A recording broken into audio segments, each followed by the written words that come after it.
And we're live! Hi guys! Well, let's see how this goes. Move that. And go back to that. There we go. Alright, let's see how this goes. The worst is probably over, right?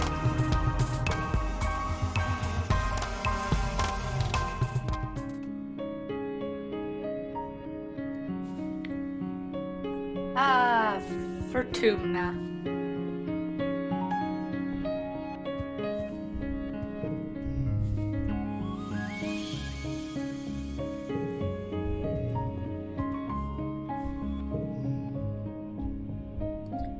Oh, I can select stuff with my... Oh, totally missed that. Oh. Hey, Tang. Your hollow palm pulses with a message from Tang. Hello, Solana. If you're not occupied, could I ask for your assistance in the lab? Thank you in advance. Tangent. Typical Tang, but her asking for help is something so rare that you can't help but head over right away. You find her hunched over a spectrometer, making notes on a holoscreen. Oh, you're here, she says, blinking rapidly. She looks like she's been awake for days. Wrinkled, a little shiny, and with the wild-eyed look of someone who needs a cup of lepty. I came as soon as I could. I'm researching the shimmer, the respiratory illness some people report during pollen, she says. I'm loath to admit it, but I need your assistance. She takes 4 vials with swabs inside them and puts them in your hands. I need recent saliva samples from both you and your father, she says. There must be a reason why he's so susceptible to the shimmer, and you're not. You share half of your genetic code with him. There must be some marker that can compare the 2 samples. Then, she continues, pulling another vial from a rack of test tubes. Administer this to yourself, wait 3 days, and take the sample again. The test should be able to determine if anything in your body chemistry has changed. Tang looks at you very seriously, cutting through her bleary expression. There's something going on here, she whispers. Something really, really big. I've begun to realize this is about more than just curing a disease. She squeezes your hand so hard it almost hurts. Unlocking the secrets of the shimmer, who it affects and why.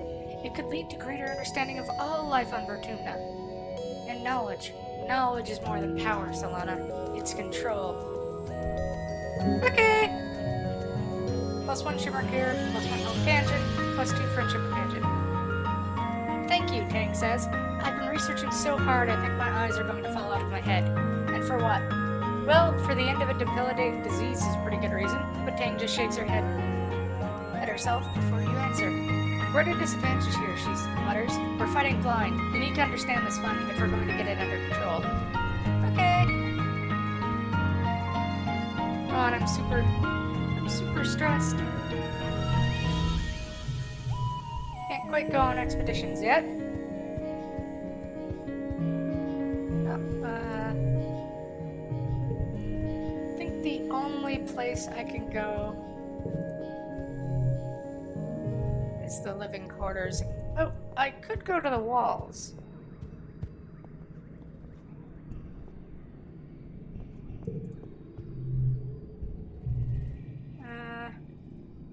Do I want more friendship with this?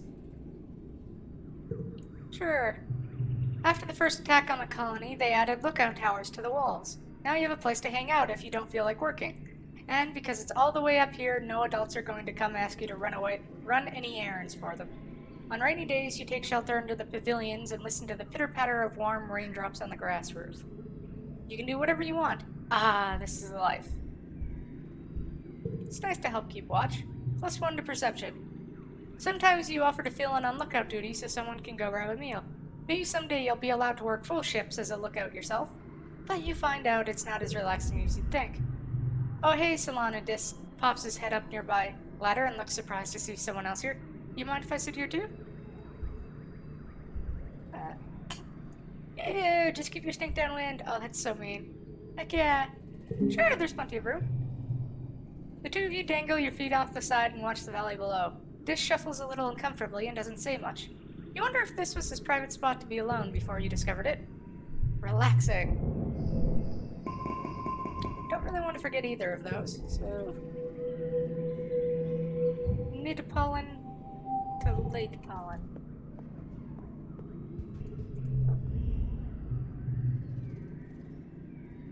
This is sitting on the bed of one of the expedition vehicles, tinkering with a bit of tech. He tries to hide it when he sees you, but it's in so many pieces that he only manages to shove some behind him before he gives up and glares at you mistrustfully. What do you want? What you doing? Dis squints at you. Promise you won't tell on me, he says. Promise! They weren't using it, he starts, already sounding defensive, as he turns the biggest piece of the device over in his hands. It was just sitting there in command, so when they weren't looking, I took it.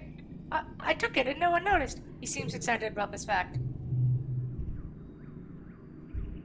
I think it's part of a communication device, he says thoughtfully, so I'm trying to figure out how it works. I want to talk to the aliens. Just be careful, okay?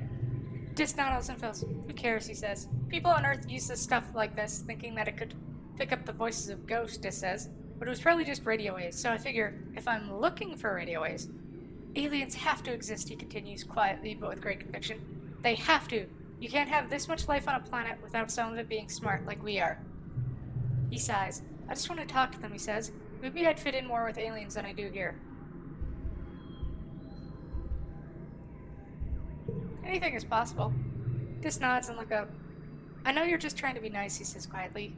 Even if you think we're really alone out here and you're just lying to make me feel better, it's still nice. Aw, poor kid. Alright. Let's see, we get bonus, 10% bonus skills because we have low stress. Anybody else to talk to? We've already explored out of the valley this month. This year, actually. And we haven't been to classes in a while, and Mom will probably yell at us if we don't go. So why don't we study engineering a bit? That's probably useful, right? It's been a while since you've taken a physics class. You wonder who they got to teach it after Professor Hal died. He was the teacher back on the ship. Who could possibly replace him? Congruence is waiting placidly for class to begin. Oh, Solana, hello, she says as you take your seat. It's been a while since you joined us to learn about the grand world of physics. Don't be surprised. I'm teaching this class now in Professor Hal's absence. Congruence takes her place in front of the class. Today we'll learn about me. I'm the ship's onboard intelligence. But what does that mean? Does anyone have any questions for me? How do you know so many things? My brain is big, she explains. It's just enormous, really. Much bigger than this little monitor you see here. And it's connected to the ship's holonet, so anything you can look up on the holograms, I just know. What's your job? Well, right now, part of me is showing animal videos to children in the crash, and part of me is here teaching you, but most of me is monitoring the engines which give us power, and the life support systems that make it comfortable in here. Do you have to eat and poop? She laughs, which has never sounded quite the same as a real person's laugh to you. I guess you could say I eat electricity, but not in the same way you get energy from food. But no, I have never pooped. I think it sounds kind of neat, actually. Just listen. Congruence explains that she has all kinds of calculations to help fly the ship and land it, and that she was designed to provide a user-friendly interface to the ship's systems. But Hal modded me to be far more than that, she says proudly. Now I can even tell jokes. Why did the computer cross the road? She asks. I don't know. Why? Congruence smiles widely. 010011. I am not reading all of that. I'm sure that was a hilarious joke.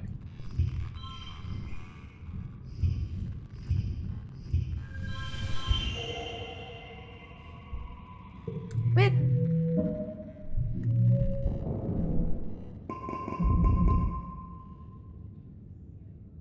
So we got 3 engineering and 2 reasoning. Probably not a bad idea to pick up some of that next month. Oh, it's test season. And I think...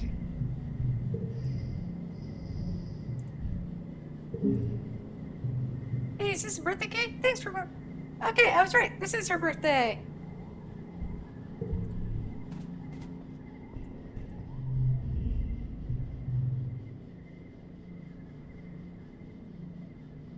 So, to get her next thing, we need 80 toughness. We're at 56.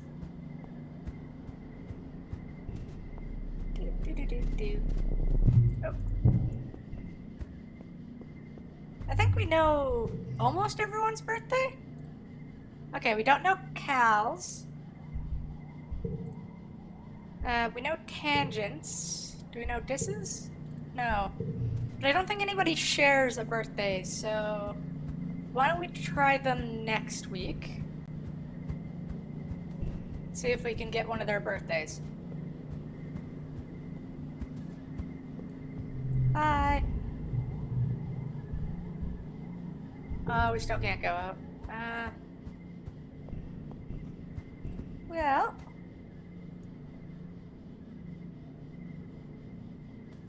Why don't we go do some farm work? Let's shovel some dirt. Hey, Squirt, your mom calls out to you. Don't you think it's time you started thinking about what you're gonna do when you're older? You look at her and confuse him. Isn't she always telling you to stay in school? She chuckles. You gotta think about it sometime, kid. How will you come join folks on the farm, if you think you're up for it? I'm ready! Oh, I have enough biology. Your mom claps on your back. Oof, she's just as strong as she looks. Great, she says. Come see me in geoponics when you're ready to start. It'll be more fun than wheeling dirt around, I promise. Okay, so we can start it next time.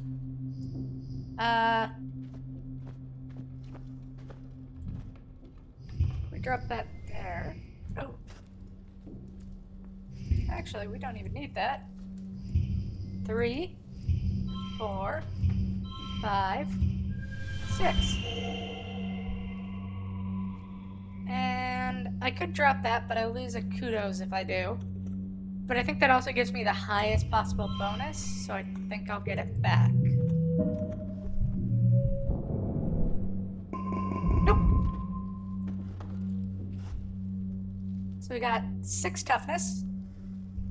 And 4 kudos. Vertumnalia. She folds her hands serenely and addresses the crowd.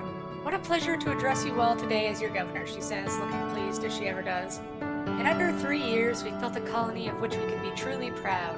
While we've suffered hardships and losses, we remain standing, as always, looking toward the future we are building together. Let us use this midsummer festival as a time to reflect on our many blessings, Yudkot continues. Fresh water, good food, healthy children, and a strong community. Yudkot bows her head, but first let us remember Professor Halitosis, who guided our children and kept our engines running for so many years. Chief Engineer Instance will be filling in with help from our ship's AI congruence, until someone can take up the mantle that rested so easily on Hal's broad shoulders.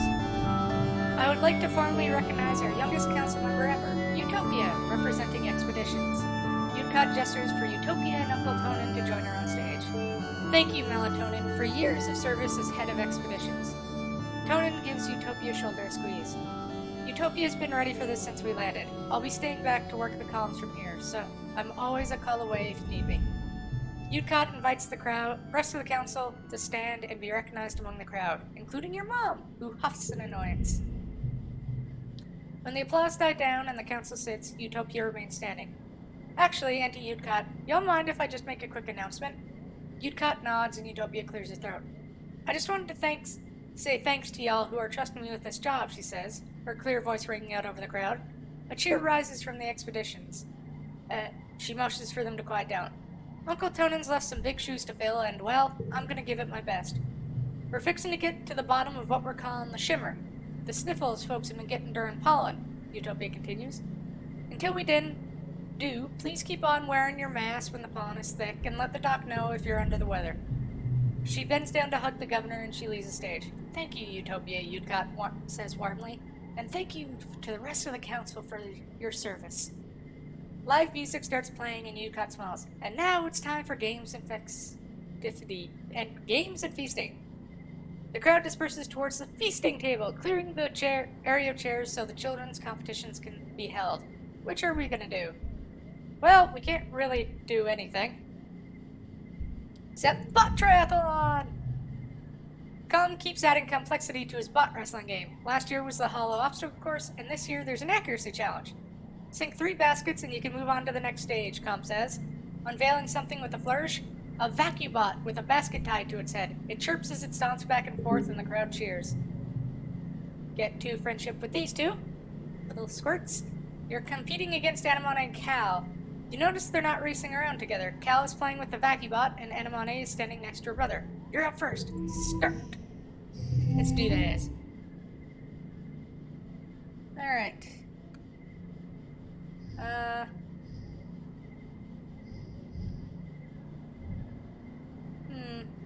For now, let's go 1, 2, 3.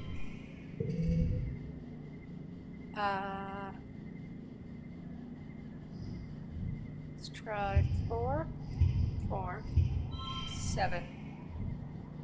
And we'll drop that one to get... Yeah. We need to get a 14.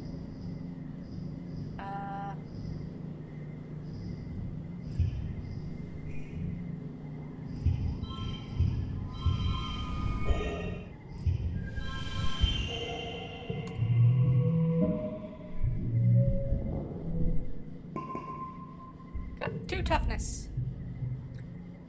You thought the accuracy portion would be harder. Those Vacubots can be fast when they're on a mission. This one seems to get bored waiting for you to complete the obstacle course, so by the time you line up to take your shots with the sports ball, it stopped running around and is taken to carefully vacuuming the dirt under its feet. You easily sink your baskets and move on to the wrestling competition and win by a huge margin.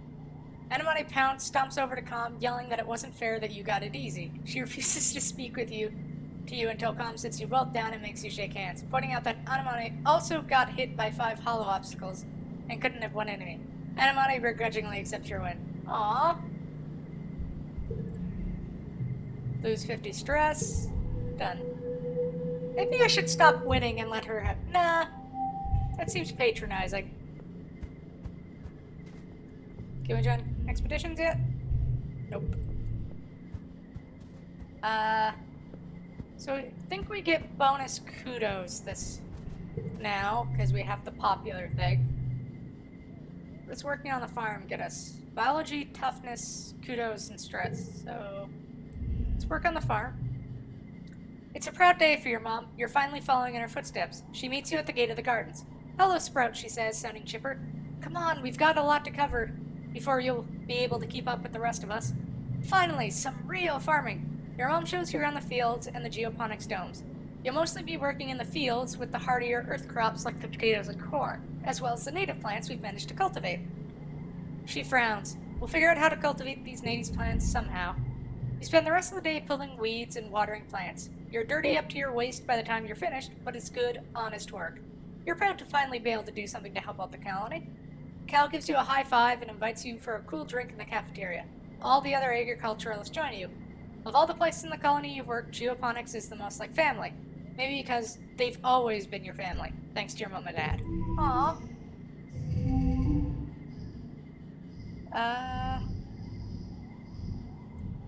Put that down first.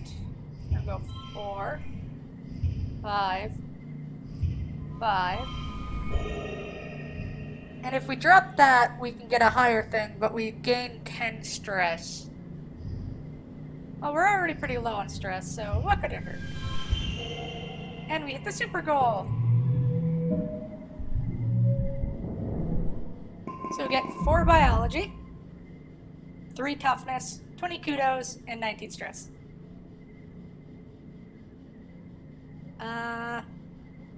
So we got 20 kudos. Oh, weren't we gonna... Well, we'll do it for Late Dust, because I don't think anybody else is in Late Dust. Oh. Update basic cards in the Garrison Gym. Oh! Cool! So if we go to the Garrison, we can visit the gym.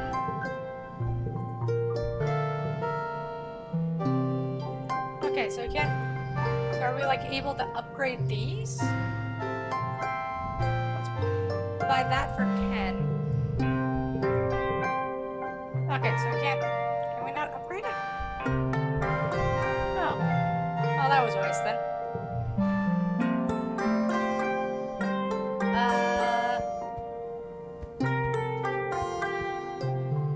Let's give Cal...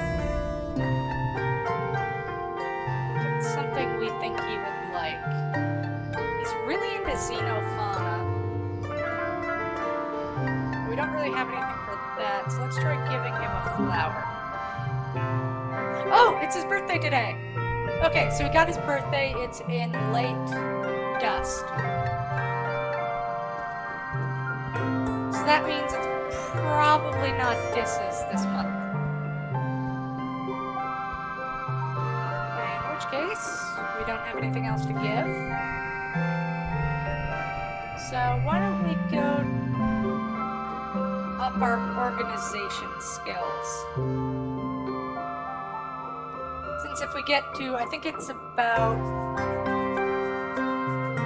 20, I think it's 30, 40-ish in organizing, we can equip a second thing in our gear. So, let's work in the depot. Seek rolls their eyes when they see you on the report depot for your first day as a clerk.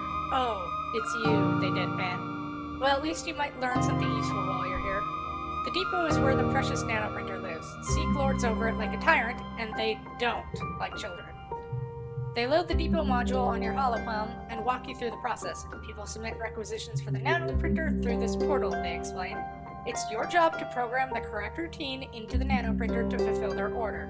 Then, you mark it as available for delivery or pickup depending on if we have a delivery person available. Seek grumbles. And we almost never do. With the perfunctory explanation, Seek leaves you to figure out what you're going to do on your own. It's okay for the first hour or so, because no one puts in a requisition at all. It is pretty easy. Maybe someone is still asleep? Clean and organize. There isn't a lot to organize, and you don't store a lot of stuff here except for things that people need all the time, like toothpaste. But you find a bucket and start to mop the floors the old-fashioned way, because there's nothing wrong with taking pride in your work. You're jerked back to reality by a haptic pulse through your holopalm. Your first order, you excitedly open your holopalm and read it. Elbow grease, 1 gallon it reads from Cal Geoponics. Delivery ASAP. Very funny, Cal. I don't have enough reasoning. Fill the requisition! Your on screen for... Huh. Because you have... You're about to punch in the parameters for something similar to what the requisition when you hear someone laughing behind you. OMG, Mars exclaims, leaning over your shoulder to look at your holopalm. Are you serious? Are you kidding me right now? Like Solana, that's not even a thing. Mars snaps her gum in your ear as she reaches over and dismisses the requisition. Here, I saved you from being a nullhead today. Now you owe me one, she says. I take payment and thanks in acts of service. She hops up onto the depot counter and primly crosses her legs. I am so totally relieved to have you as my assistant here, Solana. Finally someone to haul boxes and fetch things so I can focus on the important work. Maybe we could share responsibilities? I don't care which one of you is in charge, Seek interrupts, as long as you get the work done. Seek pauses. Wait, did you wash the floors? They say, looking impressed. Well, that does deserve a reward. Here you go. They swipe their holopalm and you feel your pulse and you feel yours pulse as a couple of kudos are deposited into your account. Yay! Mars can hardly wait until Seek is gone to giggle. Either way, I'm glad you're here. The job is usually so boring. Get to work.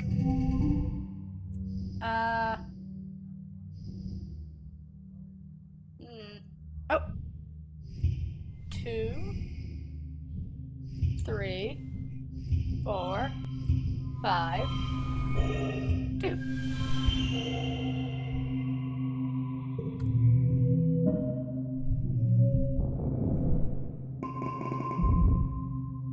We got more organizing, a little bit of persuasion, and friendship with Mars. Oh, it's good to build friendships. So now it's early wet, which means 3 more months and 3 more seasons until glow season. So, I think early wet is Mars. Yep. So, we know she likes flowers. Royal blue or peacock, Mars says, holding up 2 different jackets. Or should I just recycle both and have the shop man print a different color entirely? She folds both jackets over her arms and sighs. Or a different material? Translucent, maybe? Oh, so many choices. At least I have more than enough kudos to burn. So we know she likes the flowers, but why don't we try other stuff? Since we know Tang also likes flowers. So, can people like more than two things? More than one thing? Oh, she likes crystal clusters too. Ha! Mars last, taking the crystal and turning it over in her hands, inspecting it. Well, I've had better birthday gifts this year, but I admit this crystal is pretty fabulous. I'll add it to my collection. Oh, so we get... That's good.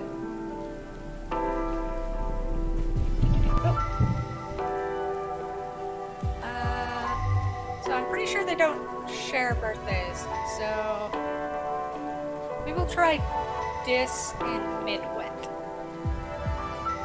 For this month, why don't we go to the garrison?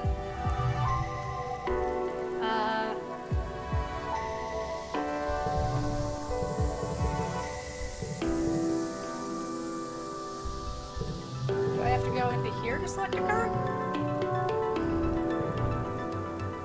I don't get this, how this works, but okay. Why don't we go for some defense training? I guess it's more combat and animals.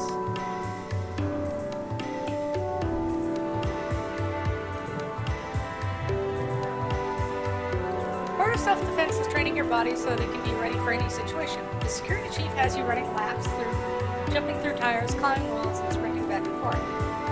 He has this inverted anti-gravity pad that makes your limbs feel super heavy. When you do jumping jacks on it, and then do them again in normal gravity, it feels like you could jump straight back up through the wormhole. It's exhausting, but not that different than sports ball training. So, we can either get getting your butt kicked, or working those muscles too, which gives a +2 during challenges.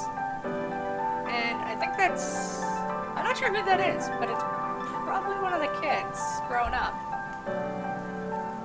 Given the hair color, maybe Cal? Let's do this as a breeze. So you get more toughness. This is great. It feels good that Red actually challenges your body and encourages you to achieve peak condition. Yeah!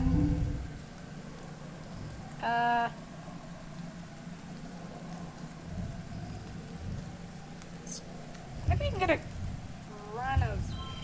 Oh. Sex. Oh, why don't we try this? Oh, we can't.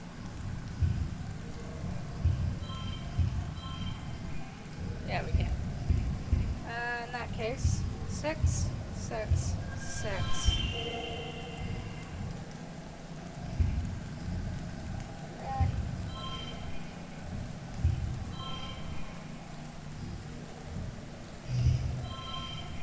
There we go.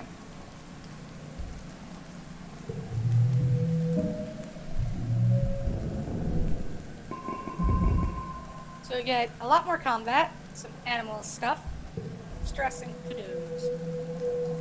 Early wet to mid-wet. Okay. We still don't know what dislikes.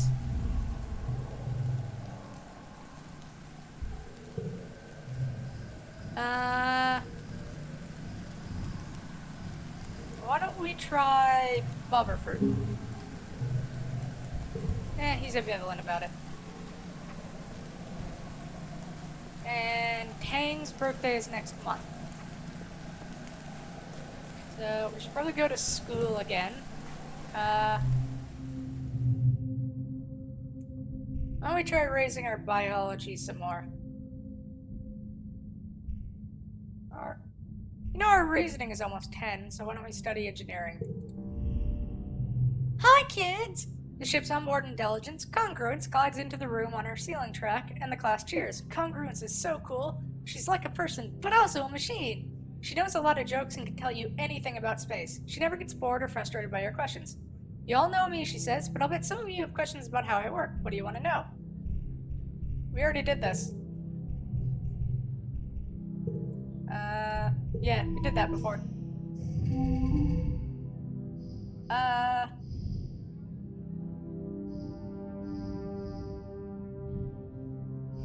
Okay, so I think we could add 2 there. And then we can get a...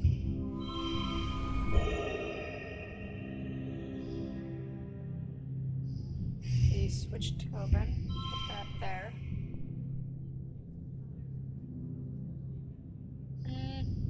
Honestly, I think that's the best we're gonna get.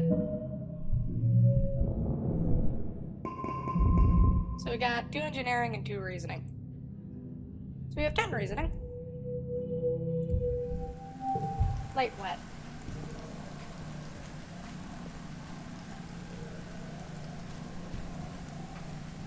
Doesn't seem like anybody wants to talk.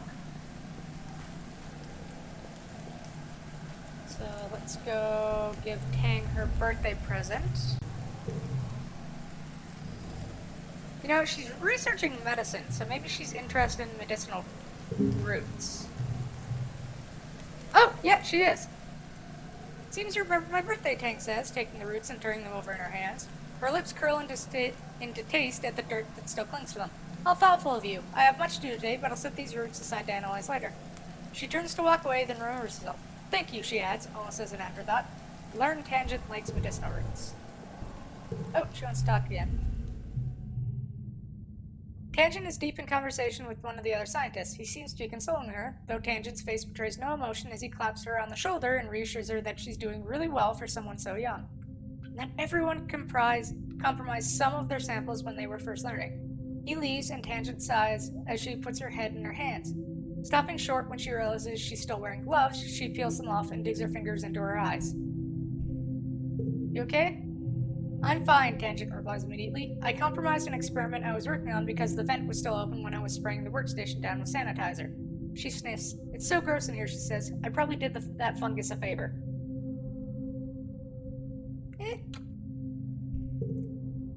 Tangent takes a bottle of sanitizer from under the workbench and cleans while she speaks. There are pollen spores everywhere, she whines. And he comes over here and tells me, it'll be okay, Tang. It's like it's his job to console and patronize me.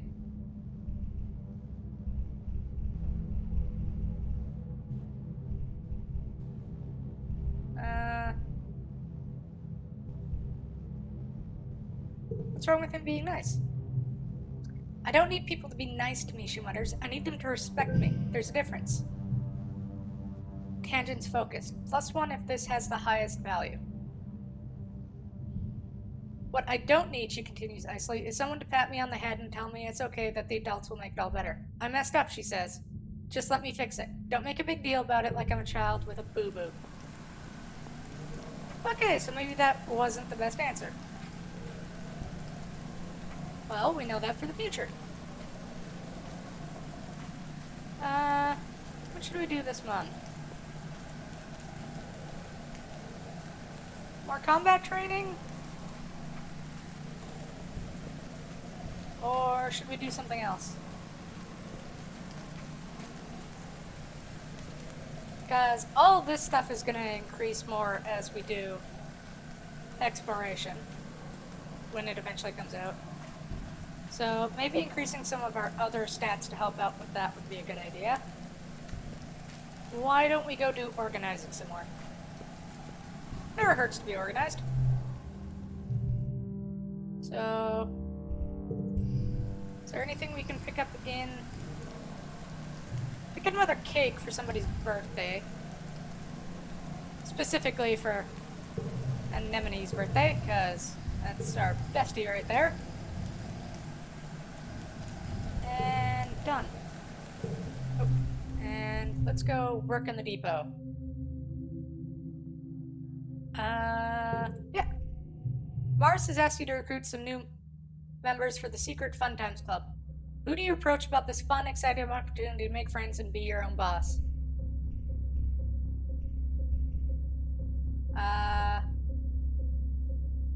Anemone, obviously. A club, Anemone says, scratching her nose. I'm already in a club, though. I'll do it, but you gotta hold the meeting during Berlur because I get sports ball practice during Yelly. Duly noted. You'll tell Mars to move the club meetings to Second Sun. Shouldn't be a problem. Anemone startles you by jumping to her Cal! Hey, Cal! Do you want us to join a secret club? What kind of secret is it? Looks like you got a 2-for-1. Cal are both at the next meeting. Mars looks excited to have more people to boss around. Anemone can be vice president of kicking stuff, Mars announces. You know, for if we need extra security, or like if we need to open a door that can't use our hands. Cal will be vice president of transportation, Mars continues. Cal pulls out his hoverboard and grins. That'll be useful if we need to get somewhere fast, or if only one of us does anyway. You can deliver secret messages too. Mars makes them raise their hands. Do you promise to always be cool kids and do fun stuff together and never tell any adults about the secret Fun Times Club? Cal and Anemone agree readily.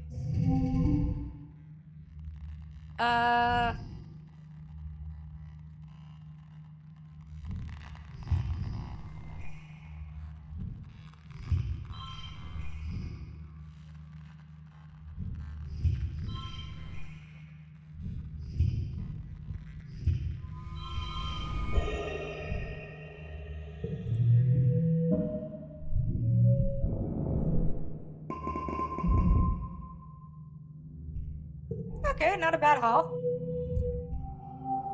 And now it's glow season. And we all know what that means. Oh, hey, crystal. I wonder if your birthday's during glow. Let's try giving you a crystal cluster.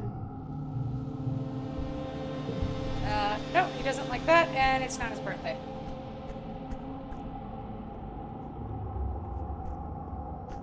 Hey, Anemone.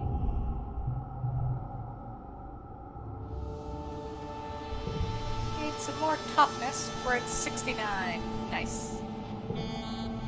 Well, wait, how old are we? We're 12. Okay, not nice.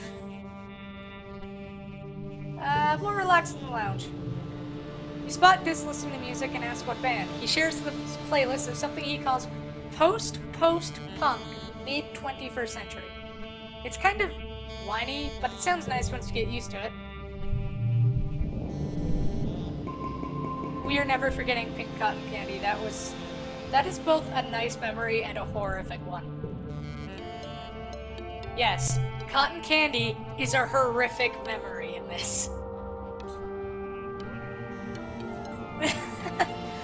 2 data points from a line, but 3 is a pattern. The colony has been on a high alert all glow, hoping that the creatures from beyond the wall don't return for a 3rd year in a row. Surveyors keep reporting that they're seeing unusual animal activity. Even the plants seem different. They say, and new tracks that must have been left by creatures larger and heavier than you've ever seen. You and other colonists drill evacuation plans. You're in engineering when you hear the sirens ring through the colony. You cover your ears against the noise and make your way to the nearby classroom. This is one of the assembly points, so you should be safe here, but it wasn't so safe last year for Professor Hal. What if another creature gets in? Congruence, the new teacher, is just a face on the computer screen. She can't protect anyone. Congruence flickers cheerfully. Please stay calm, children, she says. The defense squad is already en route to the creatures. This should all be over soon. You've been told this before. As the sirens continue, you're faced with a choice. Stay put or leave. You stand up and leave. Tang and Mars stare at you like you have 3 heads. Congruence doesn't try to stop you. Not that she could. She doesn't even have any hands. You slow to a walk as you near the outer doors of engineering. Something doesn't feel right. You stop to listen in the dim emergency lighting and hear the metallic popping of something overhead. In the ventilation ducts, your blood gets cold. Goes cold. Monsters. They're here. You follow the sounds to a workshop and force yourself to look up through the slants of the vent. You gasp. 2 glistening bug-like eyes peer down at you. No, 4, 6. They blink in syncopated pairs. Then you hear it, over the sirens, a soft pinging noise, halfway between a chirp and a purr. The creature skitters spider-like from one side of the vent to the other. A small furry tentacle slithers through the slats, searching for the vent release. When it can't find one, it bangs its body against the inside of the vent, denting the metal.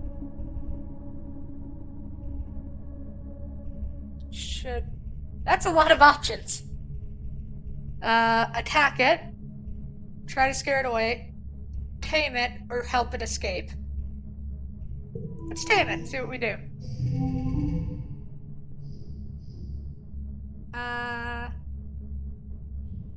Let's go 2, 2, 4.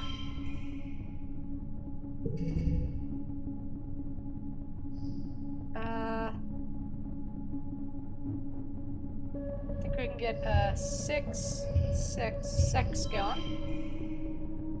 And doesn't have any bonuses, so we'll just throw it in there for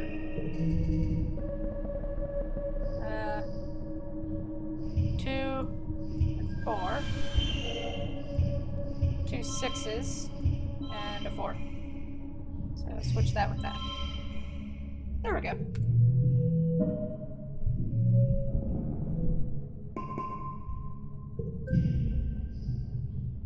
You win it over by... Oh, that's adorable! And terrifying! It's adorabifying!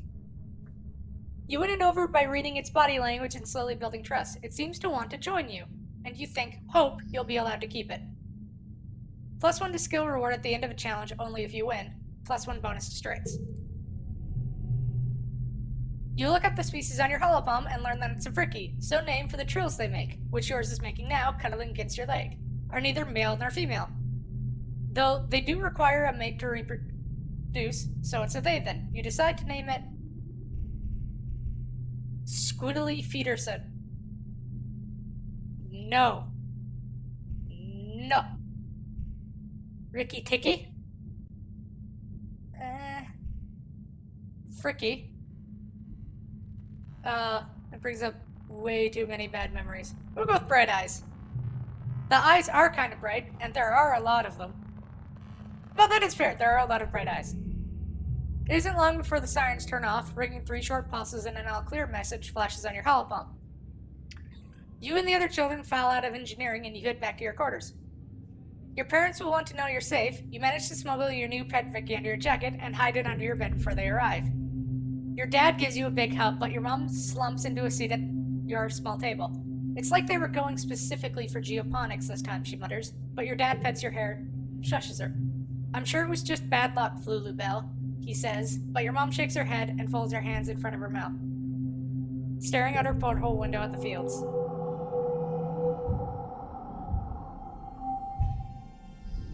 And these are all the cards we got this year, all the friendships we made. Oh, we didn't increase that much with Tangent. Or, not Tangent, Anemone. We actually increased a lot with Tangent and Cal. And we're now 12! Or, we're 13. And that's our new pet. Oh yeah, we can equip our pets now. Oh. You and Anemone are playing in the garrison yard with sticks, chasing each other around and pretending to be sword fighting. The adults who are training nearby are patient with you as long as you don't get near the target dummies, but sometimes you stray too close. Watch out, Annie, one of the security personnel calls out as Anemone bumps into her. You can stay behind the fences, okay? It's Anemone, she retorts, as you both retreat to a safe distance. Anemone throws her stick to the ground and pouts. Just because everyone else shortens their name, it doesn't mean I have to do it. I like being Anemone. But having a nickname is kind of cool, and mysterious, like having a call sign, you know? What would you call me, Solana? So she doesn't like Annie.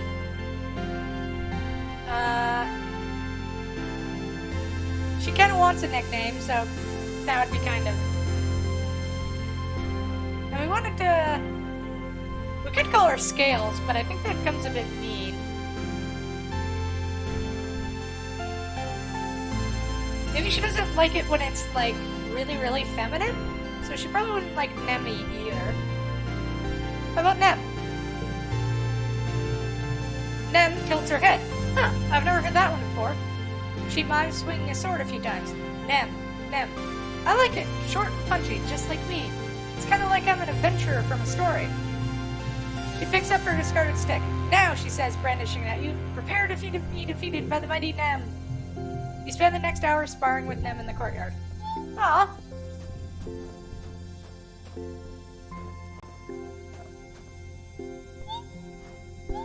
Oh, it makes noises! Oh, that is the most... It is adorable. I love it. Even though I normally really don't like spiders. But this isn't really spider-like. Sort of like an octopus mixed with a mushroom.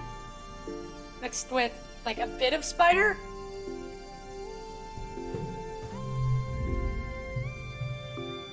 You You catch Cal at the gate to the gardens. He's carrying a big bucket of rocks.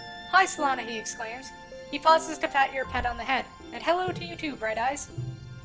Oh, I'm supposed to tell you there's a new park near Geoponics now, Cal says. We can run around all we want and nobody will say we're trampling the fields. You should come play there too sometimes. And bring Bright Eyes. They'll love it. Oh, so we have a new place to relax. And it ups our friendship with Cal, which means that's probably a good place to relax since, unfortunately, the person we up our friendship with in the lounge is, gone now. Yeah, like I said, cotton candy is a bad memory in this right now. And furthermore, your attitude towards your elders in general is entirely disrespectful.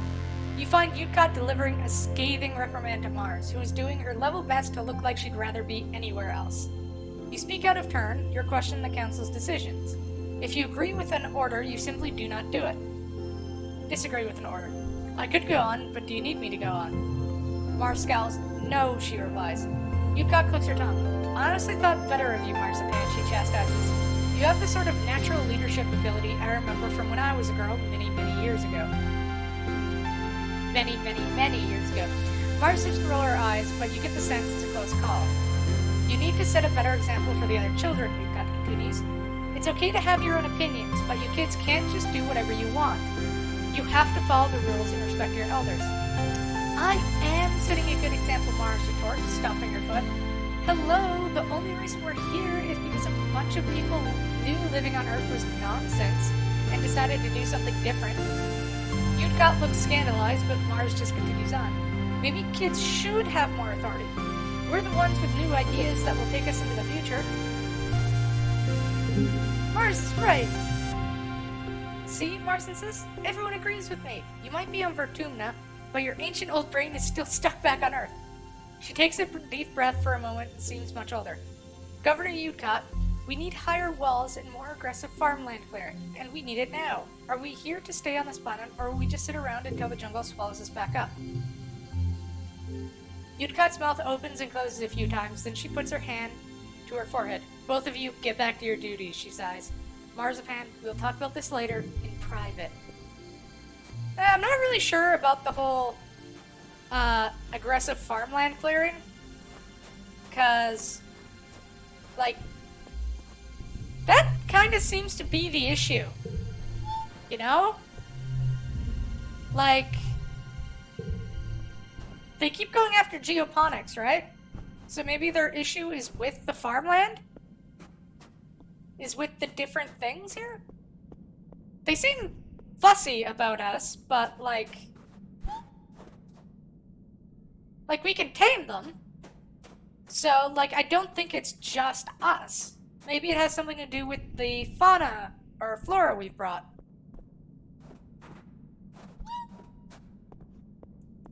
Like, maybe it's an immuno response type thing? Like, the planet isn't happy with it, so it's trying to get rid of it? For now, since we have +1 to all physical skills for 3 months,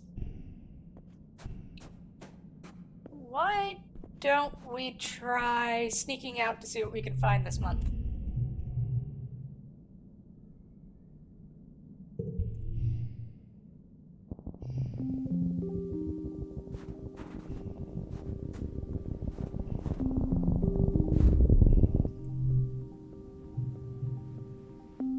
As you come to a bend in a path, moving catches in the corner of your eye. There's something on top of a nearby mushroom cap tree. You can't quite tell what it is, but is that a person? Someone is peering over the edge of the mushroom cap above you. You can't quite hear and see their eyes, but you get an impression of long dark hair and an enormous mocking grin. I wouldn't go that way if I were you, they warn playfully. They have a deep musical accent you don't recognize. A stranger? That's impossible. You're the only one around for thousands of light years. You're the only people around for thousands of light years. And what the heck is he doing out here? You feel a chill go down your spine. Oh.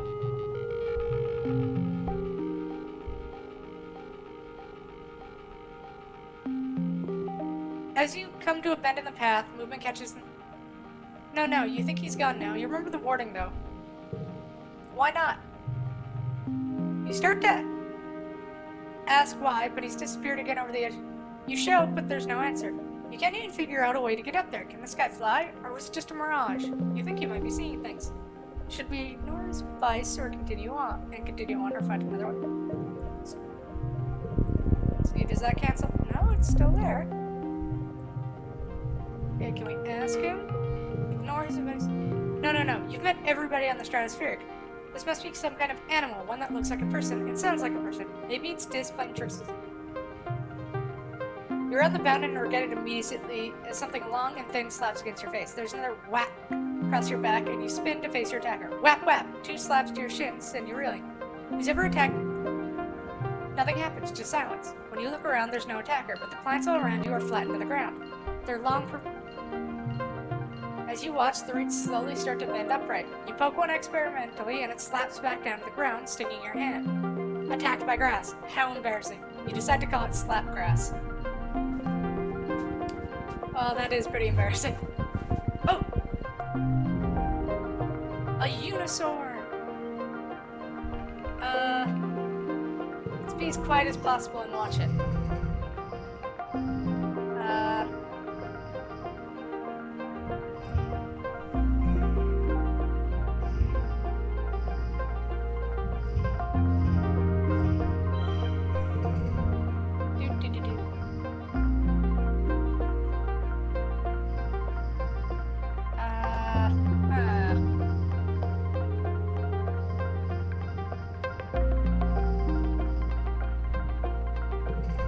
See what we get next round. I can work with this.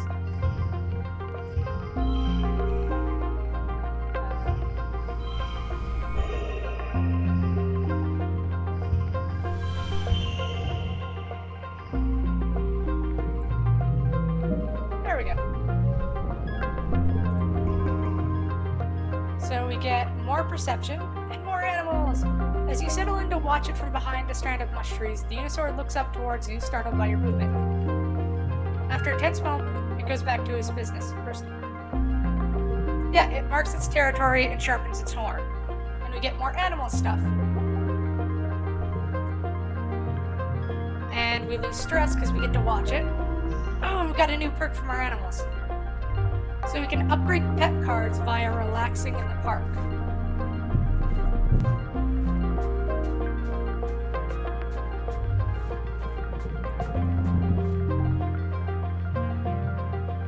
A nearby pond has dammed up and washed out the path here. The path continues on the other side. Briefly jump over it.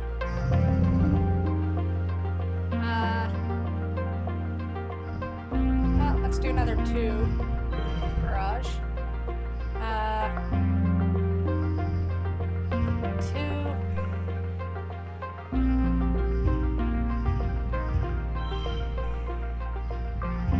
Oh, we can get a chain going, so why don't we do that? There, we got a straight.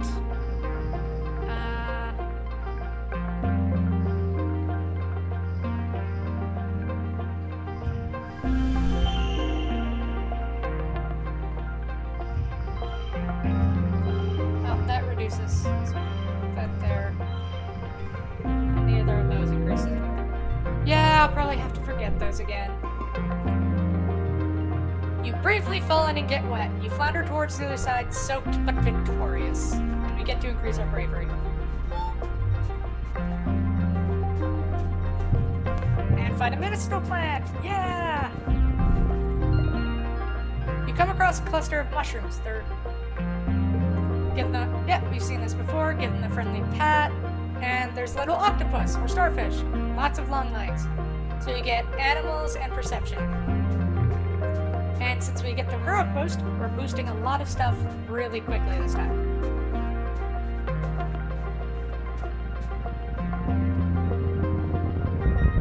What do you got? Poke it with a stick.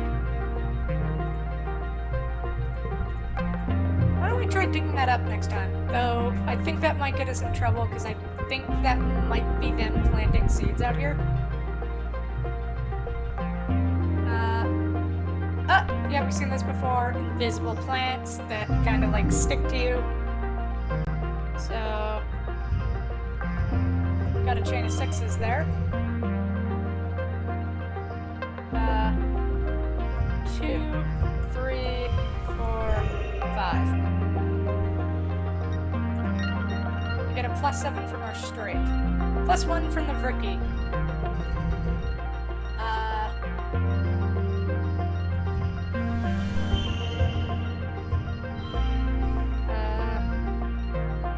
And 5 and a 6.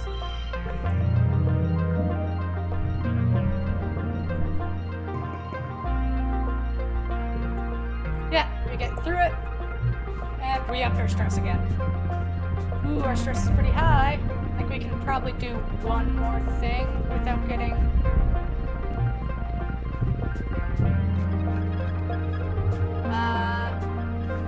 before when we get overwhelmed.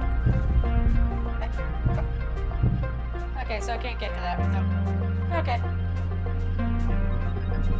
There's much of a log. Where's my mouse? There it is. Oh, Myrmidosaurids. Oh, a Popeye! Walk through their territory. So these things are like... Yeah, you can see them there. They're like super little...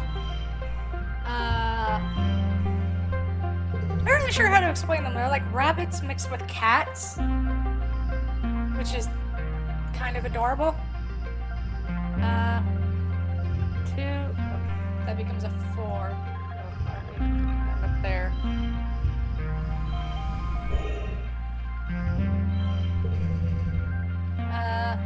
So our goal is 0. We've already won. And let's get a chain of 6s going. And then a pair, and then a 2 of a kind there.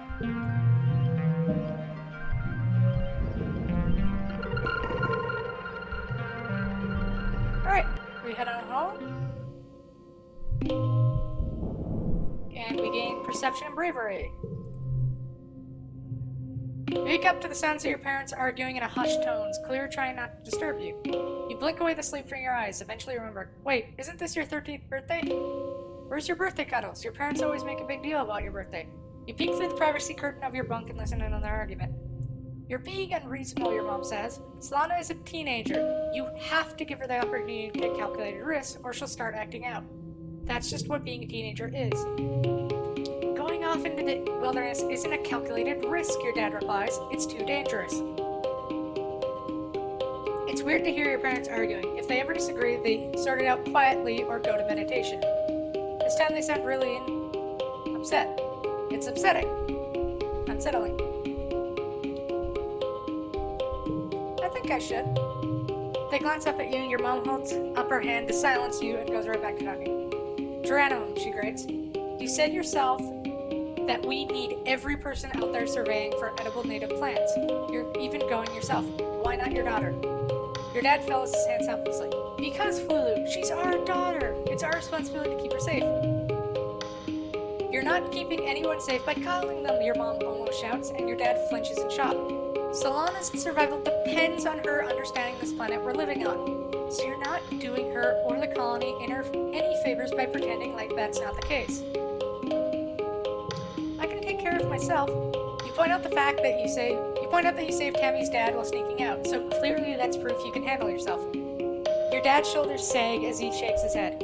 You barely even know what's out there, kiddo, he mutters. Your mom's fierce expression softens. Hey, Solana, sorry. It's your birthday today, and here we are arguing like a pair of assholes. Happy birthday. They both give you a hug. Aw. We meant to order from the cafeteria and have your usual birthday breakfast, but we got to talking about how Utopia's opened up positions and expeditions for kids 13 and older, and, well, that's you now. I suppose you'll have to let you spread your wings someday, your dad relents. I just feel better knowing you were safe here inside the colony walls. He gives your mom a faint smile. We decided early on to let you choose your own path in life. So if you want to join the expeditions, we're behind you. Just be safe. Aww. So that takes us to mid-quiet. Let's go talk to you. Tangent is standing still with her face held up to the sky, letting blue snowflakes land on her cheeks. They melt almost immediately. She doesn't move as you approach. After a minute, she winces and rubs her eyes. It stings, she says, because it's made of acid. Acid snow? Tang nods. The HoloNet entry says it isn't harmful. It freezes at 12 degrees Celsius and turns into tiny crystals that are so heavy they fall from the clouds. You can see them under a microscope. She sticks her tongue out and lets some of the flakes fall on it. It tastes kind of sour but sweet, she observes. Fascinating. Tang pulls out multiple sample jar out of her cloak. We know what it's made of, but our understanding is incomplete, she says, and places the jar in a cropping of rocks. The big mushrooms changed in shape and color before the snow began to fall. I wonder, is there some sort of signal that precedes the changing of the seasons? What happens if I expose some samples collected in dust season to snow from quiet season? A small accepted smile creeps across Tang's face. There's so much to learn on this planet. I can't wait. You and your brothers are so much alike. Tang narrows her eyes. Yes, we used to get that a lot, she says. I guess it's still true. If you think sneaking out of the colony is the same as valid scientific research, she frowns at you. He's so dumb, she mutters, and shoves her hands under her arms. He only cares about feelings, especially his own. Yeah, they don't get along. I think Tang really does care, but I think... Do we know what her... Yeah, her augment is reduced sleep. I think she's a very, technical person. Like, very much into science and reason and all that. Whereas Dis is a lot... Dis seems to be a lot more, emotional. So they tend to clash a lot. Oh, yes, hello. Hi, Dad. You find your dad? Kiddo! He exclaims, kneels down, and looks you in the eye. I've been thinking. I want to say sorry that your mom and I were arguing on your birthday. We disagree sometimes. It's just like every couple. But it's unfair you had to see how soy sausage gets made. It's okay. Pats you on the shoulder. Thanks for saying so. You're a great kid. Your mom and I talked it out. We're both just really putting our everything into the farm right now, and it's making us kind of snappy. You don't have to worry about it, okay? He squeezes you in a hug. If you want to join Utopia's exploration team, just be careful. It's dangerous out there. Okay. For now, let's go relax in the park. You and Cal walk through the park, a special place set aside for growing ornamental plants from Earth. It was grown from a precious seed bank preserved for over 20 years aboard the Stratospheric before your mother started planting them here on Fortuna. Almost nothing is grown for food, though many of them are technically edible. It's so green here, Cal says, stopping to smell a bush of hand-sized flowers with velvety petals. I'm guessing those are roses. Wow, they smell so sweet. So what are our options here?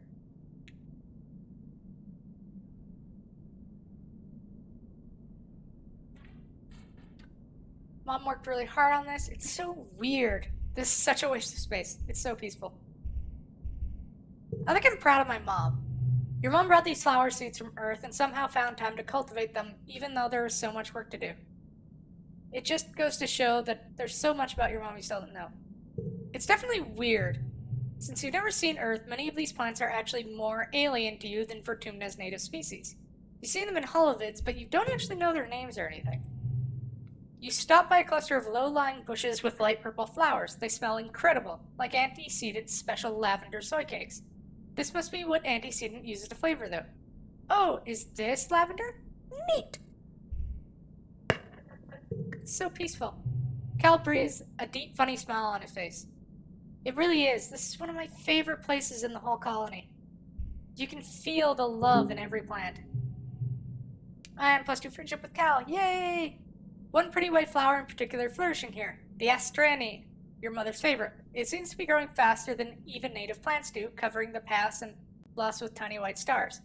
You practically have to push clumps of it aside in some places just to make sure you don't crush any. Good thing it's so beautiful. Both of those are gemmed, which means they tend to have an effect on other cards, so we'll keep both of them. That takes us to Lake Quiet. And I think it's time we started exploring. Okay, so we can explore nearby, but we've already pretty much done all that.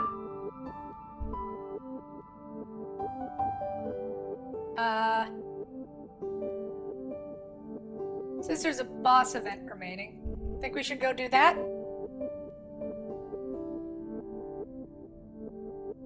I think we should go do that.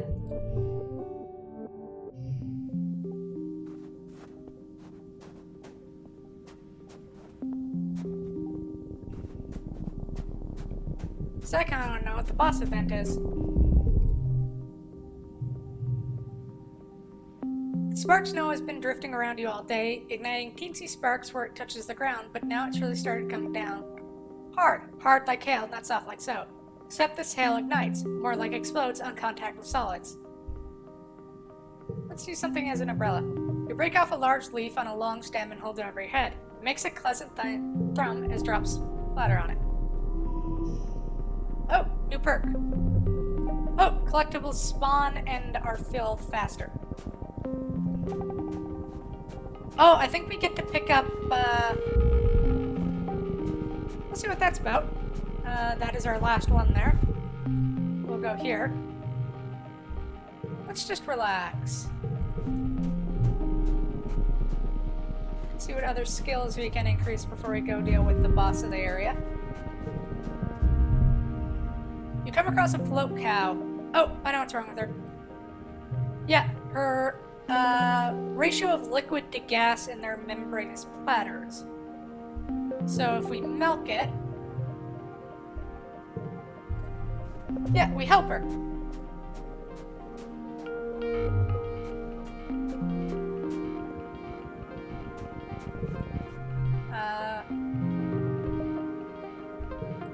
If we just watch them, yeah. We could touch the bugs, but that seems like a bad idea. Touching things we don't know is a bad idea. We'll leave these guys in disgust. We're not really a fan of, like, clear-cutting logs. Talk to you. Oh, Popeyes are attacking us! Oh no! 2, 3, nope, can't increase it. And both of those are gem cards, so I want to hold them until we get a gem thing.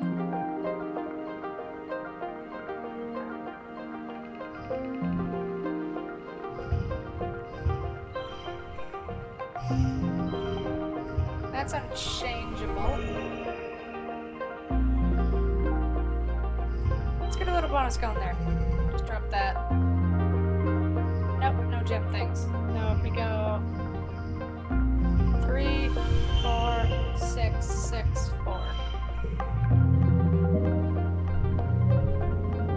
We gain 4 more toughness.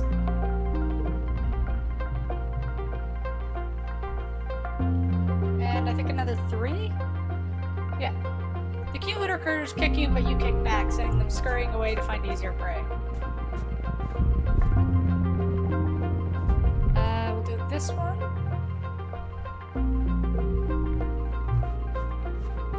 Oh. Well, this will be our last one for the day. You hear a sad hiccuping sound and follow it to a sick Popeye. It's hunched down low, its foot completely nestled under its body and shivering uncontrollably. Its enormous eyes roll around in confusion and fear at your approach. Let's try and take it home with us. 2, 3, 4. So we get a straight. 2, 2.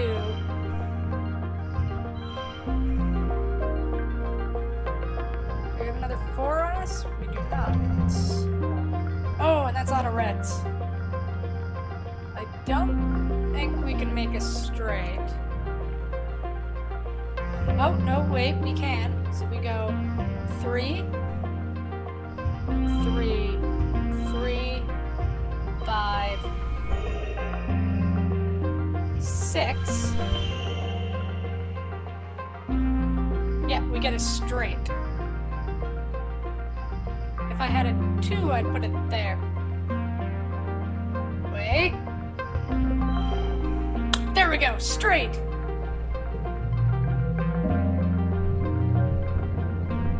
So we get +3 to animals. And I think we get to keep a Popeye. And that's for an empty. The hot-pie hisses and tries to bite you, doesn't want to be touched. You throw your jacket over it, then carefully pick it up and put it in your pack. You crack the zipper a bit to give it some fresh air. Your dad helps you make a little nest for it in the empty part of the geoponics farm. Every day you bring in food and water and gradually nurse it back to health. Cal takes an active interest in their recuperation. Utopia says that hot-pies don't really have a gender, he says, as you're washing the pen together. Or maybe she said they're both, and they're really social. So what do you want to name them? Mrs. Hoppington, Sir Hopslot, Optimus Prime, Hop Solo. We gotta do it, Hop Solo. A vagabond, a scoundrel, a ruffian with a heart of gold. Does that make you Solana Baca? So, Cal offers the hot-pie a piece of bar fruit. Cute. Hop Solo plucks the fruit from Cal's hands and hops into your lap to snuggle down and nibble on it. Cal snaps a photo with his holopalm and shares it, capturing it friends for life. So, the hot-pie gives us one less stress and one bonus to pairs. Aww. +2 bravery, +2 perception. Early fall. I think we're starting to collect a menagerie.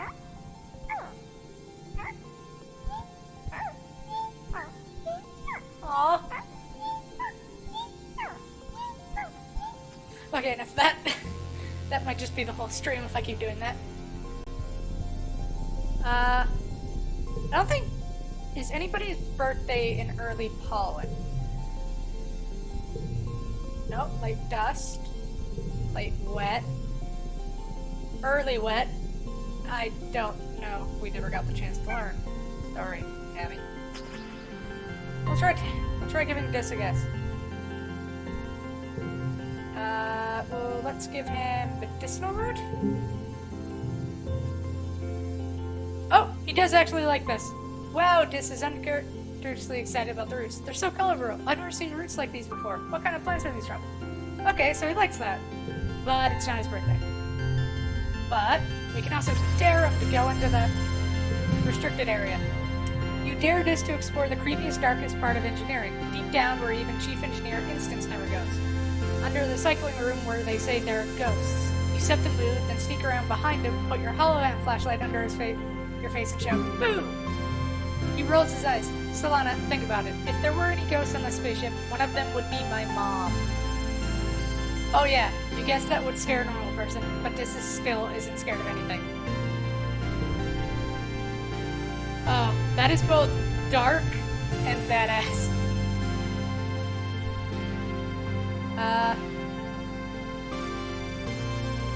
So we need bravery 80 or greater for that.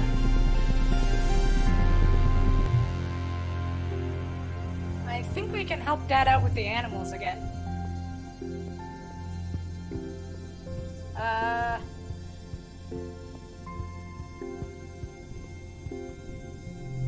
Hey, Dad. Your dad was sniffing and sneezing pretty bad this morning. He collapsed around this time last year, so you've been feeling pretty anxious about his health, especially now that the fall on his back. He's working hard in the fields, respirator hanging from his neck as he grumps and shovels dirt into the wheelbarrow. He sees you coming and stands up straight, coughing a little as he stretches his back. Hey, kiddo, what brings you out here? Wear your respirator, you dumbass! Your dad makes blah blah blah motions with his hand. I do. Don't look at me like that. I'm just getting some fresh air. It's hard to breathe with that thing on. I'm racing to get these pixie beans in the ground, he continues. We're all set to have a great harvest this time for Virtunalia. He leans on a shovel, tucking one foot behind the other and rocking back and forth. Truth is, I've been working like a dog. I'd love to get out of here for a while. Hey, what do you say you and I go for a little walk? He says, brightening. I know you don't get outside the walls much either, but we could do a little nature walk. I study all the plants and foragers bring back, but I've never really seen them in the wild. That's great. Awesome, your dad exclaims. I knew you'd thrown down. Your mom doesn't see the draw, he continues, flipping the shovel over his shoulder and picking his way carefully up the turned fields. She likes what she can control, you know, but there's a whole planet out there, and I want to go explore. He stops, doubles over, suddenly racked with a coughing fit that makes him unable to speak. He tries a few times to catch his breath, but each time he just starts coughing harder. The pink pollen in the air swirls and eddies around you both. Maybe you should stay indoors. Oh, your dad wheezes. You're just like Instance, that old stick in the mud. I I remember when we were younger, she always walking around with her nose in everyone's business. She always thinks she knows what's best for people. Despite his brave words, he has to hold on to you for balance as he catches his breath again. Okay, maybe now's not the best time, he gasped, finally putting his respirator back on. But you and me, we have a date with the outside world, kiddo. I'm taking a rain check. Oh, he says, his eyes red-rimmed and streaming with irritation. I can't wait until Instance figures out a treatment for the shimmering thing. She says maybe next year, maybe the one after that. I'm gonna be first in line. You bet. Aww. Yeah, illnesses suck. They always do. I think we can help them out with the animals. Yep.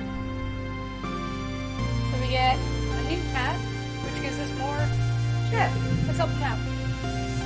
Your dad is helping two bristlebugs who've gotten tangled up in one another. Each other while. Well, maybe they were wrestling. Your dad doesn't want to go into details.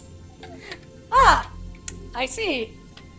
The bristlebugs and the purple birds.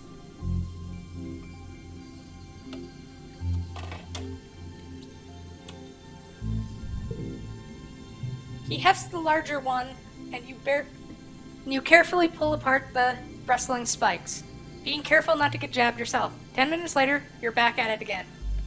Your dad shrugs. The heart wants what it wants, I guess. Hey Jack, got any clues to what they're doing?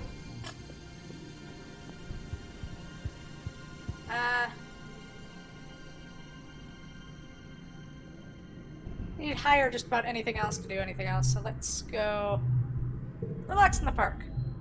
You play with your Hop-Eye Hop Solo while you hang out in the gardens. They're pretty well behaved, never straying too far into the underbrush and always coming back when you call their name. +1 bond, +1 empathy. Our Hop-Eye shyly approaches you out of the long grass. Your Hop-Eye goes totally still, then lets out a happy chipper and bounces off to greet the new stranger. They touch noses, then hop around each other twice. They disappear for a few minutes into the underbrush, long enough that you begin to get concerned. Finally, Hop Solo bounces back to you and nuzzles against your leg. They want to be picked up and cuddled, so you pop them underneath your shirt and carry them like a baby the rest of the way. Aww. You play with your Vricky Bright Eyes, hanging out with them just outside the walls. It's uneventful, which is exactly what you need. You try to teach them some simple commands. Stay, follow, speak. It's adorable watching them tilt their head from side to side when they're trying to figure something out. They don't really seem to get it, but you get the impression they're trying. +1 bond, +1 creativity. You quickly realize the Vricky must be named after the sound they make when they're happy, a whirring clicking noise from a weird spider tentacle creature. It's really cute. Neither of those. Yeah, they are absolutely adorable. I get the sense they'd be less adorable if they were trying to kill you, but who knows?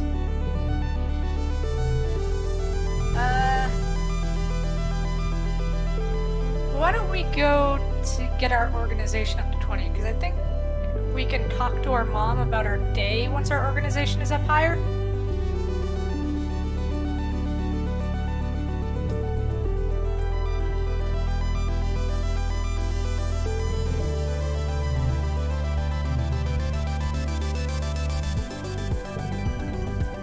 Mars insisted on being the one who talks to people and takes requisitions, while you work hidden in the back loading packages onto the conveyor belt. Mars is counting her kudo tip for the week. Mars 10 kudos! I'm going to buy so many sour sticks with all these things. It's not fair. You're the one running around the back doing all the heavy lifting. Well, she gets all the credit and kudos, and you want those kudos because it's just the principle of the whole thing. Mars sees you barely control anger and can't help but rub it in. What? She says innocently. Are you jealous? Persuasion. And jobs. So I need higher persuasion for that.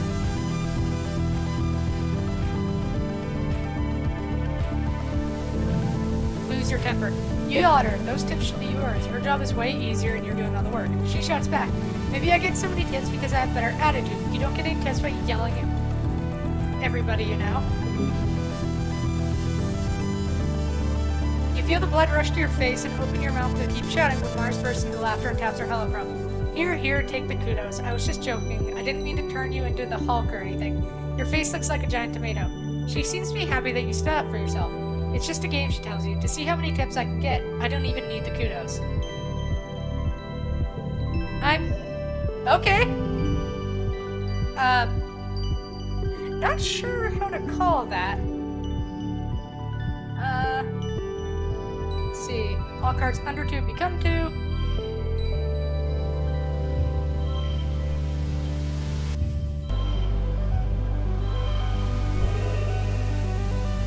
And none of them have gems, so we're kind of stuck with that. More organizing, persuasion, and kudos. You're getting older. It's that magical time of your life full of discoveries and possibilities, when children become adults and their bodies change in weird, wonderful, and often embarrassing ways. When you were younger, Congruence gave you a frank presentation about preparing for the changes your bodies would experience in the next few years. What parts of the presentation was relevant to you? I'm like a doll down there. A future where people who are asexual get to be like a doll down there. I mean, if it's what they want. I mean, they don't have to deal with that stuff if they don't want to. That'd be a great future. Menstruating and breast growth. You and your friends giggled your way through Congruence's presentation and left with a new appreciation for the wonders of the human body. Puberty had felt like something that would happen so far in the future that didn't apply to you. You put it out of your mind, even as you notice Cal's voice begin to drop, or Mars starting to dress differently. Until one morning you wake up and something feels different. You just know something's off as soon as you open your eyes. Things are, squelchier than you expect them to be down there. You just wanted to close your eyes again. You remember Congruence's sexual education class, and you're really not ready for their real practical applications. If you just go back to sleep, it'll go away, right? You finally sigh and muster up the courage to look under your blankets. Yep, your period started. Oh boy! Humans! Discreetly ask your mom for help. You pull back your privacy curtain and gesture for your mom to come over. When she sees the problem, her eyes go wide and she gives you a big hug. What? My little girl is growing up, she exclaims, and you feel your face grow hot with embarrassment. Your dad is right there. She puts her hand on your shoulders. I'm so happy for you, kiddo. I know you're probably grossed out, but your period is important. Something we need a bit of a mess in our lives to remind us that we're real, that we're part of this world. It reminds us that we have the ability to make life and a responsibility to take care of that life. Getting your period is a beautiful thing. You can't think of anything worse. Thankfully, you can get a blocker to keep them from having to go through this every month. Your mom hugs you again and keeps talking about how she's proud of you. It's super embarrassing and you can't help but shove her away and retreat to your bunk to stew about it. Yeah, that'd be nice, a blocker. Gain status hormones. All rebellion increases are tripled. What is happening? You feel on edge today, like everything that happens feels so unfair and tragic. Like you want to punt stuff and then cry about it. Like you want to be left alone, but you also desperately want attention. It feels like a fount of new energy is starting to bubble inside you, dangerous, uncontrollable energy. Welcome to puberty, Solana.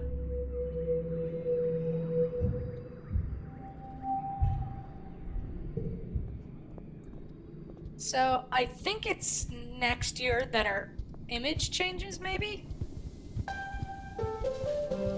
Because I know the images change. I just don't know when. And that seems like a pretty good indication that it's going to be soon, right? Well, for now, why don't we go talk to Mom about her day? Well, you haven't really been in school for a while, or even in engineering, but you tell your mom about some paperwork you had to deal with. You're pretty good at organization, so it was easy. So we get more organizing. Do you even know why we call it paperwork? Your mom laughs. It's true. It's not like you're sorting actual paper. Back on Earth, we used to use paper to... Nah, never mind. She slaps you on the back. Good for you for having your head together. I think Mom almost sweared. Now if I'm right, next month is Vertumnalia. So... why don't we wait until dusk to go exploring until after that? Because it drops our stress down to 50 by 50. So if we head out now and we get too stressed, we'll have to rest next week and then immediately lose stress, which is kind of pointless. So we'll do a few things this week. Well, we haven't spent any time with Anemone for a while. So why don't we stop by the garrison and do some stuff there? Let's do some defense training. You've heard Security Chief Rhett is on the lookout for fuckins. That is, for kids to chill on top of the walls all afternoon and count Xenos. Sounds way better than going to class. He gives you a once-over, eyes narrowed. Alright, he says, look over there at the end of the field. What does that sign say? Read it out loud. You can read the sign easily. It says, you can read this, your eyesight is 20/20. Huh, what a weird sign. What does that mean? Rhett nods in approval. Good, you pass. Come back next month and I'll put you in the roster. I think you needed 20 persuasion for that, and, I think we're good there. Get to work! So that becomes a 5. 6, 6, 2, 2.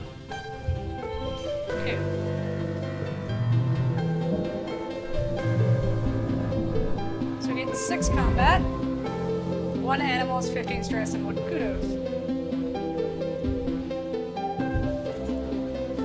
Oh, it's early dusk. Do we have a cake.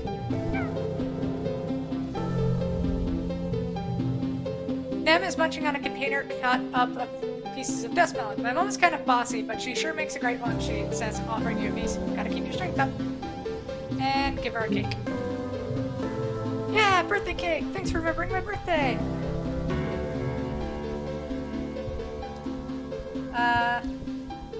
We still don't really know what she dislikes. Though, it may be like more typically girly things, just based on her personality. She's a real tomboy. So considering Mars is like the antibody of girly and girl bossness,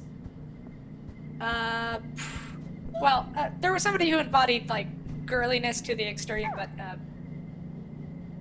yeah, they're gone now, unfortunately. So all we have is girl boss over here, who's pretty awesome. Bossy though, very bossy. So why don't we go and actually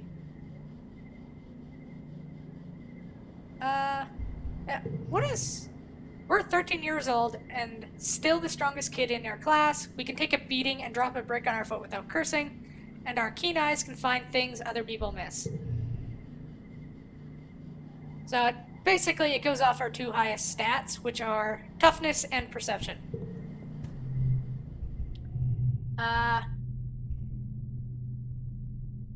So why don't we study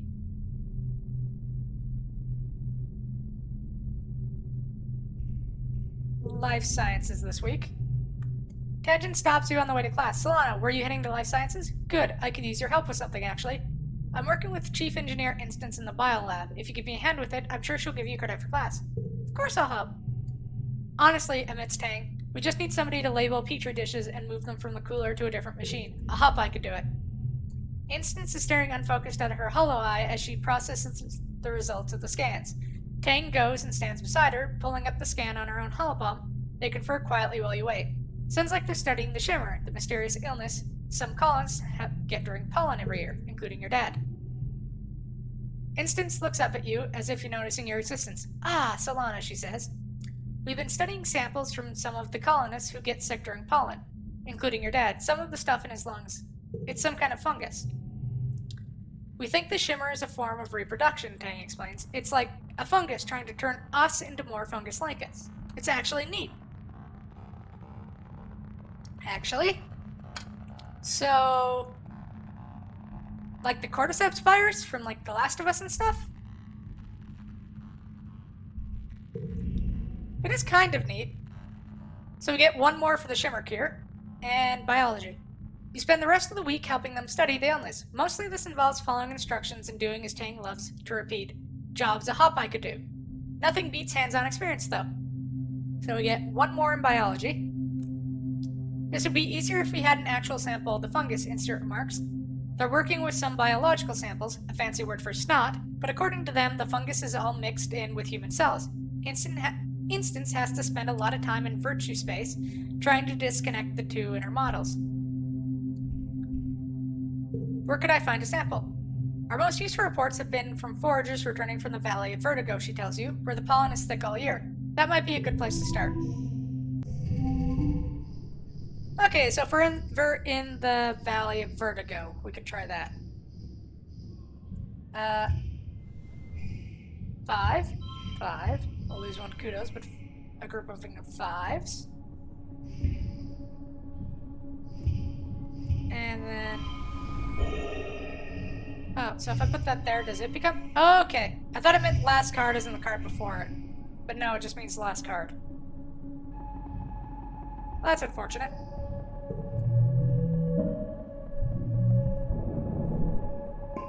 So we lost a kudos, gained stress, but we got more reasoning and biology. Oh, but we got a native botany perk. Unlock xenobotany research in geoponics. It's Vertumnalia. You stare hungrily at the feast table. Sure, it's mostly soy rations, but it's still more fruit than you usually see all at one time. This year, though, there's something new. Great big tureens of glowing beads. Weird.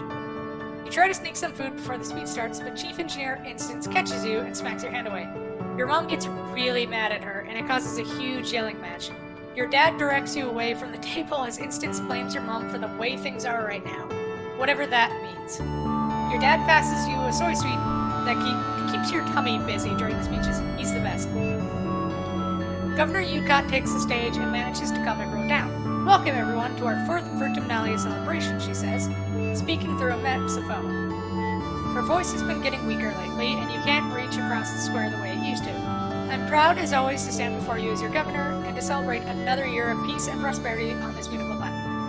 Didn't we, get invaded? We get invaded every year at the end of the year. That's not exactly peace and prosperity. Also, I think we're starving.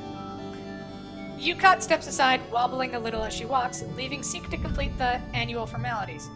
Your mom steps forward. You might have noticed a new glow-in-the-dark food on the feast table this year.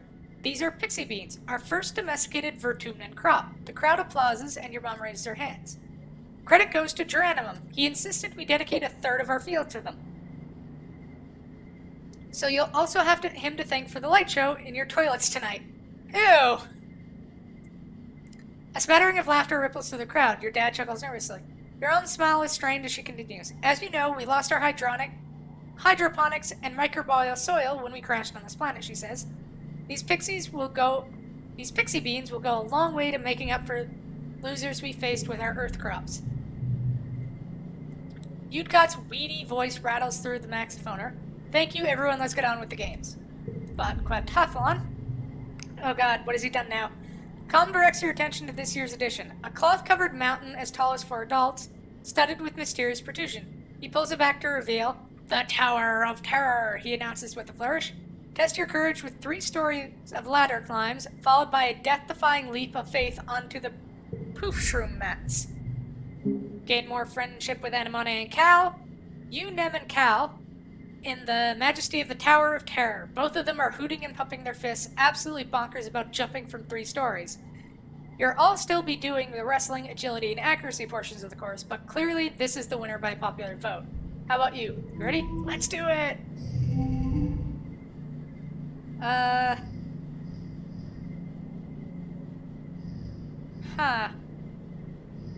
Oh, wait.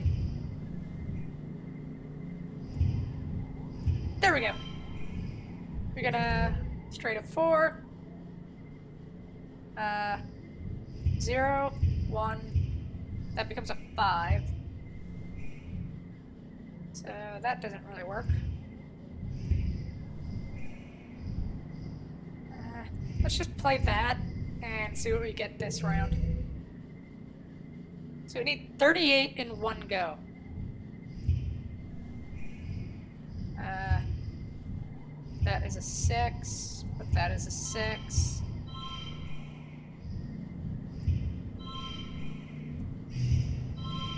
There we go! Oh.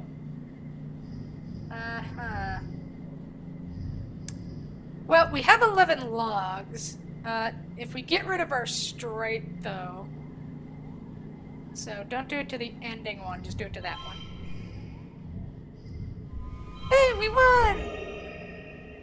Technically, you can also push through for the cost of stress, but...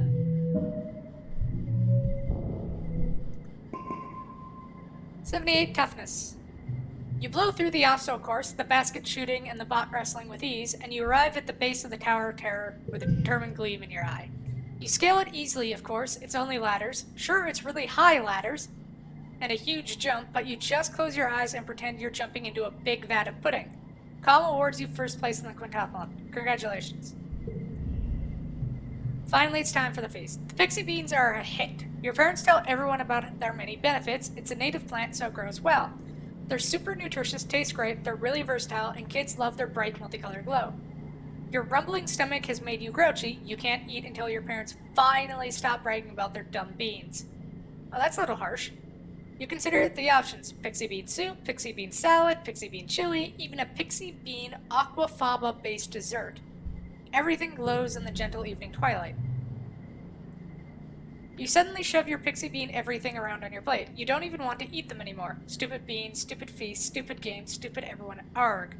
Every time someone turns to talk to, especially about how great these beans are and how great your parents are for growing them, you just get more irritated. They're just beans. It's like they love these beans more than they love you. You're probably just hungry. That's odd. We'll eat them. You want to rebel against these stupid beans, but the truth is you're too hungry to resist. You count backwards from 10 to calm yourself down, so you won't blow up at your mom. Why is she smiling all the time? Ugh. You settle on glowering at her over your plate of glowing beans. She notices, but just purses her lips and turns away from you to talk to someone else. Rude. You shovel your food into your mouth, trying not to look like you're enjoying it. Okay, it is as delicious as everyone said, and you start to feel more human the more you eat. Right, yeah, food. Food is great. You do feel better after you eat something. Everyone's in high spirits after dinner, breaking off into little groups to talk or make music together as the sky darkens for the shortest night of the year. You feel your mood improve by the minute as your friends pull you into a fun rhythmic clacking. As your irritation fades, you wonder if this is what congruence meant by what she learned about hormones would make you feel out of control sometimes. You get back to your quarters to get ready for your bag. Your dad gives you a big hug. It's exactly what you needed. Is that what hormones are like for humans? Xenobotany research. I don't really know that much about human biology.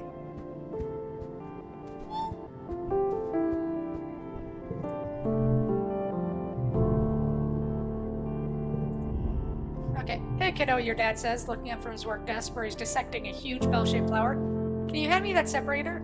I've really got my hands and things here. You hand him the tool, which is used to wedge open some sort of weird stoma-like opening inside the bell. Gooey purple nectar oozes out and pools on the desk. Whoa, he exclaims. I thought I drained this little beauty. Can you, get a towel, I guess? You help him mop up the flower juice. Yuck, it's sticky and smells like rotting vegetables.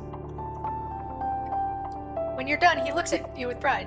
You know, I've been thinking of getting one of you kids to come help me out with researching the native plants, he says. You think you might be able to break off some time to help your old man in the lab? I know you've been studying biology, he adds. It's not as glamorous as Gentech research with instants, but it is important. He grins. Let me talk to your mom about it tonight before you go telling her. She's not a fan of alien plants, you know. If it were up to her, we'd fill these greenhouses with earth plants and nothing else, but there's gotta be more on this planet that we can cultivate. If you find any cool plants while you're exploring, bring them here and we can take a look at them. Okay, so we can research xenobotany, which gives biology an organization, and a lot of kudos. Fair amount of stress and friendship with Cal. That might be what we start to do a bit more in town. Well, after we're done exploring. So we get kudos doubled for for 3 months. For now, why don't we go explore? Why don't we go survey the plains? We haven't been there yet.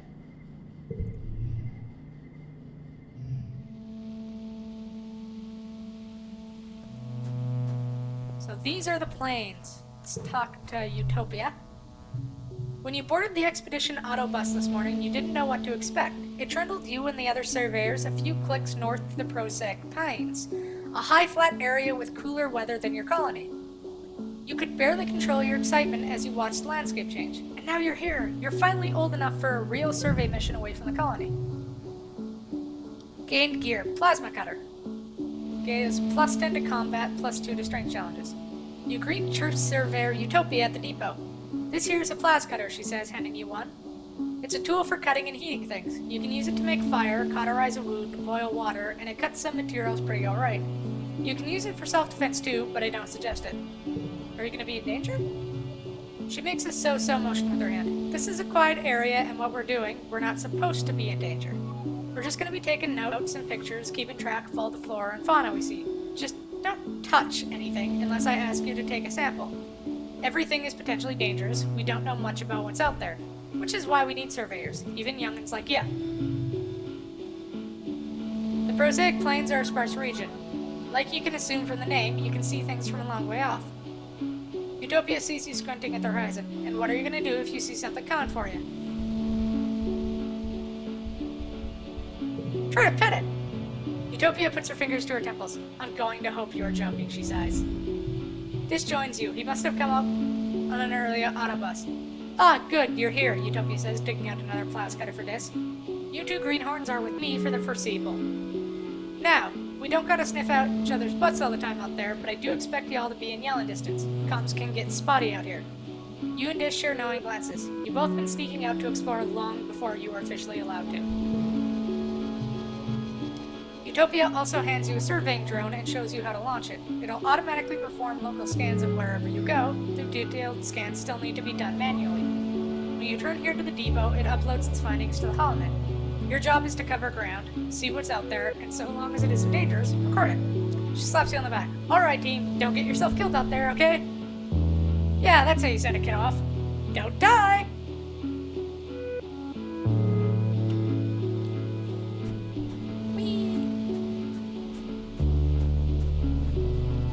Prosaic Plains.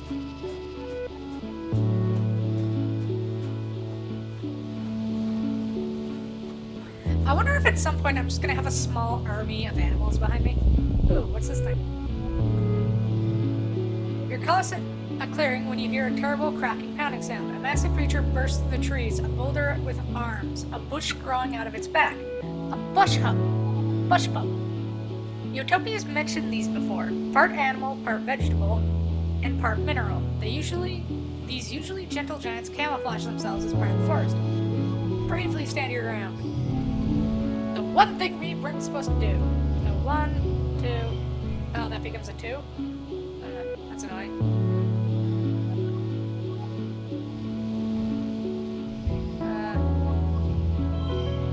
I'll at least get the bonus for...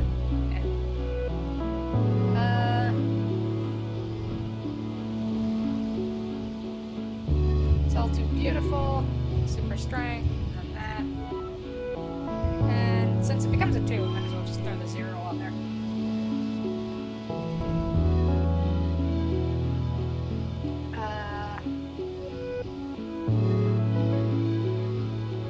Oh, that's intangible, so throw it there.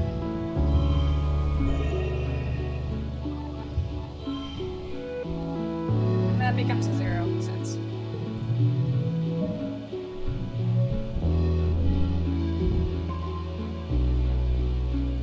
So we lose kudos and stress, and we gain 2 bravery. Or 1 bravery. Bravery! 49 out of 50. The creature pounds past you, its powerful stone-like grill arms smashing the ground. It doesn't even seem to see you and goes around you without even looking at you. You look around, but there's no sign of whatever motivated the bush bub to run so fast. At least that's something to be grateful about. Let's quartz. Whatever that is. It looks like quartz. You almost bump into Dis. He's being so still and quiet, hunched over and looking down a little gnome. He shushes you and points. Don't scare them. You follow his finger and see what looks like a bush bub shaking violently. 2 bushes actually at opposite ends of the clearing. Oh, they're bush bubs. From far away, they really do just look like plants and rocks. They're fighting over territory, Dis says. I hope they don't hurt each other. They won't, Dis whispers. They do it by dancing. Watch.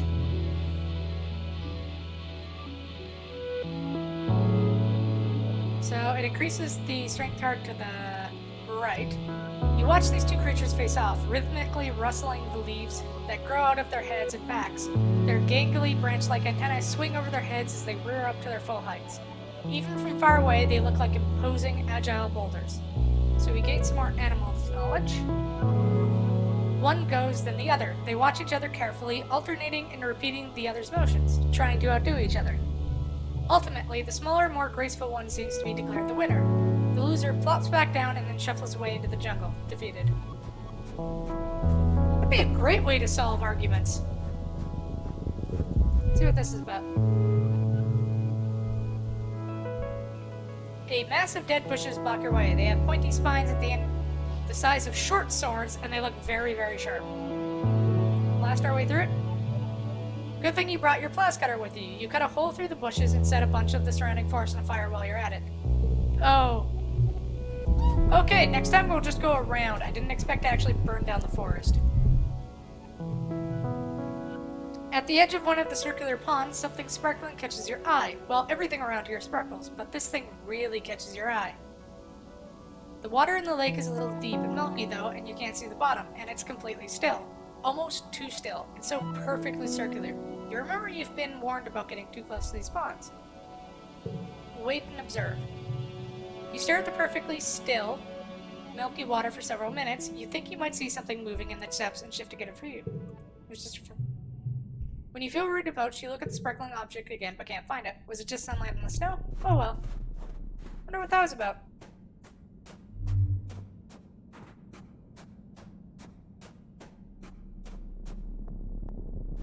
Oh, flower! You're stopped to admire the light glinting off the water in shallow circular lake when you notice some strange rocks near your feet. They're pink and red, bobbing in the shallow water at the shore. The rocks are flashing golden yellow. This one, then that one, then a pause, then that one, then the first one again. You thought it was reflected sunlight at first, but no, the rocks themselves are glowing. Repeat the pattern. You play a memory game with them, touching the stones in the pattern they give you. You feel emotions coming from the rocks. Coming from the rocks. Affection, interest, gratefulness. Somehow you understand they like the contact. So we got empathy and more animal stuff. Are they creatures or rocks? Sometimes the lines between the two can be blurry on Vertumna. They can't move, but learn about the world from creatures who pass by and touch them, like the way animals rub to leave their scent. These rocks entice animals to play with them and leave information about the world. You get the sense they're excited from your new scent. To what end, you don't know. Cool! Like a rock library. So does that mean you could get a bunch of information if you could figure out how to communicate with them?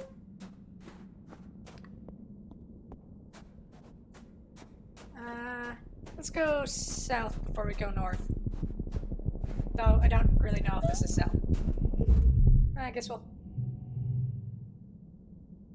There's not much out here, but the peaceful atmosphere is great for contemplation. You find a particularly beautiful little plateau where you can see the plains spread out like a picnic blanket.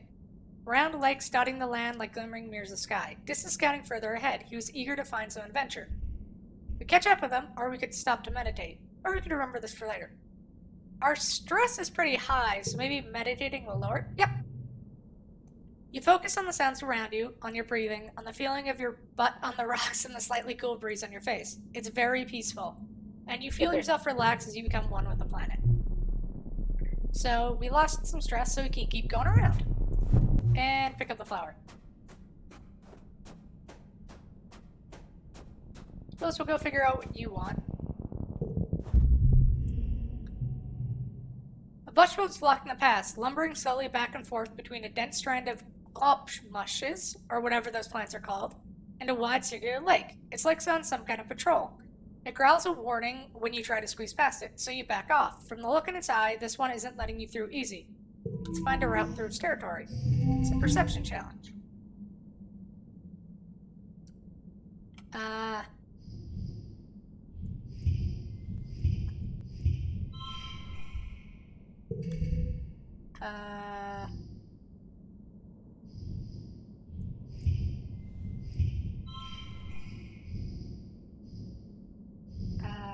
Do.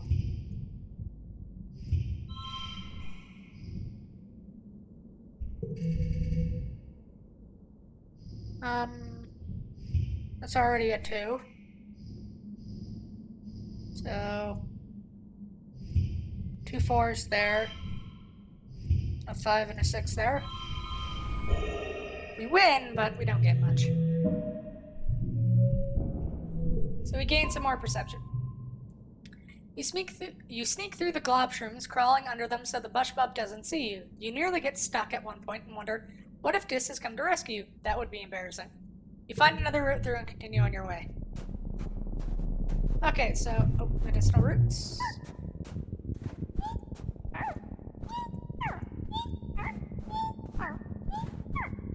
Okay, suppose we'll go through yours. You spot a familiar. Hey, you've seen this bush before. There's no rock underneath. It's all part of one creature, an absorbent photosynthesis, a bushbub. It pays no attention, continuing to blend in with the. Let's try picking the fruit. You're not letting. You grab some fruit and the bushbub rises and roars with anger. Yep, you knew it wouldn't be happy. Let's try calming it down and see how it goes. So the volume on that is random.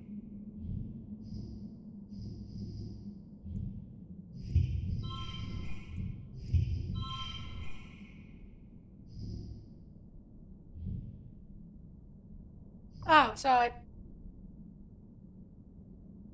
wildcard value matches all pairs and straights. Okay, so why don't we keep that? Do we have a 2? We don't have a 2. In that case, let's just go for all green. Or all blue.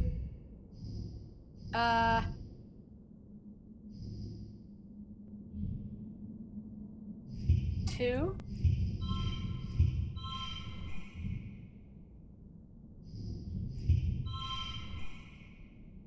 If we had one more, we could have really gone straight there. Oh, and a just stupid amount of 6s.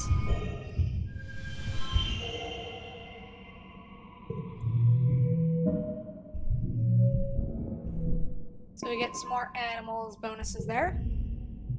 You see the bushbub, but it doesn't seem interested in letting you have any of its fruit. Could it be the same one you harvested the last time? Did we do that before? I don't remember harvesting one from before.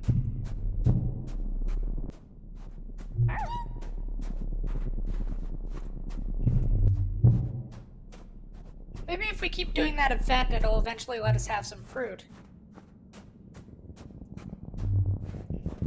I suppose we'll go see what this is about.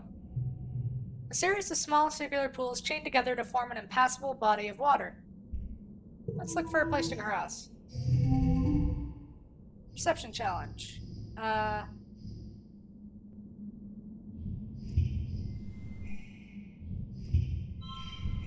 Let's save our cards.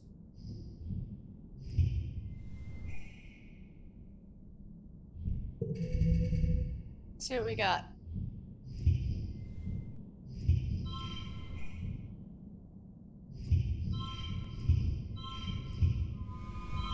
Oh, we win! Don't really get many bonuses. I really hate that, like, 1 in the middle becoming 2.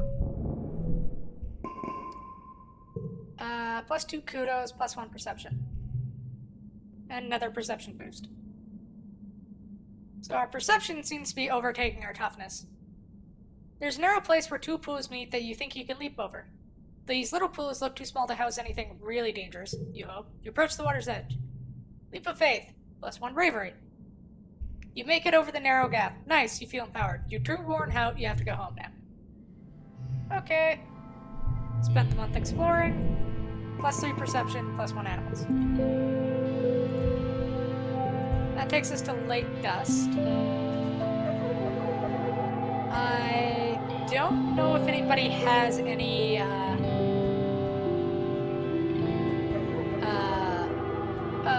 have we checked Dis's birthday on this day yet?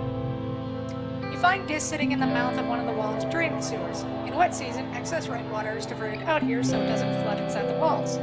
In the meantime, it looks like Dis has set up a little base here, with pillows and a stash of snacks. His alien communication device hisses with static. He looks up from his holoscreen as you pop your head inside the drain. Hey, Solana, he says quietly before going back to the game he's playing. What you doing? You haven't heard of it, he says without looking up. I made it myself. You squeeze into the narrow drain and sit down next to Dis. On his helipad is a picture of Mars. As you watch him drag a match from the sidebar and drop it on her face, little animated flames wriggle over the picture, leaving parts of it uncharred. It's pretty crude, but you think you get the point. What happened with Mars? Dis shrugs. Same thing that always happens, he says. He resets the game, then drags the bomb from the sidebar onto the picture of Mars. It explodes, and the picture disintegrates. She booked my name down for every appointment with the nanoprinter because she thinks my clothes are always torn up and dirty all the time, he continues. So I got in trouble for wasting resources. I tried to tell them it was her, but Mars never gets in trouble. Everyone likes her, he mumbles. But it's fine, I don't need anyone to like me. I don't care if they hate me. I hate them. Where'd you learn to do that? It's pretty simple, Dis says. The light from his holoscreen reflects in his eyes as he looks smooth in the glow. People on Earth used to make this kind of stuff all the time, and I have a lot of time to learn new things. Oh, I see. Dis goes back to playing his game, content not to talk to you. Why don't you just talk to Mars instead? Dis snorts. Yeah, right, he says. Talk to Mars? No way, she'll just make fun of me even more. Why should I bother, he says, going back to his game. I don't care. Aw, poor kid. Okay, so we know he likes medicinal roots, so let's try giving him some. Okay, this isn't his birthday either. When is your birthday, kid? We'll probably eventually pick it up. Why don't we go relax in the park this week? You're pulling weeds from the garden beds when you see Cal scurry past you, moving with purpose. He doesn't even stop to say, let's follow him. You step into the barn behind Cal, and you're surprised to find him keeping a cat kneeling on the ground, feeding leaves to a small caterpillar-like creature. It scampers around on its 6 stubby feet while chirping and chattering at him. You're so surprised, actually, that you let the barn door close too loudly, and Cal's howl snaps up. Solana, he gasps, trying to scoop the creature behind him. What is that thing? Cal sighs and scoops up the creature, cradling it in his arms. It immediately flips over and shows Cal its soft pink belly begging for scritches. This is Socks, Cal says quietly. I found her cocoon in one of the first shipments of mushwood, and I named her species of diddlypillar because I couldn't find anything like her in the Surveyor archives. I've been taking care of Socks for years, Cal insists. She's really sweet, I promise. I hope nobody finds out. Same here, Cal says. Do you remember Mrs. Manners, the mouse we found on the Stratosphere? The grown-ups wouldn't let us keep her. He frowns. I wonder what happened to her in engineering. Maybe Tang knows.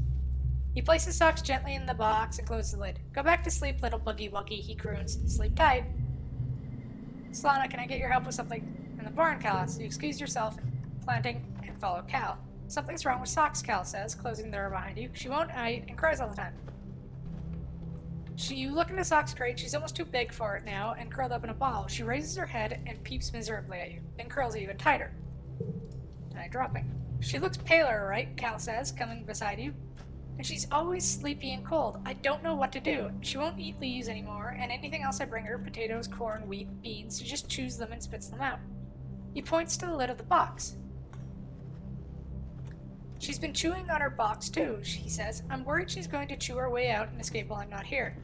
Cal rubs Socks under her chin, but she barely responds to a touch. You've been outside the walls, right, Solana? Have you ever seen any animal like Socks? Full-grown ones. What do they eat? I'll look next time I'm surveying. Thank you, Solana, Cal sighs. As he closes the box, I'm really worried. Let's drop that. So, he definitely wants us to look for stuff.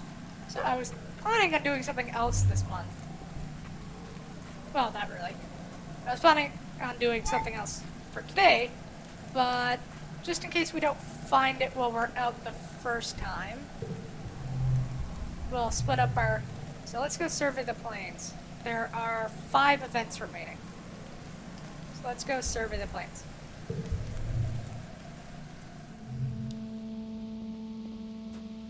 See what we can find here. Hopefully we can help him out with socks.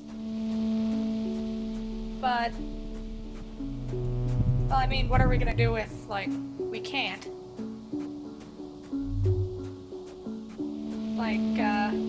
Like honestly, like, we haven't seen anything like socks before, have we? It'll probably be like a story event, so we'll try here for now. And if she's eating the wood, has he tried feeding her mushwood? That seems like it would make sense, right?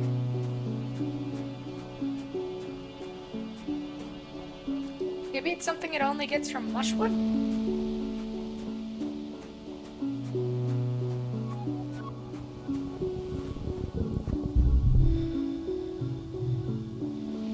Drifts of sparks don't make this area hard to pass through. Your feet keep sinking into it.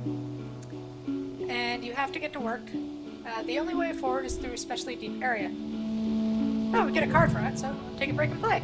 You make a snow bunny, or at least you try.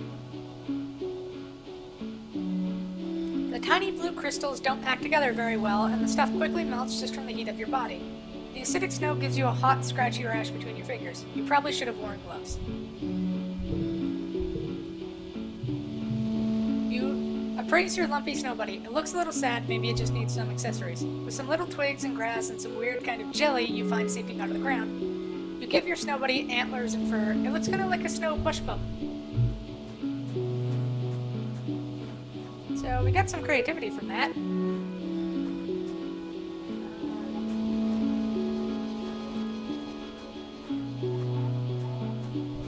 Let's try this one.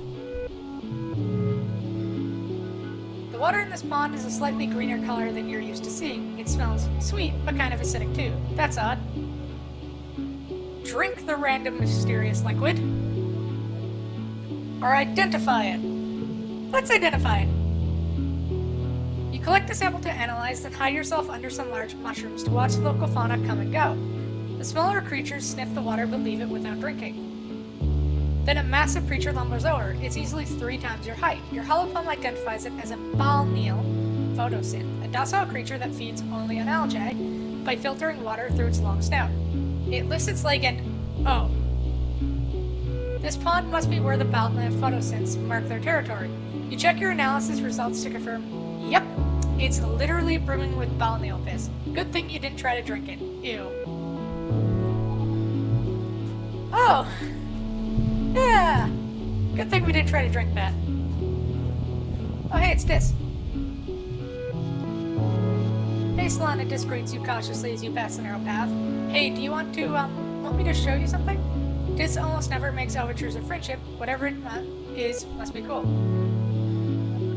Yes, you always find the coolest stuff. You follow him for nearly half an hour. A couple of times he stops to listen for something, then continues onward. Tromping through the fields of broad-topped mushrooms and swaying antler ferns, after a while you start to wonder if he's just lost. You're about to say something about it when he holds up his hand for silence and directs you to crawl under a huge mushroom. On the other side you have a view down to one of the perfectly round ponds. Taking up most of it is an enormous sea now, its legs deep underwater. It's a balneal, this tells you. They live in the swamps, you don't usually see them here. This one seems totally at home. It dips its long neck and even longer mouth into the pool, sucking up water from the bottom and spewing it out of a spout at the back of its head. The spray of beautiful turquoise water sparkles in the sun. Tiny and colorful bird-like creatures dart around it, catching the tiny fish that come spraying out. Sit and watch quietly. You enjoy the pretty scene together.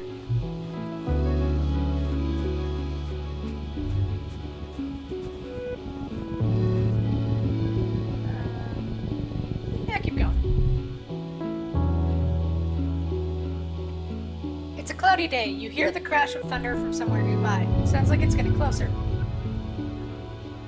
Suddenly, a massive, impossibly tall something punctures the low clouds and slams in the ground ahead of you. It's as tall as a skyscraper and a meter wide, covered with chitinous bone like an insect. You think it might be a leg? Another crashes down, then another. The creature's body must be up in the clouds, so high you can't see anything but the legs. The first leg lifts again and you move towards you. You're in shock. Your body simultaneously screams at you to stand still and run.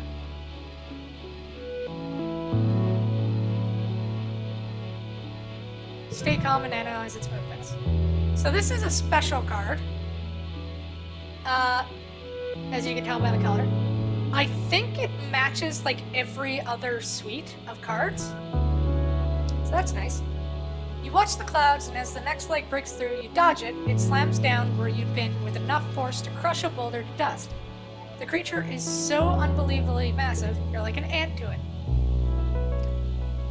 As it passes overhead, you marvel at how such a thing could even exist, and hope it never wanders any closer to your colony. That is... I've seen massive things like that before. That's pretty awesome. Oh, do you think that maybe this has to do with the bug thing? Let's see. You spy a creature. Yep, that kind of reminds you of Cal's illicit pet socks. A dilly pillar, maybe? Except it's huge. Really, really long. Like, as long as the stratospheric. Enormous. Could it be the same? You aren't totally sure. You watch it using your cures. So far in the distance, it looks like a train crawling along one of the great cliffs along the resting ridge to the west. It crawls down the cliff face towards the great plains not far from you. Run there and get close. The dilly pillar totally ignores you. Up close, it seems even bigger. Definitely longer than even a spaceship. It moves slowly, and you take care not to accidentally get in its way. It sniffs around the base of the cliff for a long time. The cliff is made of sparkling, iridescent rocks, almost the same shiver as the dilly pillar's scales. Pretty. As you're admiring it, the dilly pillar starts to eat the rocks. It's grinding them down effortlessly with its enormous molars. When you leave again, you fill your pockets with the strange colored stones. Better bring these to Cal. Okay, so we found Cal's food for his pet.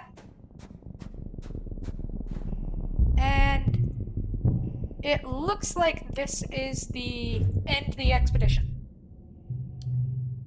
You spot an enormous unfamiliar flower. Large waxy petals join it to form a basin brimming with goopy yellow gunk. The entire thing has a sticky, melting look. The awful smell of juice permeates the area. It's like something died in there. Wait and watch it. One of the nearby bushes starts rustling. Oh, another bush bub. It approaches the plant and dips its arm into it, bringing it in like its face and licking it. Then it sucks its head right there and drinks. You try not to gag. Well, after some long, deep gulps, the bush bub wanders away looking slightly tipsy. Well, it seems like it's drinkable. And given it's tipsy, maybe it's alcohol. Should we put our hand in or drink it? Suddenly the plant sucks your... You panic, expecting the sting of digested juices, but it's just warm. Gross, but oddly pleasant. Oh, our toughness went up. There seems to be nothing else in there. You plant your feet on the other side of the flower and pull your arm out with a mighty slurp. Your hand smells awful, but ultimately kind of stronger. All your noise attracts a nearby bush bump. It comes scurrying out of the bush, growling and crackling at you. Defend ourselves.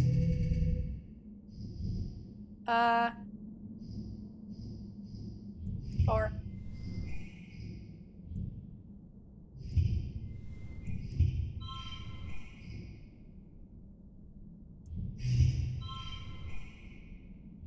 Let's keep that. And we'll take the stress. We're ending here anyway. It's all too beautiful.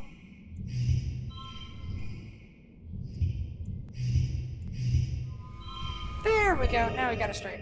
And throw that in there since it too.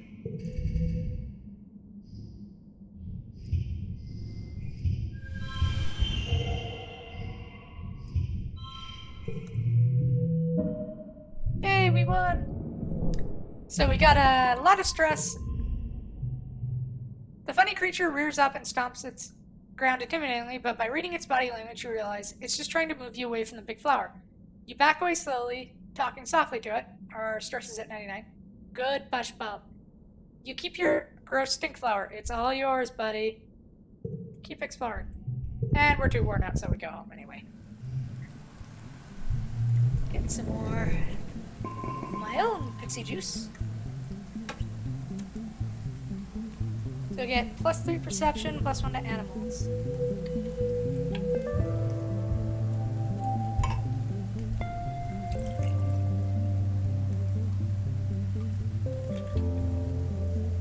Mid-wet. Equip an additional... Oh! We've got an extra gear slot from our animal stuff. So it seems like not only can we get extra gear from organizing, but also from animals. That's nice to know. Why don't we put in our hop-eye? So we have our pets. Hey, Cal. You find Cal excitedly and drag him to the barn where he keeps his pet. I figured out what she eats. Rocks. You tell Cal about the dilly pillar you saw on the plains. She's really gonna get that big, Cal breathes. He looks as worried as you feel.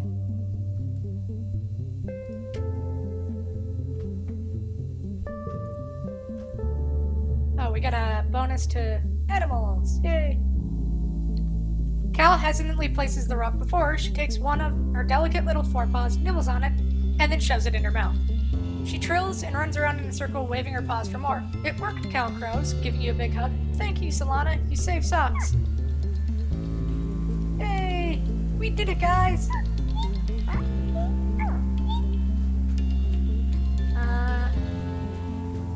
Well, we need to rest now.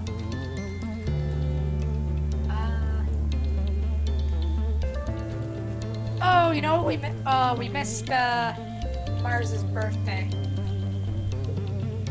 But I still think we can get tangents next month. Yep. Ah, let's go to Geoponics and relax in the park. Your mom is tending to her garden as you relax nearby.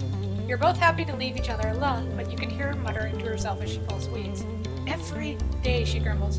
You'd think I was never here at all, and somehow, with how some of these weeds grow.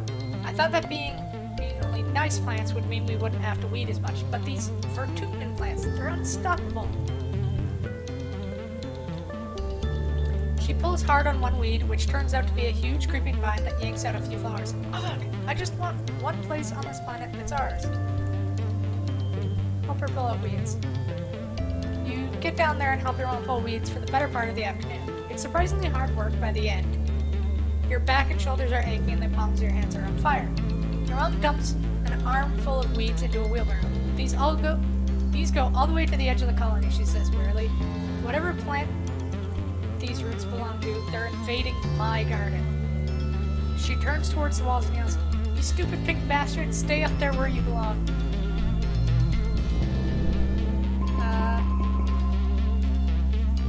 Let's forget playing sports ball since it drops everything to a 1, basically. Plate wet. Next one.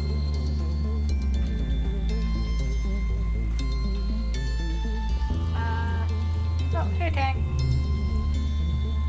I already spend as little time around other teenagers as possible, Tang says dismissively. Now that everyone smells and is growing hair in unfortunate places, absolutely not. Her lips curl in disgust. What a cosmic joke. Hormones that encourage us to be intimate with one another, while simultaneously turning us into disgusting, sweaty, stinking beasts. Ugh, no thank you. I have never allowed my biology to dictate who I am, and I don't intend to start now. Okay, here's a flower. Happy birthday. Oh, she does not like that. Oh well. My cute little pets.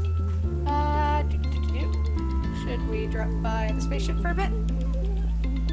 Wait, oh! Yeah, since our toughness is really high now, I think we can go... Yeah, we can train together with, Anemone. Or Nem. Oh, she seems to be bouncing sports ball. Want to train together? Em always insists that you never go easy on her, so this time, you don't. You go after her with everything you've got. By the time she finally taps out, you're both breathing hard. You let her up and... Okay, so -4 for the last card. You let her up and she touches her fingertips to her brow, startling when it comes back red. Whoa, she says, you really kicked my ass. Good job. So we get more toughness and more friendship. Yeah! I don't think we can train with her anymore. Nope! But I'm pretty sure we can also give her a gift. So, I'm pretty sure she won't like this. So why don't we try giving her... Bobber fruit? Not really. Oh, she can. Better than nothing.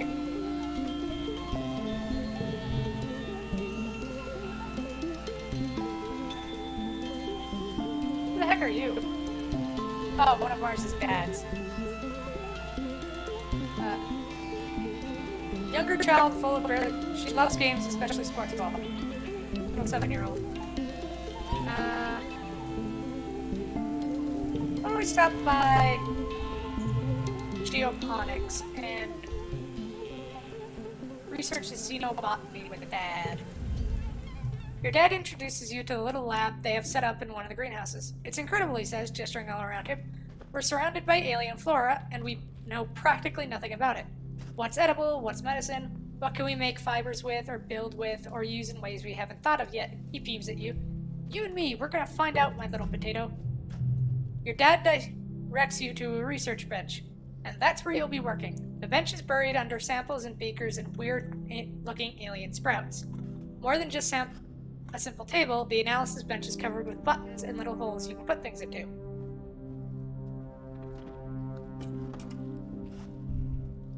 Carefully find the on switch. There is no on switch. Yep, you looked everywhere. Stick something in a hole. You put one of the seedlings into a little small slot, and the door slides shut, then reopens, a loud burr noise. Oh no, you're broke it, you dad laughs. Nah, just kidding. You're doing fine. Good instincts, kiddo. Press buttons at random. Yo, it's Congruence. The ship's fine. Beams at you from her hollow screen. Of course she's here. She's the guardian of all knowledge in this colony after you. You wonder where she got yo from. Your dad laughs. Don't tell anyone, but Congruence is the real brains of the operation, she confesses, though it's not like it's a secret. She'll make sure we don't do anything super dangerous, which means you and I get to focus on experimentation. If you follow the rules and stick to what you already know, you won't learn anything new, so don't be afraid to try stuff. You bring your mushwood sample into the lab. You're going to study these and revolutionize the use of mushwood lumber. Maybe. Study it! So, we lose 1 mushwood, but we gain... You examine the mushwood under a microscope and take notes on its cellular structure. Part of the reason it needs to be harvested and wet is because the cells get so saturated they lose structural integrity and turn to, well, mush during glow. Studying the exact process by which the cells take in water leads to a breakthrough. It might be possible to hack the process and stop the mushwood trees from taking on too much water during wet. If they don't take on as much water, they won't take as long to dry.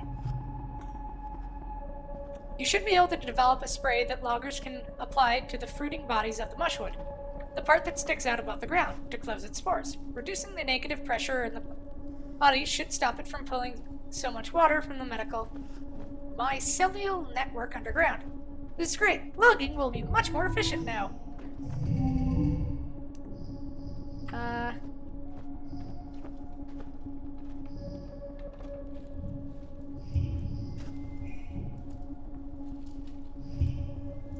Let's drop that as the last.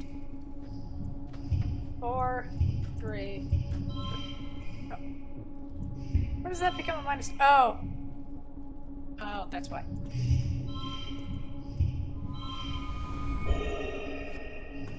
Huh. That'll have to do. Victorious, you worked well this month.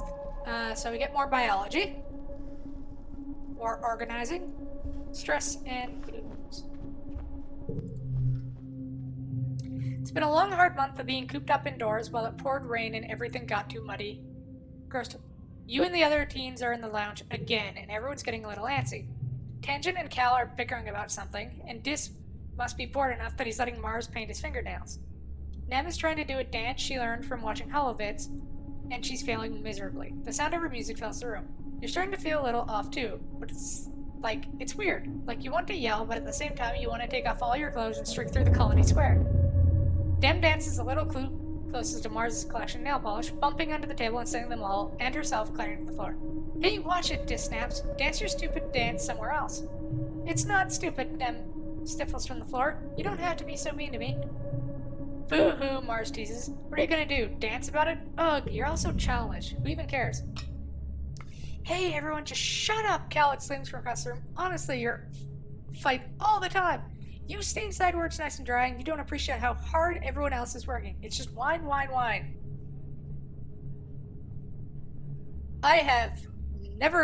Cal's never yelled like this. You're not better just because you work outside, Tang joins in.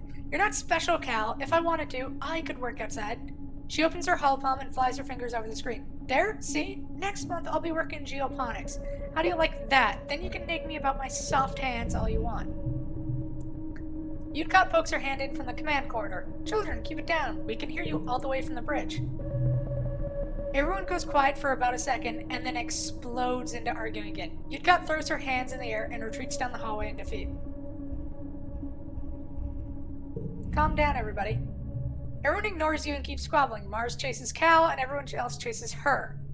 And somehow you all end up in the classroom. Suddenly Mars shouts, okay, everyone. She claps her hand. 1, 2, 3, look at me.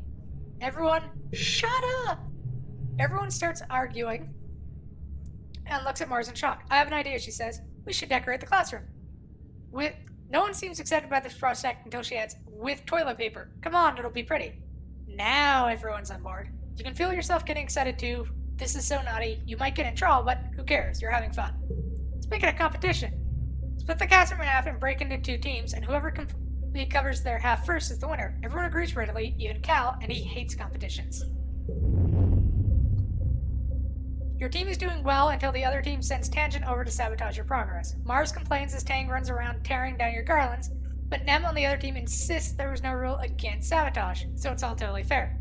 This makes Mars shriek in indignation and go flying at Nem, knocking her to the floor for a vicious hair-pulling battle.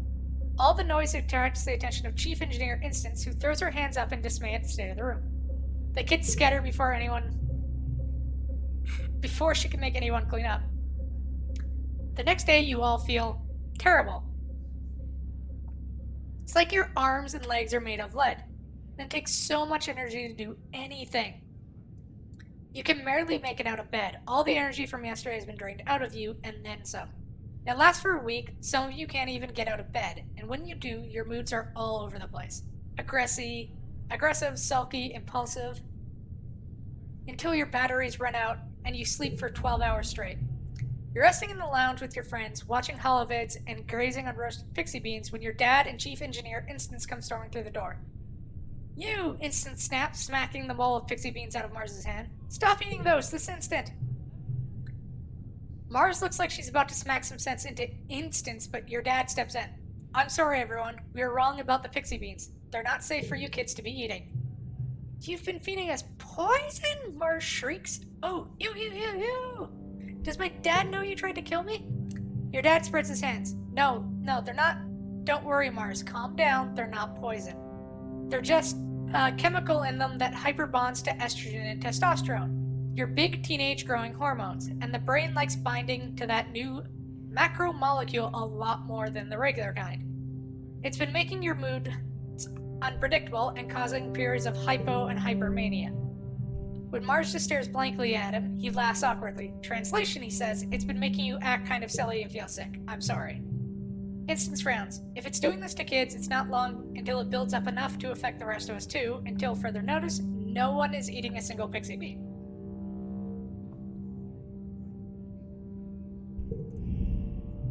So we lose a colony food, but we lost the hormone status. Your dad looks distraught. Lulu was right, he says, collapsing on a nearby chair and rubbing his eyes. She didn't trust these things, but shit. She's still going to be pissed when we don't have another successful food source. You look at him in shock. You hardly ever see him swear. It must be worse than you think. Your dad sits there in silence for a long time. So yeah, I think as a colony we're running out of food, is the thing. Oh, and to the new viewers, you came just in time for, glow season. Here. It looks very pretty. It's also incredibly deadly. Like, stupidly deadly.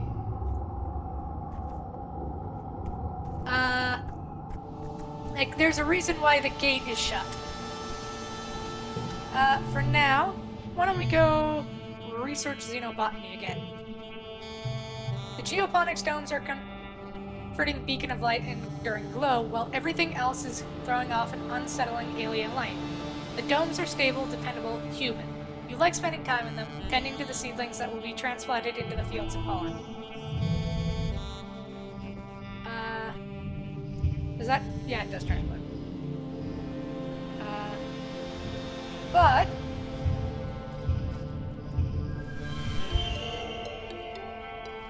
we do get a thing of. There we go.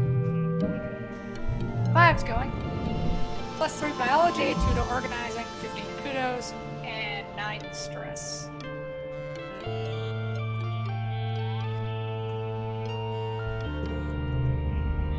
Another year, another glow. Everyone's pretty sure there's going to be an attack this year, so the colony is on a high alert. You're collecting glowflies in the geoponics garden with Cal and Nem when the sirens begin to wail. You all stop what you're doing and look at each other nervously. Your parents run off to help defend the farms, telling you to get inside the greenhouses and stay quiet. Nem declares she's going to the walls to watch the soldiers fight. She knows a good spot. Let's go help defend the gates.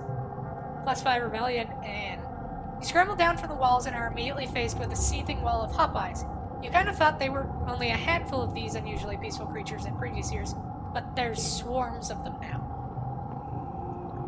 And not just Hop-Eyes. Once your eyes adjust to the chaos, you see large creatures that look like walking bushes. These wild centipede-looking things with long spider legs, and at least one giant, many-eyed thing that's hovering clear off the ground, defying gravity.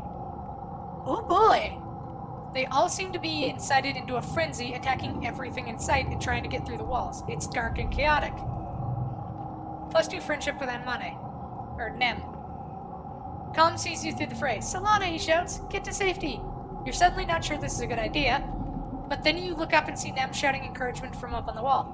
Let's fight tactically.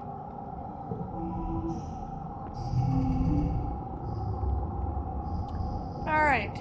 So...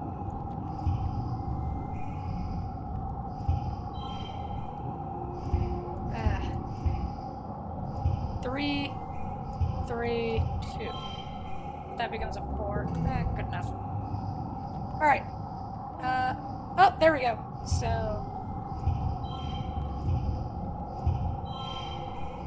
there we go. So now we need to beat a 6.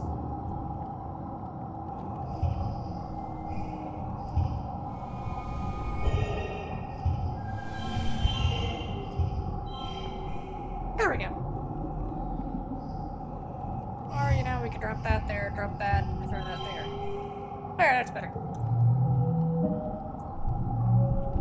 So, for combat? Yeah, and kudos. You're not even trying to win. There's too many of them, and you're unarmed. But even your vulnerability can become a weapon. Use your knowledge of the buildings around the gate to bait anything that slips past the defenders into circling back so they can be picked off by people with actual weapons. Nem acts as your air support, calling out when certain shortcuts are blocked by the creatures, so you always have an escape route. We gain 10 kudos and more friendship with Nem. Eventually, the defense force manages to push back the creatures. The rest of their swarm flees back into the wilderness. Kem jogs over to you, breathing heavily, and slaps you on the back. You're one brave kid, he says. Stupid, but brave. You really helped out back there. Nem whistles and hollers from the walls, and Kem shoots her a grin. Your parents are arguing quietly at your little table. I'm telling you, it wasn't a fluke, your mom says. They're not just wild animals. They have a plan, the fields, the lights. Okay, your dad replies, taking your hand across the table. We have to tell people what we saw in geoponics. They look up at you, noticing you from the doorway. Your dad's worried expression quickly changes to a smile. Hey, Rutabaga. What happened in the fields? Your aunt stands up. Don't worry about that, she snaps. Go to bed, it's late, and we have a lot of work to do tomorrow. To clean up. Yeah, so every year, these monsters attack. And we're now 14, which means it's been 3 years of these. Something tells me it's going, and every year it's been getting worse. Oh, and looks like everybody's aged up, so everyone's gonna look different. That's us. I don't think we have like a full body picture of us yet anymore, so Cal's looking all grown up.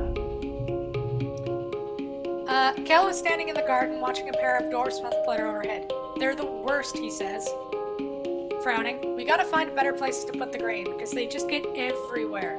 You'd be surprised what kind of hole they can squeeze through.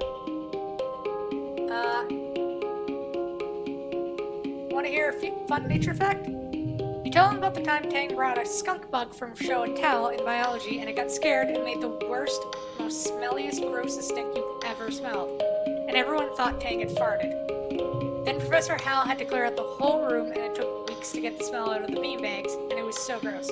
But also kind of neat, how such a tiny bug could make the whole room. Kids run away. Cal laughs. I remember that, Solana, except that the way I heard it, it wasn't Tang, it was you. Yeah, see, it was my friend, it was her.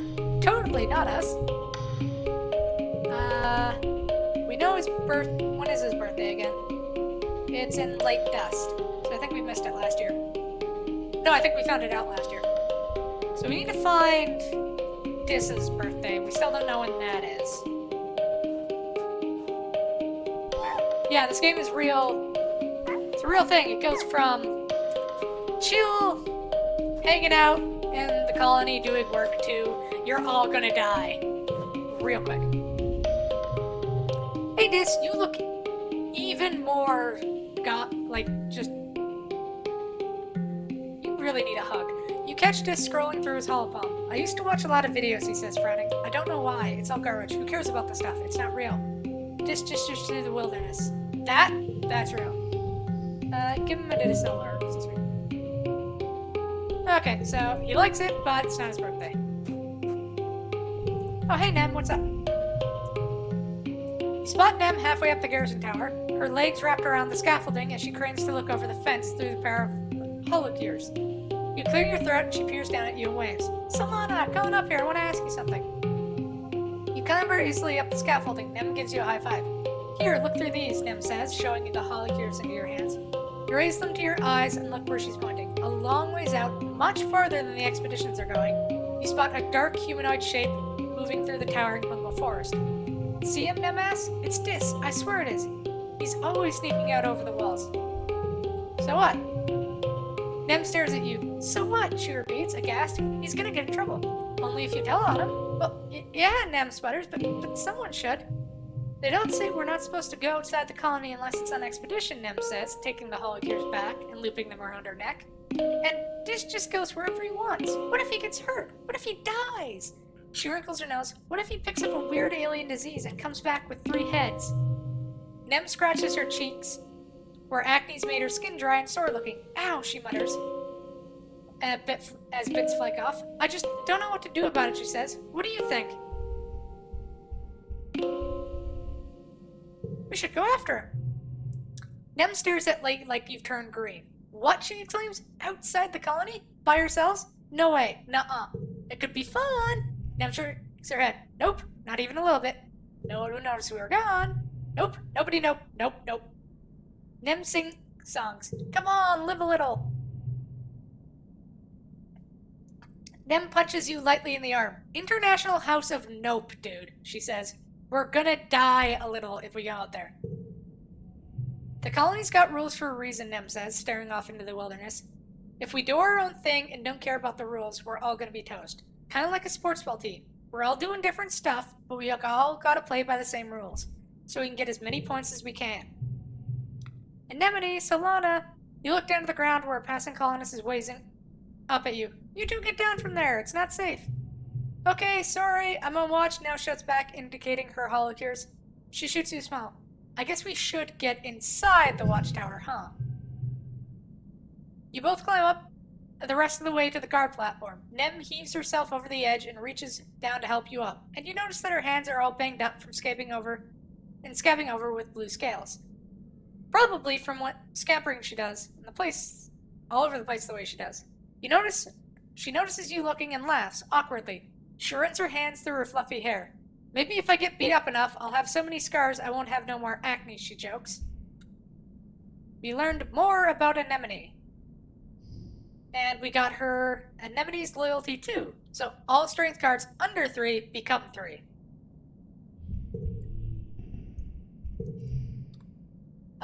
So we get to see her rebellion versus loyalty. She's really loyal. Her chillness versus energy. She's really energetic. And she's fairly in the middle between goofball and serious. So once we get up to about that many hearts is when we, I think, get the ability to see that. I don't know if it changes through more playthroughs. It might, knowing this game. So let's go. We've got heroic going. So why don't we go and do some exploring? Let's survey the plains.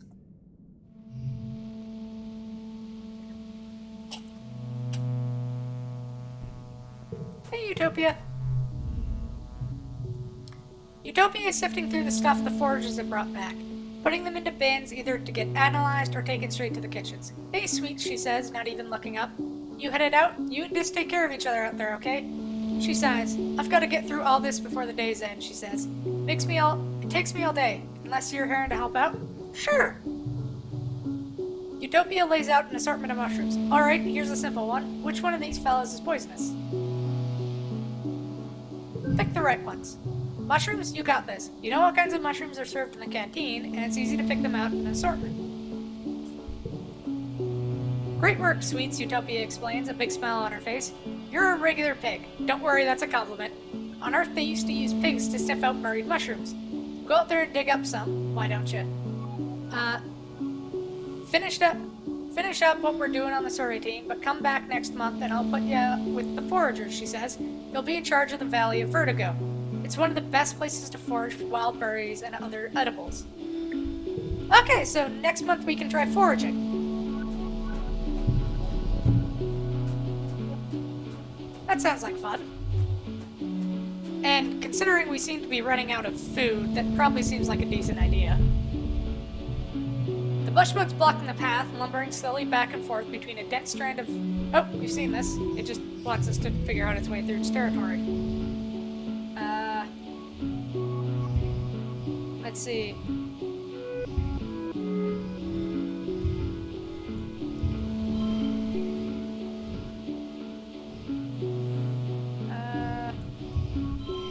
There. Let's see. Ooh. Maybe we can get I think we can get a group of twos going.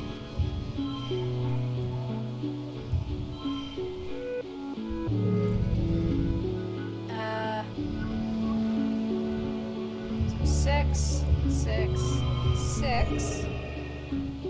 Let's do the cards with the gems.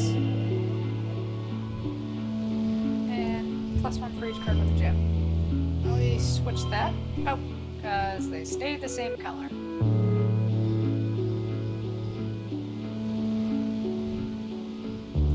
Would that up or lower our score? Lower it. Oh yeah, because of that. Okay. -1 stress, +3 perception. You sneak through the globshrooms, crawling under them so the mushbub doesn't see you. You nearly get stuck at one point and wonder, what if this... Yeah.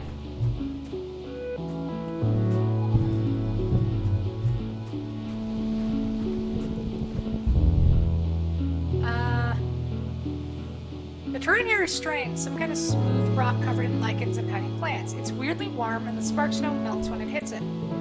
Carefully move over it.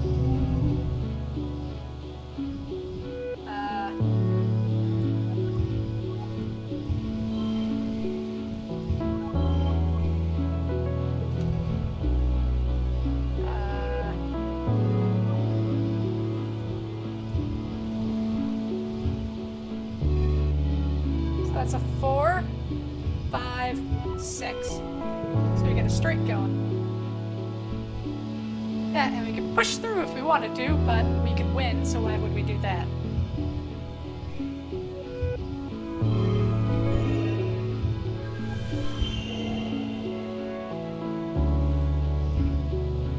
That gets a +1 for each. Yeah. I'll switch you, so we got us bring those going. Throw you there. Win. Lose 1 kudos, but we gain 3 perception. Our perception is getting pretty high. After cautiously walking around it and observing quietly, you realize the ground is alive. It's rumbling very slightly. What you thought was a rock, was just a rock, slowly opens. It's an eye. It stares at you dreamily as you stare back, fascinated. This must be a very ancient creature. It's so vast, it's completely immersed in its surroundings. There are even trees growing out of it. So we gain more animals knowledge. A little animal, like a moth, with a huge web feet, lands between you and the massive eye and starts preening. The eye dilates to focus on the moth, then it slowly closes again in what you think might be contentment. After a minute, you feel a faint rumble under your feet, regular breathing in and out. Snoring. You creep off the creature, careful not to wake it again. Oh, that'd be awesome, just like this massive creature that just exists. That's awesome.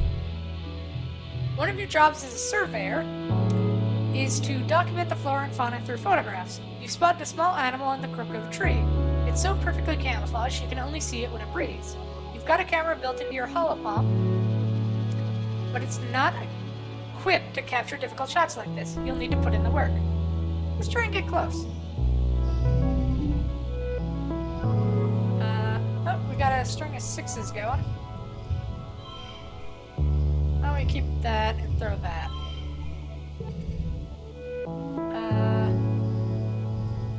We're going to avoid dropping that if we can.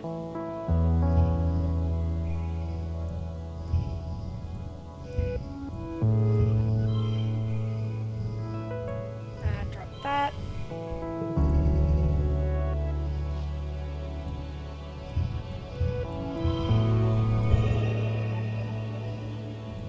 And we'll drop that since it's one of the bigger cards we got.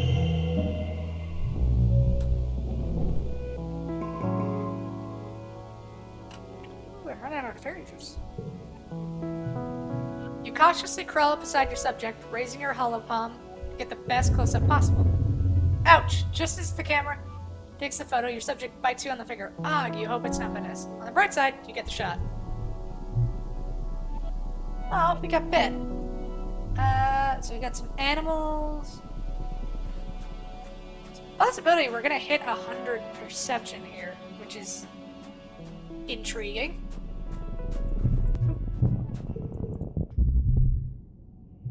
At the edge of one of the circular ponds, something sparkling catches. Last time we observed, let's try getting closer and see what we find. Oh, great, that's locked in.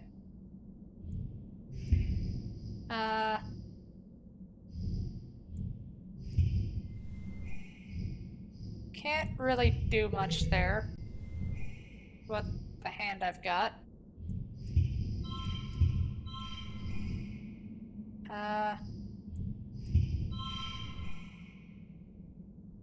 That way we can get a few bonuses going.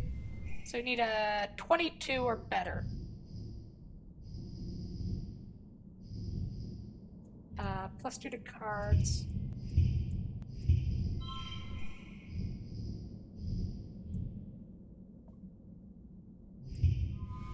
Well, we win, but it's not exactly the greatest one you've got. +1 to bravery. You aren't scared of some pond or whatever might live in it. You march up to the edge, keeping your eyes on the shiny prize, and paw around in the snow looking for whatever that shiny it is. Looks like it's a pretty crystal, just sitting on the ground. Good find. Oh, this looks like he wants to talk. That can relieve stress. Dis and you are surveying together, though he's mostly just throwing rocks at things and seeing what happens. Ugh, this is so boring, he complains. We've seen everything here already. The other surveyors are going to cool places like the Subsqueeze Swamp. Places that are actually dangerous. Valley of Vertigo is cool. Yeah, I've been there, Dis says. It's neat, but Utopia sends people there to forage, and I just want to adventure than picking berries, you know? Dis goes back to chucking rocks and complaining. We've just been here. We're just here all the time, he says, even though we know everything about it. Utopia says we need to come back every year and take new readings, in Quiet here and in Pollen in the Valley. Oh. So, each season has its own time to investigate. So, we should be here in Quiet and Pollen in the Valley? And I think the valley is just outside our house, outside the base, maybe? That sounds about right. So maybe we should try that in Pollen? Good work. Your two weren't. Oh, now we have to go home.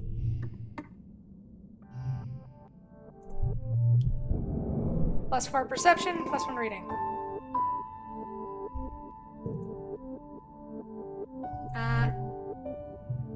It's your birthday. You wake up from a nice blissfully peaceful dreams. No nightmares, no premonitions, just a pleasant feeling of contentment.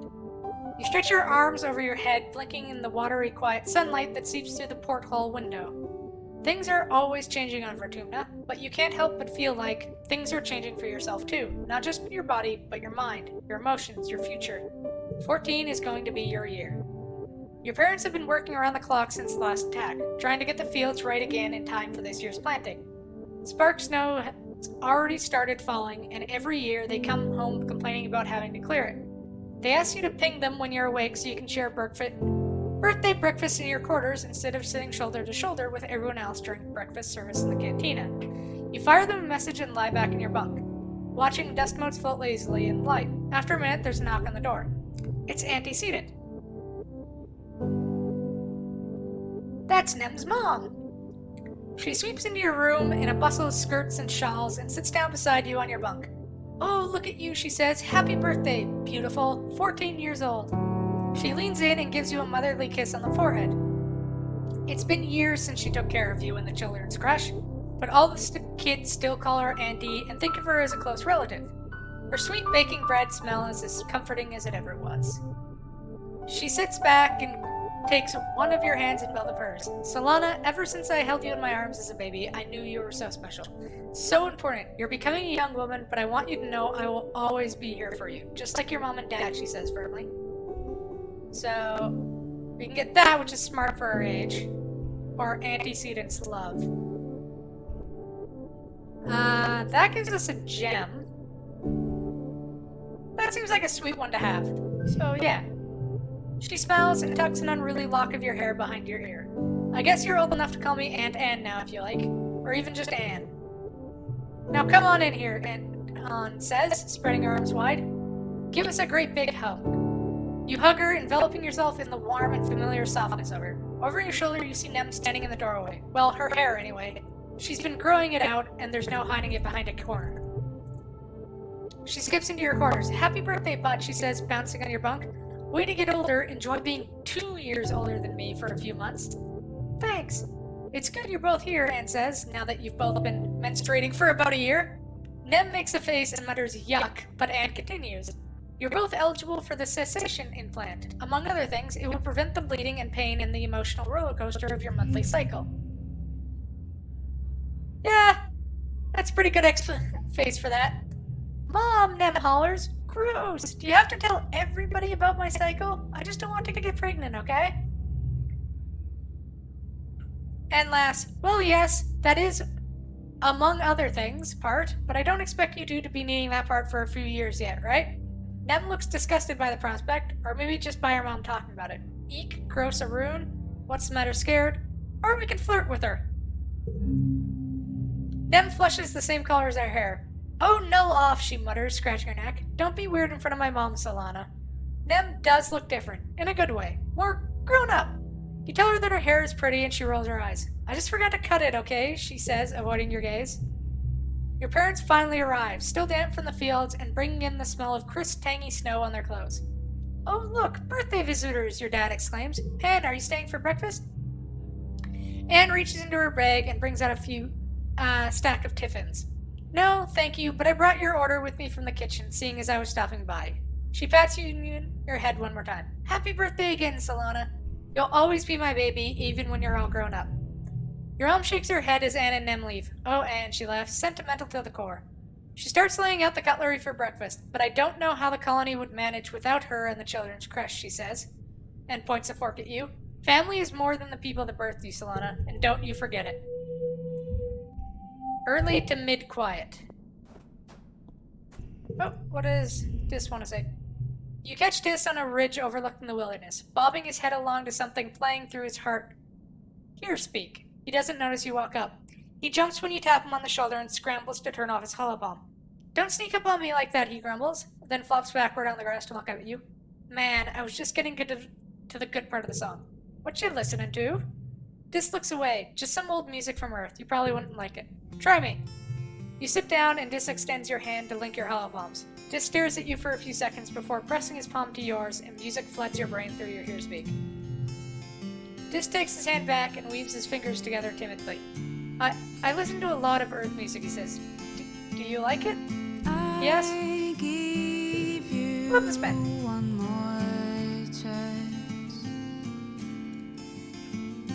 I hope this isn't copyrighted. Dis cracks a small smile, relieved. Good, he says. It's my favorite song right now. I always listen to the same album on repeat. It's comfort music. I really like her voice. He stares into his lap. Sometimes I feel like the lyrics are about me, he admits. They're just so deep. Like my soul really gets into this kind of music. But don't tell anybody okay? It makes me feel better thinking about that someone knows my pain, even if it's just a dead Earth woman. Sounds deep, man. Dis nods and closes his eyes. Yeah, he replies. I have a lot of time to think, not like everyone else here.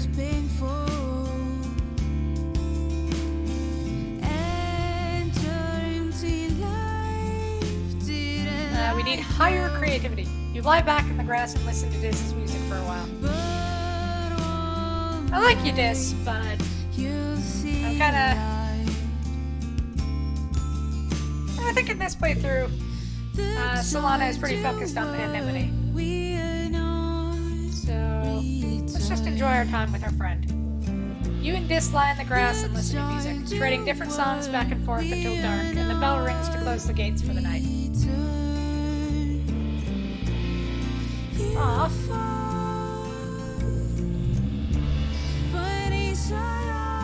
Em scratches her. Yeah. Oh, this is what Tang looks like now. Guess she got tired of her hair.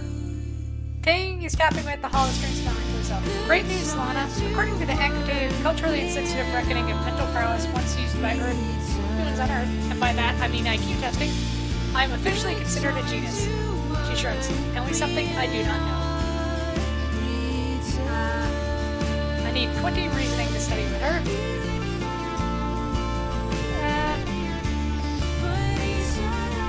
Sure, why don't we give her medicinal plant? I have a lot of those. Oh.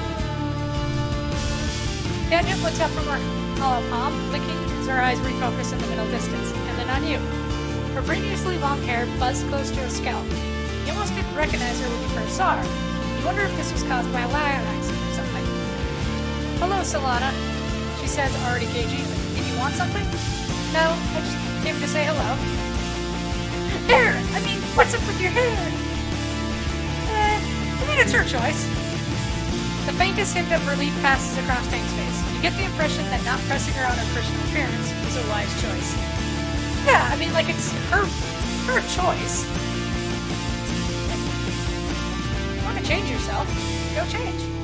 Oh, well then, hello then, Tang replies. She raises her hand as if to push her hair out of her face, but stops when she realizes what she's doing. I'm rather busy at the moment, actually, so if you don't mind, you can take a hint.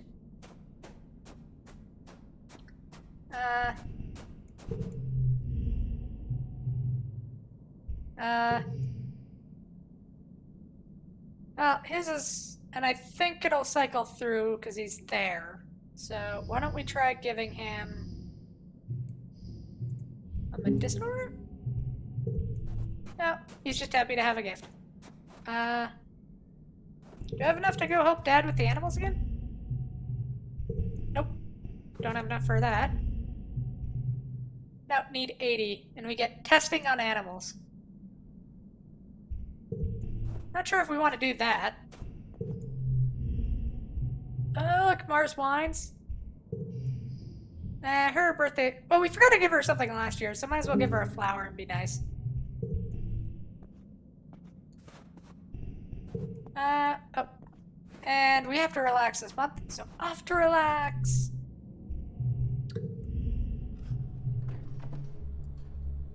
You visit Cal and Socks before your work shift ends one morning, just to check up on them. As you expected, Cal has Socks out for twice daily playtime. Hey, Solana, he says. Look what I taught Socks to.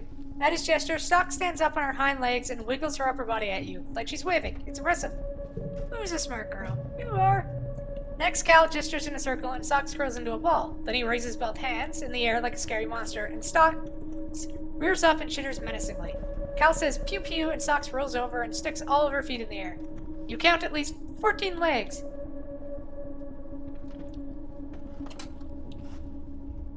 What happens when she outgrows her box? Socks clambers up Cal's arms, almost toppling over with her weight, and curls up across her shoulders, like a scarf. She looks seriously heavy. Well, people hardly use this barn anymore, Cal says, adjusting her weight. It's just storage. Maybe she can live in the rafters? You're pretty sure your mom comes in here often, as she's head of geoponics, but you hold your tongue. Socks hasn't been discovered yet. Maybe she's really good at hiding. How do you find food for her? Cal looks distressed. It's really hard, he admits. She eats so much right now. Tons of leaves and grasses, and those rocks, of course. I think she swallows them all together and chews it up in her gut. Like a flow cloud. Her teeth look like they go all the way down her throat. I don't know if I can keep hiding how much food she eats, though, Cal says sadly. Does she get lonely? Cal says, looking at the ground. I think so. She used to sleep all the time, but now she needs to run around and climb more. I still come here every morning and evening to let her out, he says defensively. And she goes back into her box right away when I tell her. She's a good dilly pillar, I promise. She knows she's not supposed to go outside without me. He pets her snout. I think maybe she's just not a baby anymore, you know? See you later. Aw. Immediately get it and immediately forget it. Nah. Mid-quiet to late quiet. I suppose this month we'll go... Do we want to go back to where we were before and finish off exploring there? Then we can do some xenobiology, and then foraging maybe later. So, let's go survey the plains, because there's still 8 events remaining, and some collectibles to pick up. Since collectibles are what we use for gifts, and we can use them in the card games, that's a good idea to pick them up. Or, not a bad idea to pick them up.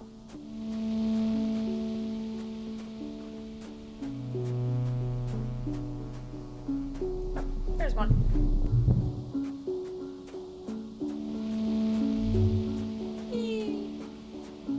I really do love the art in this game. It all looks so pretty. And then also absolutely terrifying at the right moments.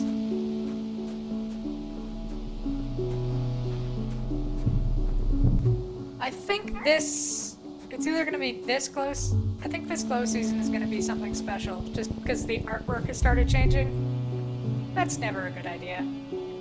Or good sign. It's a cloudy day. You hear the crash of thunder from somewhere nearby. Loud, sounds like it's gonna... Oh, it's the big thing again. We can stay calm and analyze it and get another card. So we get more animals from it, which puts us up to 78. Let's deal with you. Pick the fruit. Calm it down.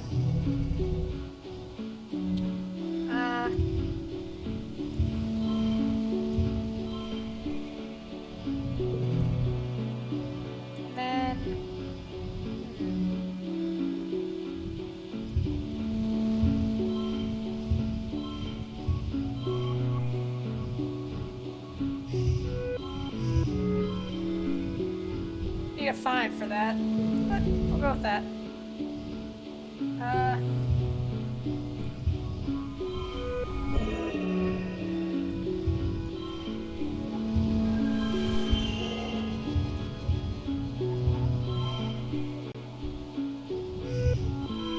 There we go.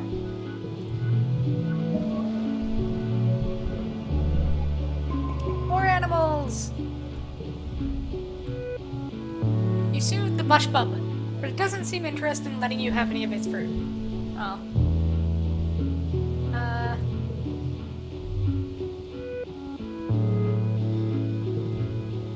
On, we're really into animals.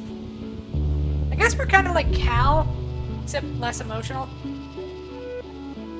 Which, could be a bad thing. A series is small. Let's look for a place to cross. Oh boy, that's not great.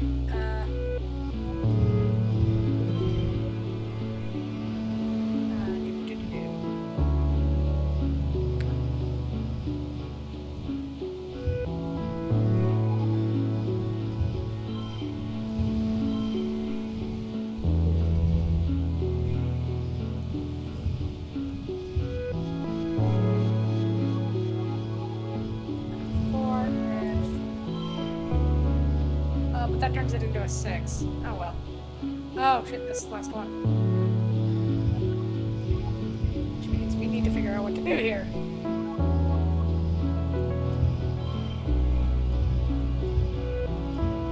There we go.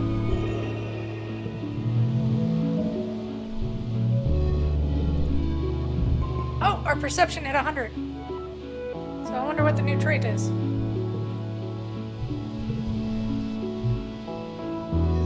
Perk. Oh, we can just walk past path-blocking explorers things. Which means we don't need to always waste time on stuff. So... there's not much to find out here, but the peaceful atmosphere... Oh, it's the meditation thing to lose stress. Yeah, let's do that. Was there anything down here to check?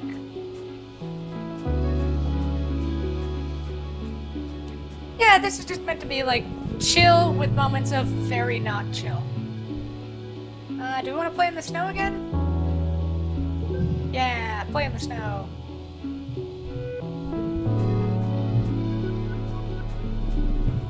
Hello. So I can just walk past you now? Yeah, I think you can walk away from most of these. Oh, this is the one that... yeah, it's like... these weird rock things that, like, increase your empathy, which is nice. Always having higher empathy is a good idea.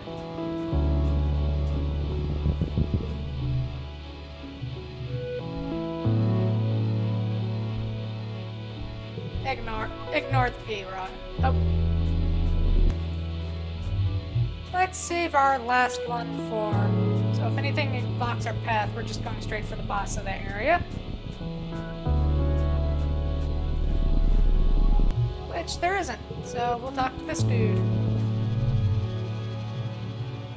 You hear Dish shouting from nearby to come quick and take a look at this. You meet up with this on a curiously clean part of the path. There's no twigs, pebbles, bits of grass, or the ubiquitous dwarf small scales that litter the area. It almost looks like it's been swept.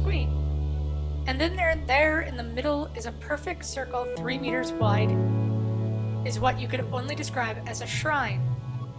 A hollow, waist-height structure made from twigs and parched spark snow from the centerpiece, and around it are deliberately spaced piles of colorful fruit, flowers, and glittering stones. Like an offering. Did you make this? This looks at you as if you'd start... no. I know you think I'm weird, but not this weird. Should we... let's stake it out and see what we find.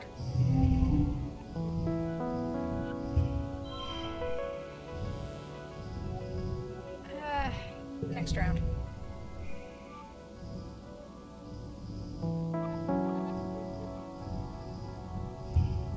Does it give a minus? Yeah, it gives a minus if it goes low enough.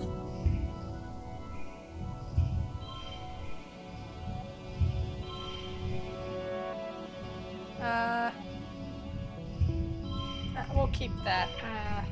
Next round. Okay, so we need to get to 32. Okay, so since it counts as everything, it takes the -2 because of that.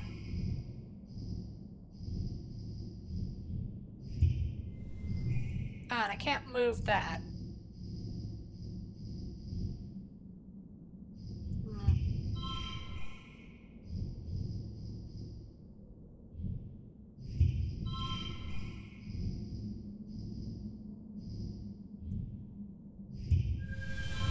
We'll win. But I'm not happy about it.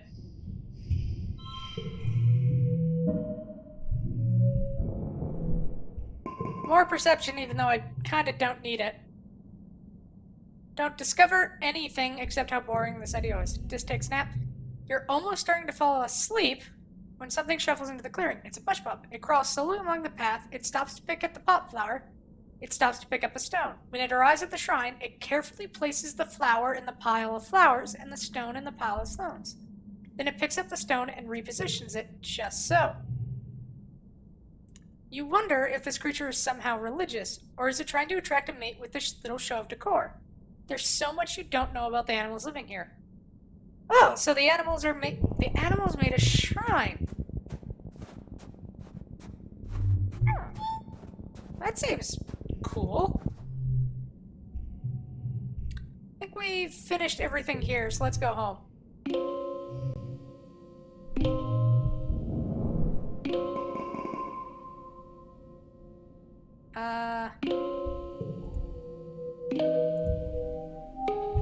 So now it's early pollen.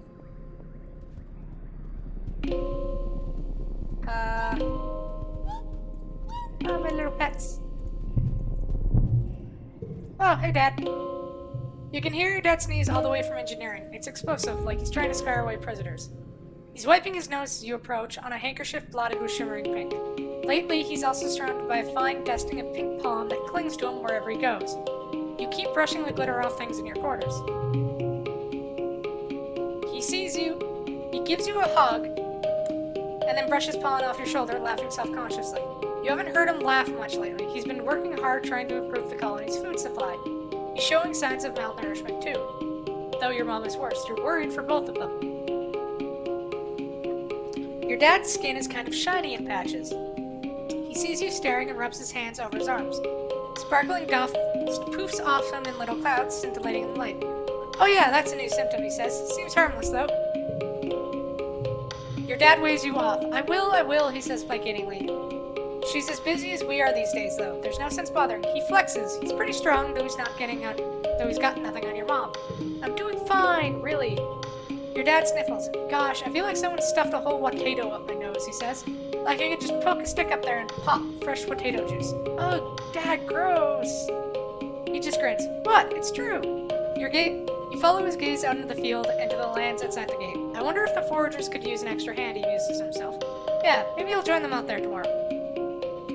Neither of your parents is taking breath. They're so stressed out from the poor harvest and low food supplies. They try not to let you see it, but you can tell. Maybe your dad is right. A little seasonal illness is nothing.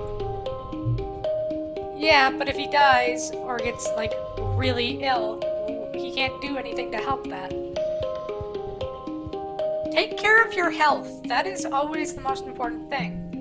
Because if you get sick, you can't do anything about anything else. Anything I do is probably going to hit me at that stress cap, so why don't we go relax?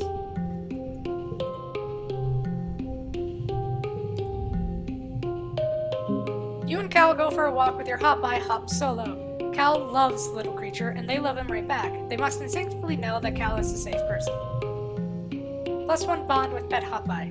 Cal sneaks stock out of her hiding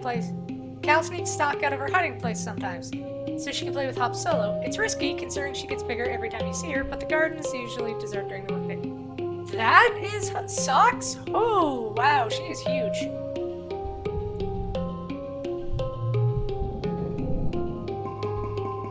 I'll keep both those. Your lunch with your parents was sliced soy cakes and watery broth again. Great. When they put down their cutlery and look at each other, then you.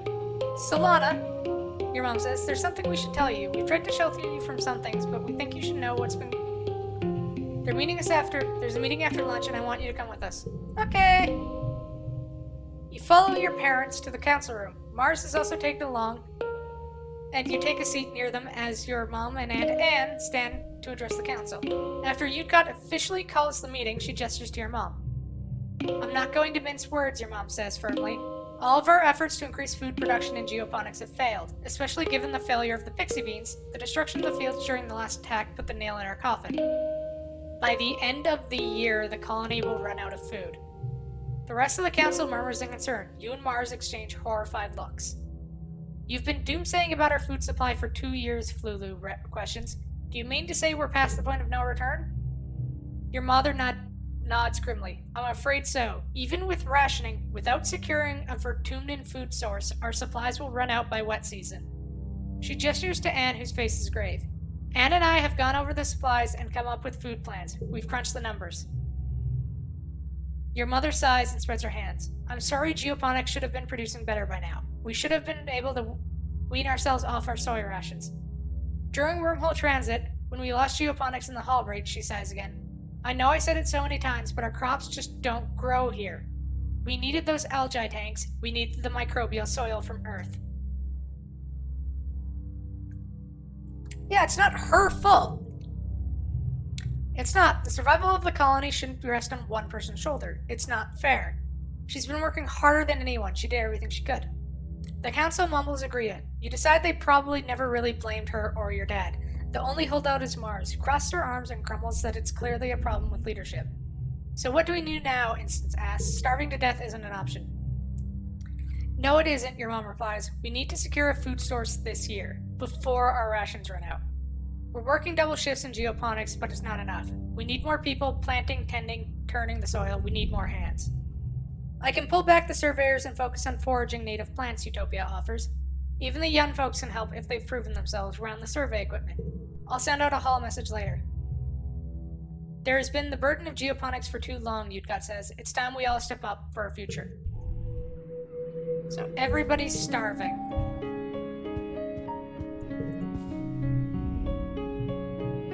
You spot Cal heading... Hey, how's Socks? Cal shoulders back saying he's bringing some food to Socks, he says, looking around. Do you want to come with us? You enter the barn and Socks slithers down from the rafters with all her many feet, both length-wise and anatomy-wise. She trills happily with Cal pulls a fist-sized rock from the sack. He tosses them up to her and she snaps them out of the air, pulverizing them in a shower of gravel with her massive jaws. You even do a few as well, watching her. I have a little while before I have to get back to work. Let's teach, yeah. Oh yeah, Cal agrees. I've been working on getting her to follow directions lately. That's a great idea. You spend about an hour teaching Socks how to shake a paw. There are lots of paws to choose from, and she seems to delight in giving you a different one each time. You can't help but think that working with her like this might come in handy in the future. Yeah, always train your animals. Even if you, don't want to, do it. If you can't put in the time to take care of your pets, to be honest, you really don't deserve pets. Harsh but true. Here, take some medicinal roots. Is it your birthday? No, it's not. Well, let's go foraging, since we're apparently running out of food. So, perception and biology is what increases from this. Okay. Utopia greets you warmly as you muster for expedition. Solana, I'm glad you can make it. We need everyone we can get right now, boosting our food supply. I'm ready to sniff out those tasties. Good luck hunting out there, she says, handing you an oversized backpack, more like a basket than a pack. Use your holopalm to identify edible and medicinal plants, and just throw them in here. I'll sort them back at base camp. Oh, and keep on the lookout for creatures. It's pretty peaceful out there in the valley, but even a little bug will get you if you're not careful. Go slow, pay attention to your surroundings. If you're unsure about something, don't approach it. Stay on the path and don't get lost. We don't call it Valley of Vertigo for nothing. Any questions? Will Dis be with me this time? Utopia looks like she's trying not to smile. Nah, Dis is good at finding new things, just not so much the same things over and over. We'll be okay though, she continues. You won't be alone out there, you're doing important work. Ah, should have chosen the flirt option. Oh well. Wonder if we could go back. Yeah, we can. Oh, oops. That's not what we wanted to do. Sorry, close the game. Almost. Let's try it. Try different options. Oh yeah, so you go right back here and we get to talk to her. Ready to sniff out those tasties? Any questions? Yeah, I saw this after I thought this was gonna be like the ask questions and you get to answer all these. Let's try flirting with her. What's a fun place like this? You cheeky top eye, she laughs, shaking her head and vigorously waving hands to shut you up. You making fun of my accent? Go now on. Get.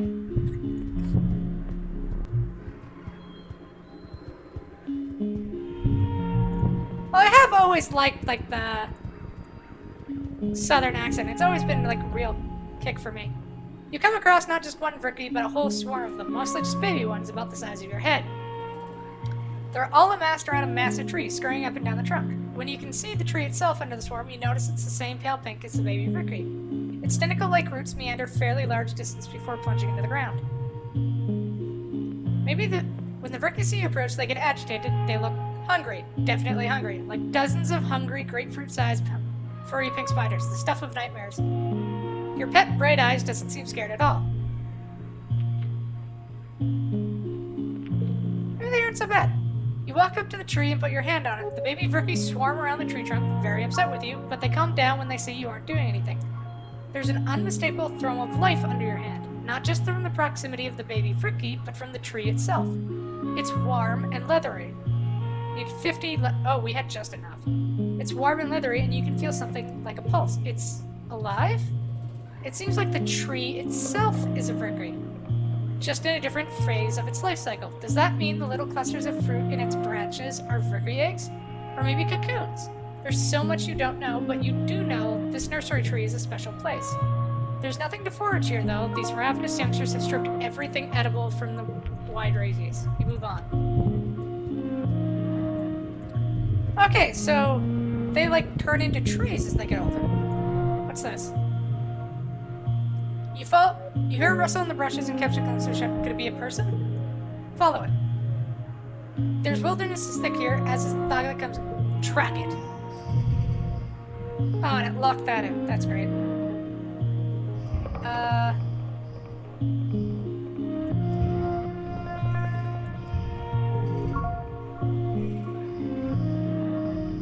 Okay. Oh.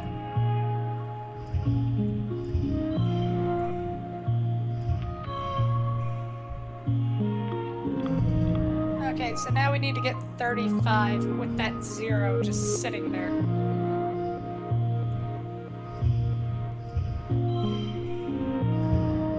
Actually, this... Well, let's see if we can... Okay, that doesn't give us there. There we go!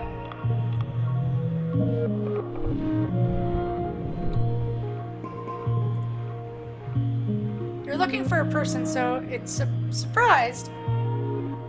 So it's a surprised. I think that's a typo. So it's a surprise when you come face to face with a weird-looking creature. It kind of looks like a person a bit, more like a tree, really. Some relative of the bush pup, really, but more tentacles and slime, like a tree oozing with goopy sap with 2 legs. Yuck. Makes some sort of boo noise at you as you back away. Oh, looks like there's something important over there. An absolutely enormous tree forms a path. The roots cut natural stairs, and it's a magnificent canopy of large flat leaves completely block out the sky. They arch overhead almost to the ground on the other side. Walking under it is like going through a tunnel. In the tunnel is dark and gloomy, unreasonably cool, and filled with the whispering of leaves. You get the sense that something is aware of your... Well, it's a challenge, or we could climb up it. Let's whisper back.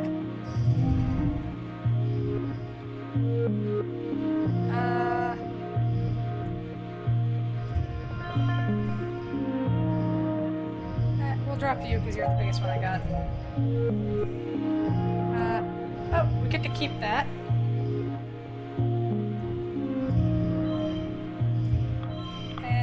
increase that to a massive amount. So we need to get 29.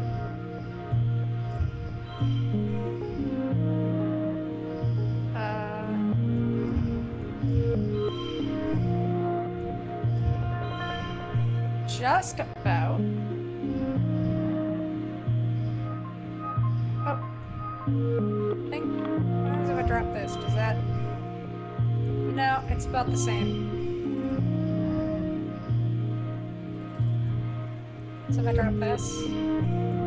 Drops by 1. Well, that's what we have the mushroom log for.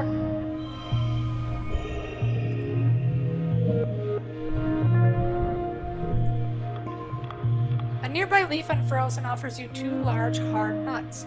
You feel a sense of peace and cooperation wash over it, like you and the tree have an understanding. Bring them both back to Utopia. You're a forger after all. Utopia can figure out what to do with these.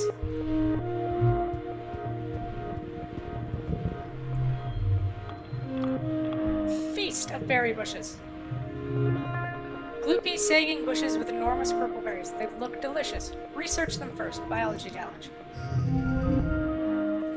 Ooh, 63. Can we make that?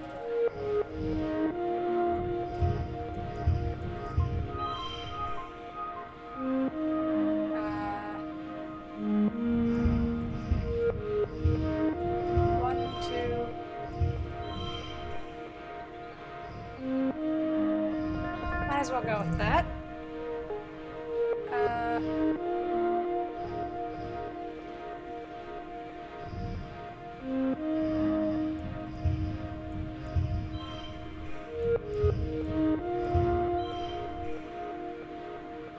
Oh. There we go. We got a straight going.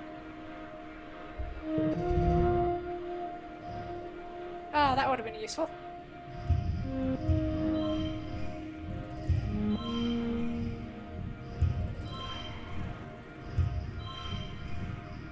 Oh boy. Well, we have a lot of these, so let's try redrawing our hand, see what we get.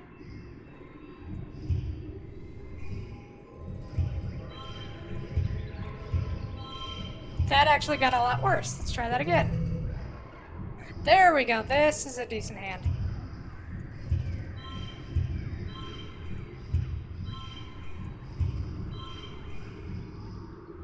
And now we play the game of making sure we got enough logs to try and get through this. Hey, look at that! We won! And that's why you collect everything. Silver Streak is... Oh, hi!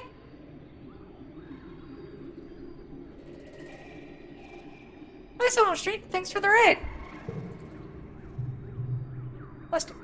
Are these purple berries? They're not even in the jalapeno as berries. They're some kind of explosive seed pod. You take a few steps back, careful not to set them off. Set them off from a safe distance, or harvest them. They could be used as an explosive. As soon as you... These aren't... They're exploding... Okay, so you can't even harvest them without exploding. That's a shame. So we could use them as, like, bombs. Yeah, I'm also in the first year where... Oh, you're only in the first year. Yeah, I'm in... At age 14, we started to starve. So we're out here foraging. You spent some time working in geoponics, so you know your way around a plant or two. Walking through this area, you notice something different about it.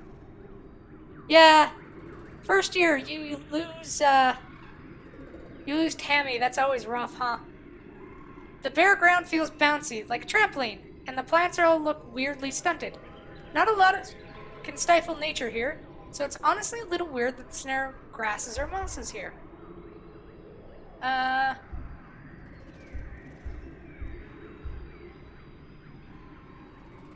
Notice the strange spongy soil, or notice the natural biodiversity.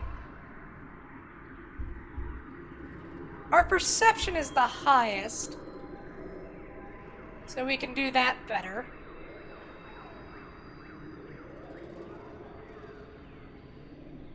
Yeah, from what I've heard about it is, like, every time you go through a full cycle, you do wake up with memories of the past again, so you can do things slightly differently.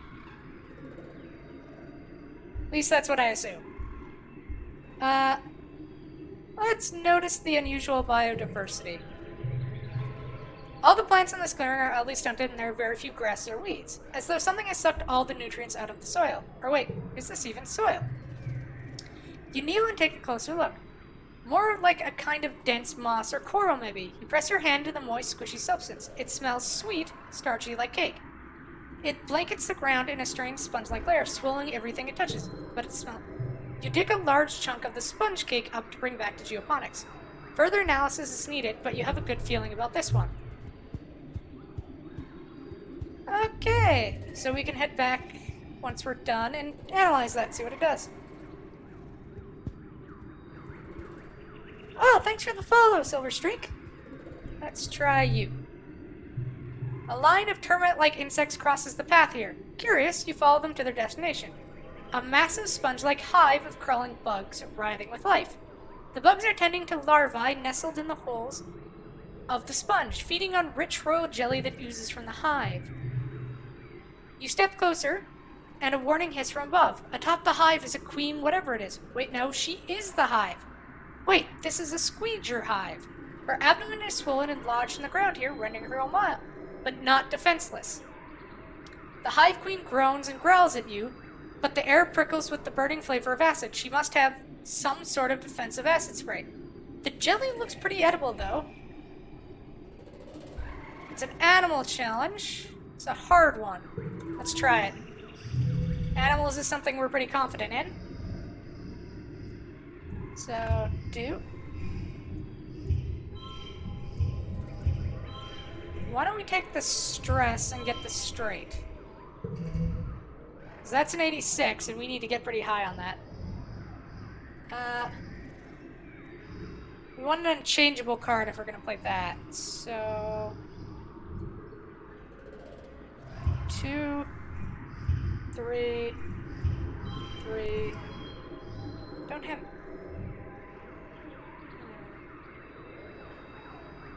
Oh.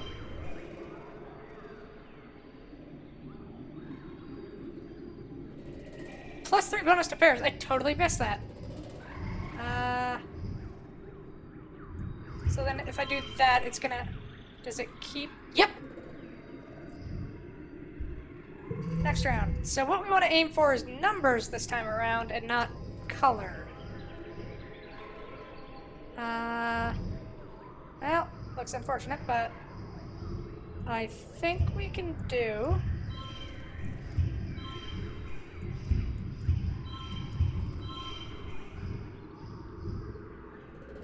And then 4, but I think that's going to put that to a -2. And that's going to... yeah.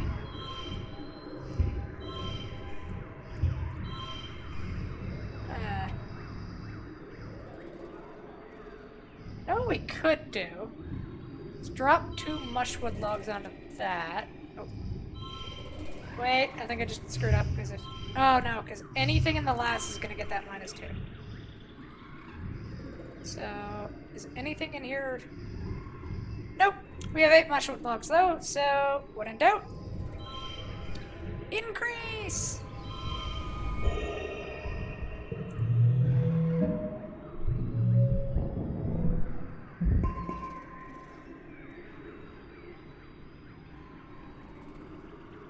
Oh, no problem. Take care of your doggos. Yeah. I'm very much enjoying this. Milking the squeeger. So we get stress, kudos, and we got 4 more food. And a new memory of milking the squeeger. You get in there and squeeze out some jelly from out of the hive queen's many holes. Ew. Somehow managing not to get sprayed too badly by our acid. Some lands on your arm and the back of your hand sizzles briefly, but you keep your calm long enough to escape with the bounty. We're too worn out to continue, so we'll be taking a break here.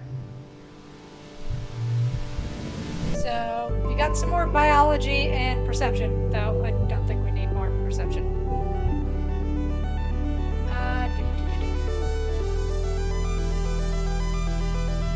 Alright. Hello. I don't think think anybody needs to talk this month, and I don't think anyone has a birthday that we know of. So... Oh, but animals is probably high enough that I can help Dad out. Little Gaunt, there wasn't a lot of weight on helping with the animals. Your dad is running some kind of test on the Trippets. He's playing a different chord and trying to see if they have a language or just making distinctive animal calls. You help him by holding up random objects and trying to determine if their sounds may map to any understanding of what they're seeing. They're either saying, "Kill all humans," or "Linguini sports ball," your dad says, staring at the readout on his holophone. I just can't be sure. So, 3 more points in animals and we'll be at 100. Suffice to say, we're doing quite well in that regard. Let's take a break. +1. The garden is such an extravagance normally, but during a famine, it's almost irresponsible. Your mom hasn't had a lot of time to weed here lately, so you donate some of your free time to cleaning up the flowers. They're pretty, but not edible. What a shame. You can feel your hop eyes starting to trust you more. They're still pretty skittish, and you don't want to see them. Those claws on the end of their foot can do, but they seem a lot more relaxed in your presence. You're petting it when it starts to chitter at you in agitation. Oops, what's wrong, Hop Solo? Flops over on its back and wiggles. Its lighter stomach fur looks impossibly soft and enticing. Do you dare? Or is it a trap? So, this should level up our hop eye, right? Challenge. 59. Oof. 6, 7. Can't get a straight going, so I'll just drop the 6 there.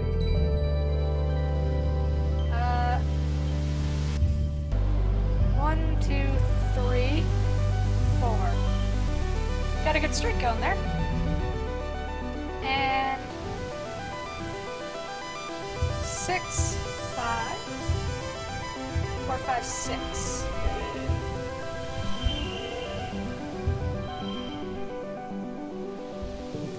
Yeah, super cool. At 99 animals, wow. Oh, there we go, 100.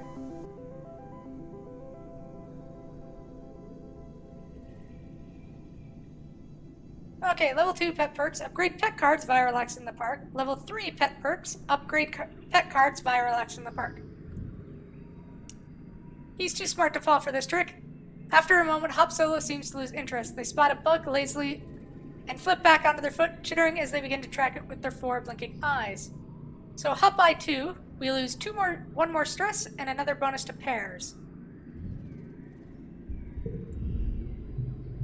You haven't given up training Bright Eyes to follow simple commands. They clearly have the ability to understand that you're trying to communicate with them. There's just a huge language barrier.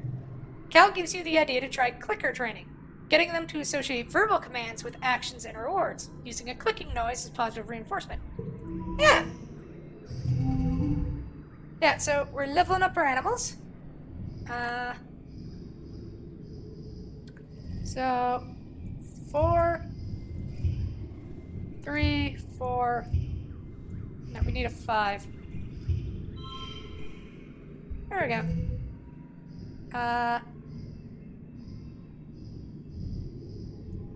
3. We do not have a 5.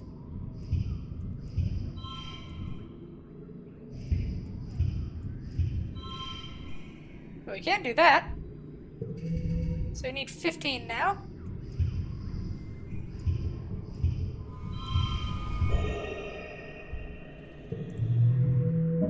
Oh, oh well. Success! You look less cute now. Success! You use the clicking as your shared language, and Bright Eyes quickly begins to respond to your commands. By the end of the afternoon, you're getting pretty reliable results from both stay and follow. This is great. Frickery must be more intelligent than people give them credit for. Maybe Frickery will be the species that evolves to be codependent with humans, like dogs evolve from wolves. Oh wow, we're getting a lot of events in the garden. You're playing with Hop Solo in the park when you hear a rustle from a nearby brush. Curious, you look underneath. It's the Hop Eye you met before. Hop Solo lets out a happy trail of recognition. The other Hopeye trills as well and explodes out from under the bush to bounce happily around Hop Solo. They chitter excitedly at each other, and you hear something else is making noise. Then you look under the bush and see, oh my stars, 5 baby Hopeyes, pink and hairless, curled up together in the shade. The strange adult Hopeye stops what it's doing and bonds over to you, warning you with a rattling hiss. Oh boy. Now we've got baby Hopeyes.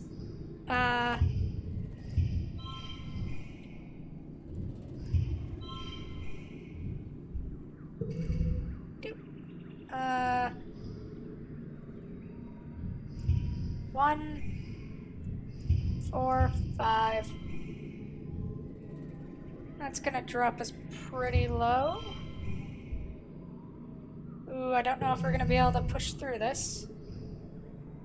All cards under 3 become 3. Thank you.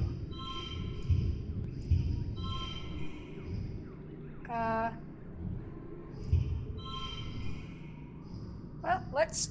No, we don't have anything to drop on it. So, we have 6 more of these.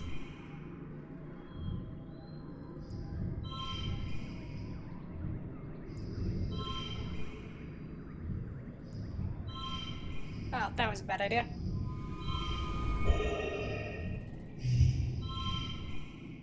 There we go. Use the mushroom bugs! Oh, we upgraded our Hopeye to level 3 now. You managed to calm down the Hopeye using tricks you've learned from training Hop Solo. They cautiously allow you to pet them, their giant frog eye blinking out of sync. You spend some time gazing in awe at the little Hopeye's nest. They're so small and helpless. No wonder the Hopeye wanted to protect them. Oh, and I think we're leveling up Bright Eyes too. You've been working with Bright Eyes for months, getting them to follow simple commands. Really? Because all of this happened in like 1 dot, so you're getting pretty consistent results with 1 or 2 at a time, but they get bored and wander away if you try to do a longer session. You set up a small obstacle course in the garden consisting of a few ramps and balancing beams. Bright Eyes looks at the treats in your hand expectantly. Run that obstacle course. Card becomes red physical. Okay.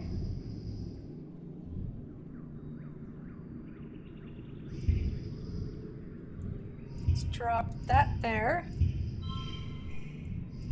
And I'll drop you at the end. There we go. Alright.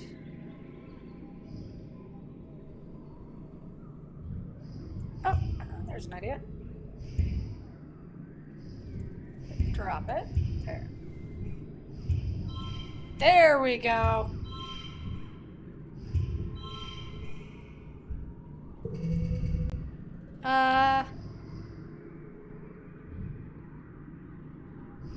Three, 4, 5. Oh, it doesn't change even on red. That's a really useful card. 6. And 6. Yeah, we did it! +2 to animals. We're at 100. I don't need more animal.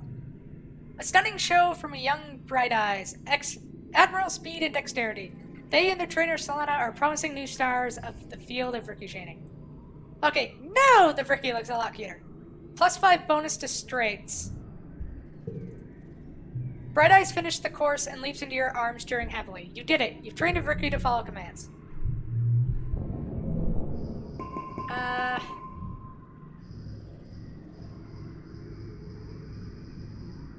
I probably should forget this. I have Enemin's loyalty too. Which means I feel bad for getting these cards because it's literally memories, so it's like always it's always like a feels bad moment. Forget. That feels so bad. New perk. Yeah, we can upgrade our cards. Thank you. Speaking of, go to gear. Put Hopeye 3 in. And Fricky 3 in.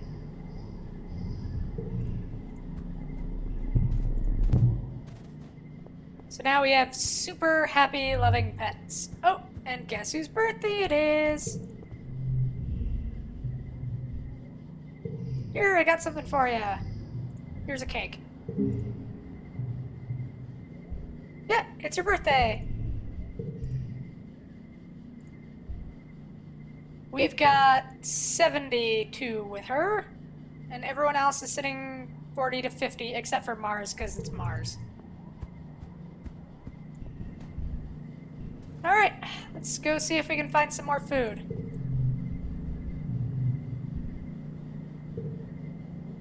There are still 9 events left, and the boss event.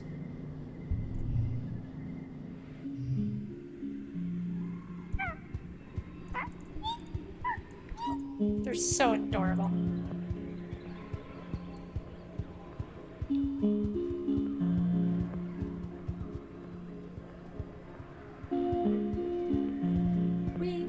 I really do love the art style in this game. It is beautiful.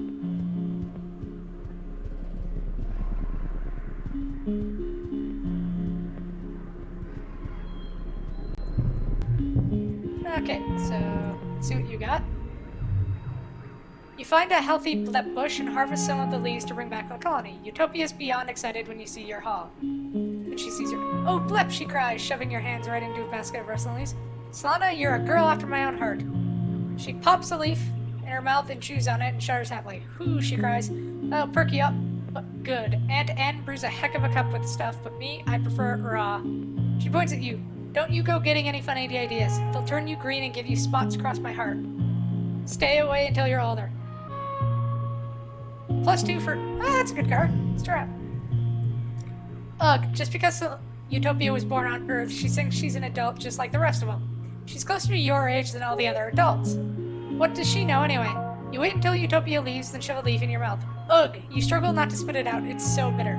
You can't help but stick out your tongue. Bleh, indeed. -3 stress. Mysteriously, you experience a rush of giddiness a few minutes later. Ah, we should have waited for that, so we could lose stress with it. Oh well. Let's go this way.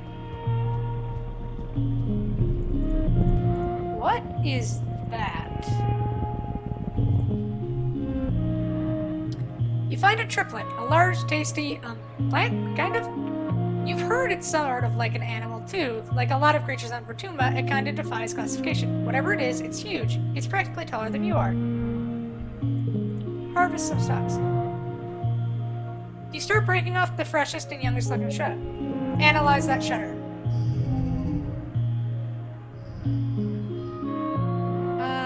So that card gets +2. So 1. There. And since we get a massive bonus to pairs now, which is nice.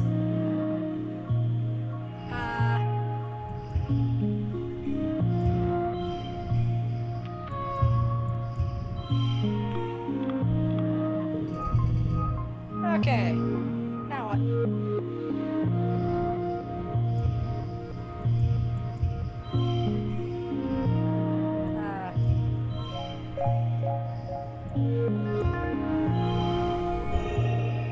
Yeah.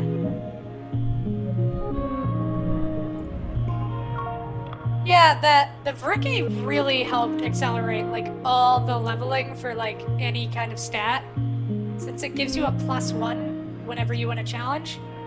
So yeah, that's why at 14 I am the most perceptive and animal handlingest person in the world.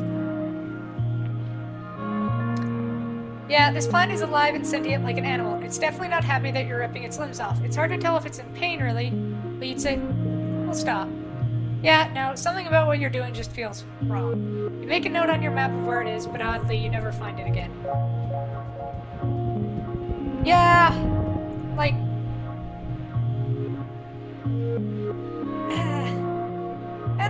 I always feel weird about animal meat, because you are killing a thing to stay alive. You come across a cluster of mushrooms. Are they edible? There's only one way to find out. Well, there are a few ways, if you're not a coward. Let's identify them first. I have seen people that have found just all of the deadliest mushrooms in an area that people have thought were extinct for years.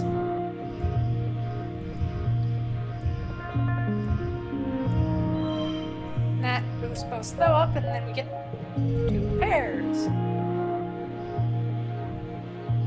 5, 5, 3.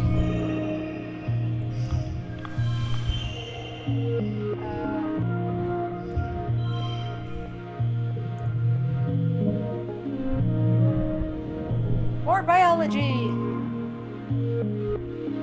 -1 stress, +3 biology. And then another 2. +1 to all mental skills for 3 months. Oh, so maybe we should do some mental stuff since we get bonuses to it. You're able to determine that these mushrooms are edible. You fill your basket with chunks of tasty fungus. Utopia is pleased with your haul. Good work.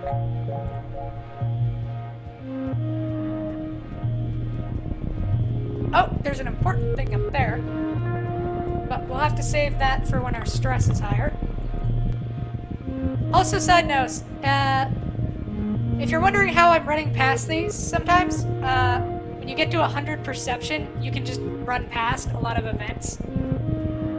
So if you don't want to deal with something, you can check it out, and if it gives you the option, you can just leave it alone. It's useful for if you want to, like, leave certain events for later. But it does also require getting to 100 perception. A bristlebug is rooting around the underbrush. It's like a porcupine with no legs. Well, little is relative. It comes up to your waist, and it must weigh at least 100 kilograms. You've seen a few of these in geoponics. They're easy to catch, and their spines and berries naturally fall off and are edible, a chewy, renewable source of food, kind of like jerky. Yeah, let's try and catch it. We could always use more. We need more food.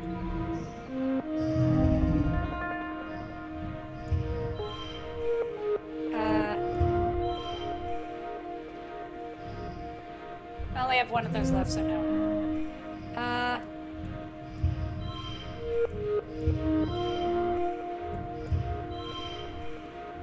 Oh, and we get a pair and a straight.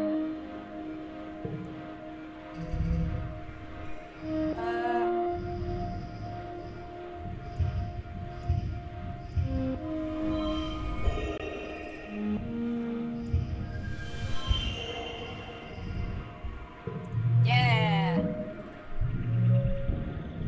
Oh, we lost kudos, some stress, but we gained more animals. You're pretty sure this one is female because its bristles on its butt as well as its head. Her eyes are a deep green. You think you'll call her Emerald. She seems calm in the net, like she isn't too worried about where she might be going. You crouch down in a clump of leaves, and she sticks her muzzle through the net and eats them. You pat her forehead and pack her out to Geoponics Barns. You should go visit there later if you like. So, 10 kudos, and we got more food. Unlock tending animals in Geoponics.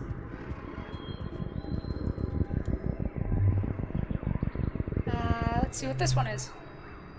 Something about the ground here is oddly lumpy. What's up with that? Scope it out. Lead on over and grab some more fairy juice. Let's see. Card becomes a 3. 2. 3. Oh, we don't have any cards with gems on it, which is the problem. So... Oh, that's how we'll do it. We can get a straight going, not a pair. Put this back. So we'll switch that to that and pull up this. And now we have a straight. Next round.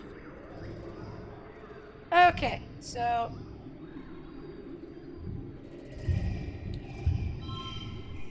one wonders which takes precedence. That does. Okay, so 2, 3.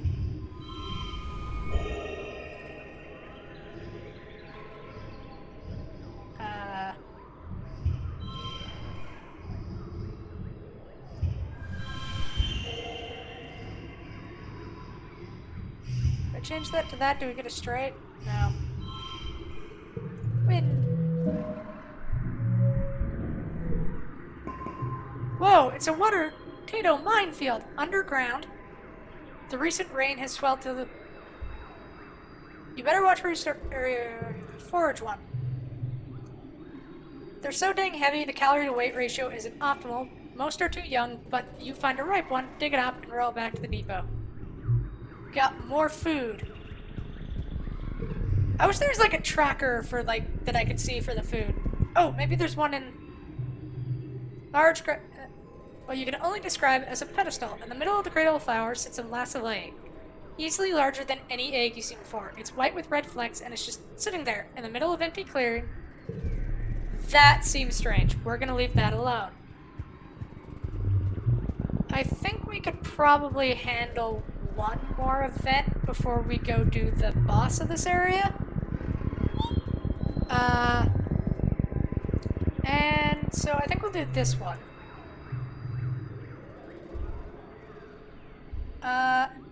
Come across a huge field of flowers. Most are teensy pink ones, but some beautiful big yellow ones. You check the Holopedia. Looks like they're brand new species. They don't even have a name. They need a name, like butter dandies, even though they look neither like buttercups or dandelions. Honestly, they kind of look like they're spitting cobras than anything. Pick them all? No, that's a bad idea. Let's just take one. You find the tallest, most perfect yellow flower and leave the rest. No need to be greedy.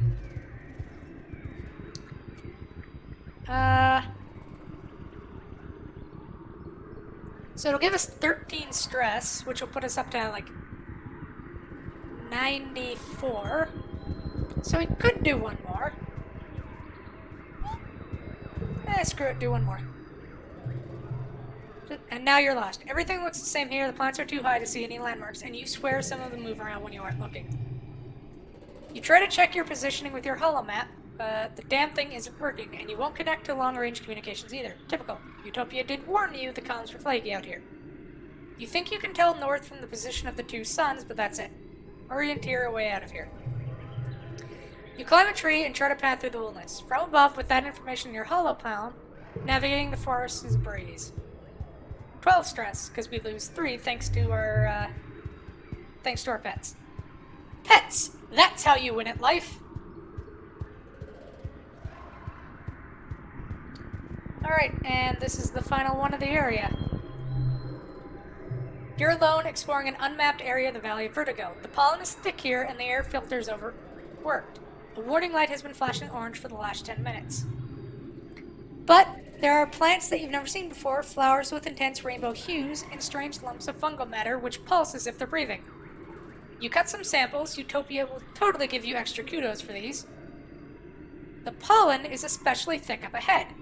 Deep fuchsia and shimmering with color. Everything here seems to dance with tiny flecks of reflected light. It's kind of magical. Press forward. You push forward into the suffocating pink fog. It's so thick you can see only a few meters ahead. You follow the glimmering towards where it's densest. You come upon a glade filled with what seem to be strange topiaries. They loom out of the glittering fog, each in the shape of an animal. They're all formed from the same spongy, glittering pink substance and dotted with finger-length fungal growths. You're so distracted you almost fall in a larger hole in the center of the glade. Check for danger. You've seen the plant-like animals before. Are these topiaries actually waiting for you to get close? You watch them carefully from the edge of the glade. They're completely still, not breathing. There's no life signs. Good. Take a sample of the fungus. As you bend down to take a sample, you realize the dense shining haze is coming from the topiaries. The fog is seeping out of the holes at the end of each fungal growth. You break off a few of the growths into a collection pile. You remember helping Tang for an extra credit biology class. She said that the shimmer, the seasonal illness that affects your dad and pollen, is some kind of colonizing fungal growth. Could this be related? Your envirosuit beeps a louder warning.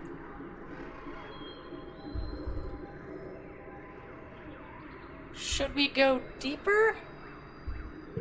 Look into the hole. At the bottom of the hole is a cave. It slopes down gradually to the cave floor, only about 4 meters below, then disappears underground. You aren't sure how far the cave continues past that point. It's dark down there, obviously, but not silent. There's some kind of cave rhythmic whirring. There's some strange rhythmic whirring coming from farther inside the cave. You hold up your palm and shine your hollow palm's light. The cave floor glitters with pink fungus, and the air is ominously choked with it. You make your way down the gentle slope towards the cave. Thick, shimmering pollen makes it hard to see further than your hand. You see 3 glowing vats set into the floor. The neon hot tubs, an old-fashioned mechanical interface set into the cave wall. The reflecting glow from the vats flickers on the cave ceiling, ghost-like and beautiful. You feel a strong urge to take off your mask and stay a while. That's not good.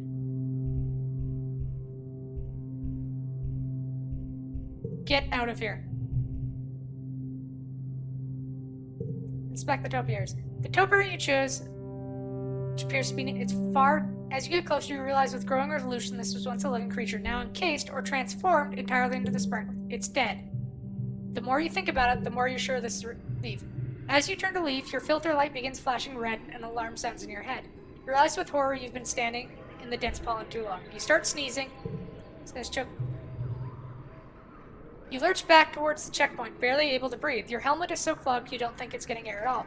You see it clearly as if seeing a vision. If you take your mask off, surely you'll be able to breathe better. Something in your terrified brain clings to the sedan. If you just take off your mask and breathe in the pollen, you'll be fine. Everything will be fine. Keep it on. No, don't go gently into that pink night. You're hyperventilating. You can't get enough oxygen through your clogged filter. Darkness closes in from the edges of your vision until you're seeing the world as if through a long tunnel. As you near the checkpoint, Utopia runs out to help you. You instinctively turn back, unthinking, wanting to return to the fog, to those strange statues. You collapse in her arms. Gain memory, escaping the shimmer glade. Several days later, you wake up. You don't remember much, just a great choking heaviness in your lungs, and the world swallowing you up and closing over your head. You have snippets of conscious thought from the last few days, but it's hard to tell if it was a dream or not. -5 toughness, gain status injured. Oops.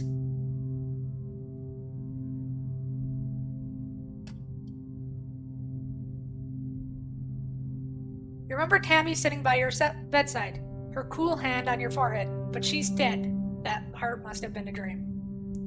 Oof. Yeah. Feels like you had a fever, once, hot and sticky, achy all over, and like you've been boiled alive. You're still terribly weak, and there is a pain in your chest like someone has been sitting on it. It takes all your energy just to breathe. You live, but your body took a serious hit and may never be quite the same. So you lost some toughness.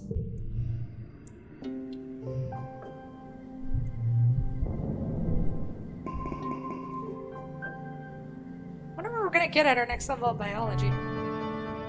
It's time for Vertumnalia, the year's midsummer celebration when the colony gives thanks for its good fortune. Well, it would be, but as you file into the main square, you can't help but notice that the feast table is nearly empty. When Aunt lacked in resources, she made up with care. The dishes are lovingly plated, soy cakes glisten, steam rises from the buns stuffed with mince, and there are great platters of vegetable broth rendered out from the even most inedible food scraps. There's a neat stack of sugar cubes for dessert. Oh, sugar, what a luxury. It's an underwhelming feast that'll be the highlight. Governor Udcott's welcome speech this year is short. Her frail body trembles as she welcomes you all to Vertumnalia with a dry, whispery voice. Then has to be helped off stage. Like all of you, she has been feeling the effects of famine. Everyone clears the chairs for the animal competition. Which one do we want to... Hell no, participation is for joiners. Let's do the bot pentathlon. Calm always adds something new every year, but no one's really at their best giving the rationing. Running around sweating in the hot sun seems like a luxury nobody can afford, even you energetic courts. Spectators wave fans listlessly as Calm introduces that the addition this year will be thumb wrestling. Last 30 seconds against Calm or get a time penalty. Nev's face falls. No fear, she exclaims. Calm's shipwide thumb wrestling champion. He talks about it all the time. He's the worst. Calm just shrugs and blows his whistle for you to get into position. Let's do it! 4, 5, 6, 7.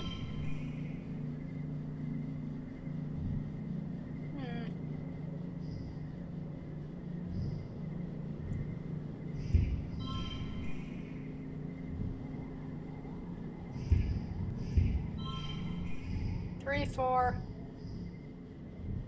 6. Okay,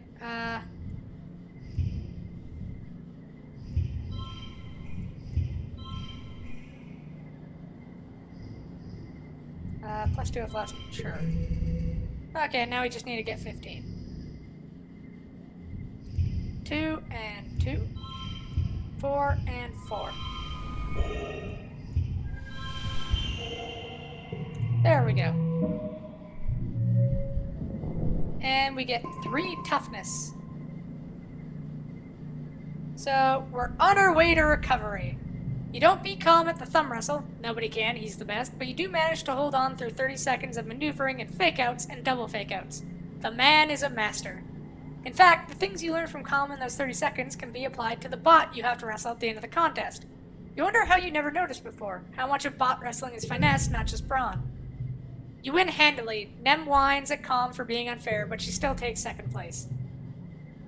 After the festivities, the whole colony takes a few days off for break, well except for Geoponics, and the foragers, and the kitchens, and everyone who uses the break from their usual work to help out in the places that didn't close. Okay, it's not really a break, but you gotta try to take it easy anyway.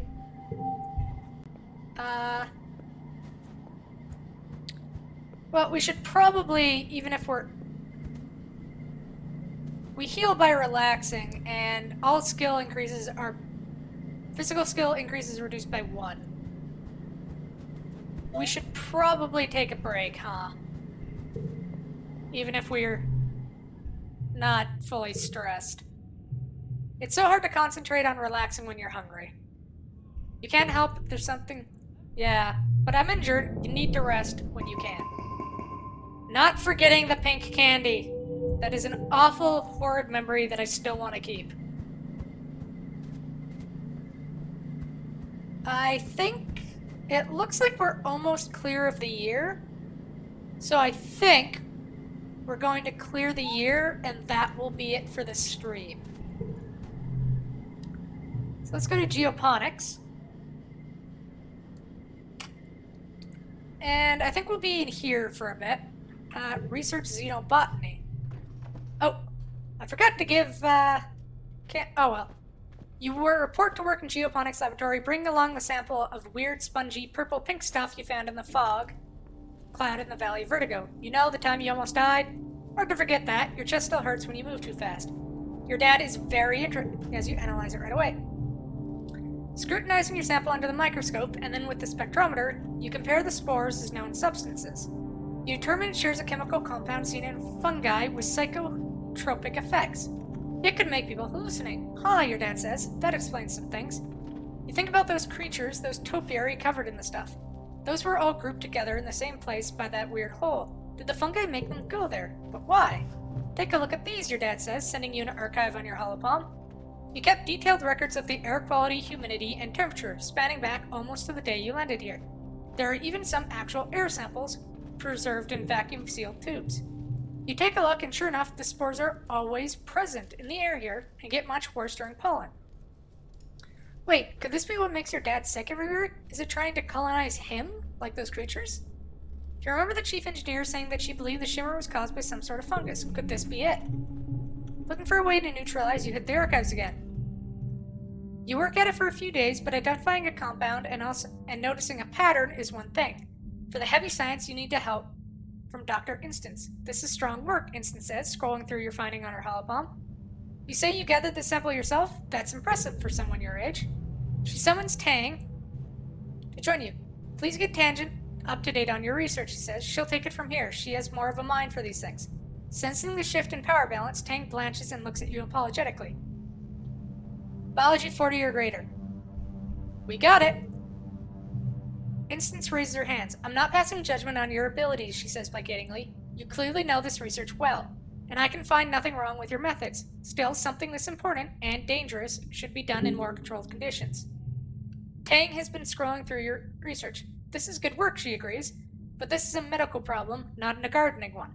We're already studying the shimmer, so just think of it as combining your research with ours. The corners of her mouth twitch up, the most of a smile anyone can usually get from Tang. I'd like to work with you on this, actually. I can't believe you got all this from just a sample. Instance nods, dismissing both. If you'd like, Solana, you can stop at the lab later to check out our progress. Get to work. You've been studying the sponge cake you found out in the Valley of Vertigo, in that oddly squishy trampoline-y ground. As you suspected, it's a type of fungus. The analysis bench tells you that it contains edible starches. Once dried and processed with maturing agent. Acid spark snow would work nicely. It will make wonderful flour. The challenge now is to cultivate it. It multiplies quickly, and you've seen how it stops anything else from growing near it. Ask permission. No, absolutely sure. Absolutely not, she says, before you even open your mouth. Get that out of here before it contaminates the crops. We all know how the pixie bean experiment turned out, she says. I know you've studied the sponge cake, but I'm still not sure about it. Need rebellion less than 30. I'm sure it's safe. I checked. You show her your research. Your mom rubs her face. I know. You're a real chip off the old block, aren't you? You probably have its whole genome mapped already. Fine, let's find a place for it. You plant the sponge cake in a special field, quarantined on the other side of geoponics domes from the rest of the crops. By the end of the month, you can already tell that it's taken root and will start producing viable food soon. You should get your first harvest during pollen when the sponge swells up and at its sweetest. +5 colony food. Gain memory Many of the earth crops grow through dust and need to be harvested before wet. This means the colony has more available food year-round. It's going to be an incredible boon. So we found food. Yeah, that's awesome. We have no gem cards. 4, 4, 4, 4, 4.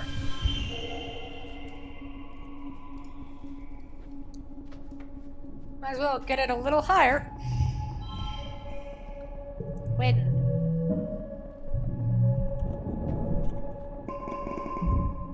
+5 biology, +2 organize. Yeah, oh! More collectible perks. Collectibles respawn faster and more slots are filled. That's good. And 32 kudos.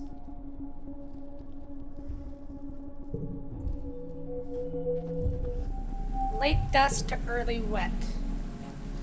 Oh, new perk. Yep, more collectibles and they respawn faster.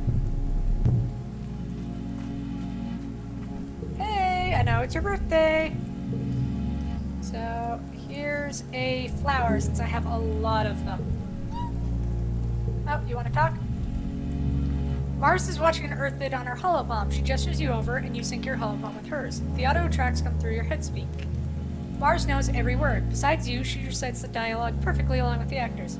Since the day we met, I devoted my life to finding you. I searched every train station, every coffee shop, every museum, and park for you, she says. My every waking thought was only of you. Her voice goes higher. And I dreamed of you, she says. Every night my heart called to yours in the dark. I never hoped to dream I would find you again. I'm here now, she says, playing the first part again. I'm here and I'm never leaving your side again. Mars drags her hands down her face as the couples in the vid kiss passionately. Ugh, she exclaims. I've seen this vid 100 times and the end always makes me want to yaks.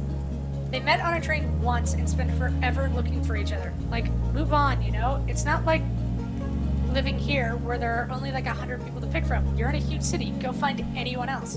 Why do you keep watching it then? Mars says, I've already seen everything else worth watching. Before you can protest, she puts up a hand. Okay, fine. I do like the city parts. Like, isn't it post-real to imagine cities so big you could get lost in them? So many people that you could meet someone and then never see them again in your life? Mars waves away the vid screen. Sometimes, I think I should be born back on Earth, not on this dumb spaceship. She muck punches the hull of the ship behind her. All those cities and people, all the stuff you could do, watching new vids, going to concert, the only culture here is grown in a lab. Mars sighs dreamily. And the shopping, they have so much stuff on Earth. Anything you could dream, not just the rubbish our old nano printers can make. I'm bored of everything I own, Mars complains. Speaking of shopping, do you want to trade some kudos for one of my old jackets? My dad says I can't print any more stuff until I get rid of something. I'd say 50 kudos sounds fair? We get a cool jacket, but it looks better on you. It does, doesn't it? She says. It was made for me. I'm fine with my pets. I have my pets. So next is Tang's birthday at the end of this month. So we've explored. So now that all that's left really to do is... we could go out and explore the valley. Might not be a bad idea at the end of the month. Geoponics. Let's tend to the animals. That increases our empathy, too. You meet your dad by the animal pens, fresh and ready for your first day at your new job. Your dad laughs at your clean clothes. Oh, Pumpkin, I'm sorry to tell you you're a little overdressed for the position, he chuckles. You're gonna get dirtier and all heck today. Go on, put these overalls and let's get to work. You change and follow your dad to the float cow pens. He rubs his nose as he points out their names. I know they're cute, but these ladies aren't pets. He says they're livestock, and more than that, they're not really domesticated, like our animals back on Earth. They're more like tame. We give all the animals lots of room to roam, and we feed them well. They're not going to get chased down and eaten by bigger animals, and we help them if they're sick. It's a pretty good deal, I think, but they're still pretty wild. You've got to be careful with them. He leans his elbow on the fence. We were pretty lucky that Vertumna has herd animals, he says. Makes it a little easier. We'll probably have domestic animals in a couple 100 years. Well, kiddo, your dad says, spreading his arms. We've got all these animals. What do you want to learn about first? The bristle slugs. Oh yeah, we've got a ton of them, he says. They're great, slow and gentle and easy to catch, which you already know. Don't let the spikes fool you. They're actually really cuddly, and don't mind it when you pet them. It actually helps them. In the wild, they'd be scratching up all sorts of things, not those itchy berries. He scrunches his nose. They're not really berries. They're more like eggs. Well, they're like berries, though because they're sweet, and you know what? Never mind, Vertumnan animals are pretty weird. Your dad gestures at the herd of float cows. Here they are, beautiful, aren't they? And pretty gross. You don't want to know what they make, where they make their milk, but I'll give you a hint. It's not dairy. He laughs at your wrinkled nose. It's not any weirder than when the people used to drink cow's milk. I mean, who's the first guy who decided to do that? Fair. We figured out that if you keep feeding them what they're eating during pollen, they'll keep making milk year-round, he continues proudly. It makes them heavy enough that they don't float away. Otherwise, we'd have to keep them on land. On leads, like balloons. Sugar bugs. Your dad takes you to a row of crates where the soft, squishy sugar bugs are all clumped together in moist muck. These guys are pretty cool, he says, picking one up. It perfectly fits in his palm. They're like a colony, just like us. And if you tickle them, you get... He brushes his finger along the top of the sugar bug, and a little jet of gooey stuff comes out. Sugar bug syrup. Says pretty neat. Trippets. No joke, we thought these guys were just plants for the first couple of years, your dad says. We transplanted them from the wild into the greenhouse, but I guess there was just a part of their life cycle, because it turns out they're sentient and can move around and stuff. We moved them out of the greenhouse and into the barns, but we don't really treat them differently. They're still mostly just sit there. Your dad smiles understanding. I know, kiddo, it can be weird to wrap your head around when you spent most of your life eating plants. You don't have to eat this kind of stuff if you don't want to, he continues. There will always be vegan options in the canteen, but ranching is part of our food production, so that's our job, just to make sure the food... Let's get started. Great, your dad says, clapping on the back. That's the kind of energy I want to see around here. We need someone to muck out the float cow stables. They might float, but their poop sure doesn't. He hands you a shovel. Have fun. Floating poop would be terrifying.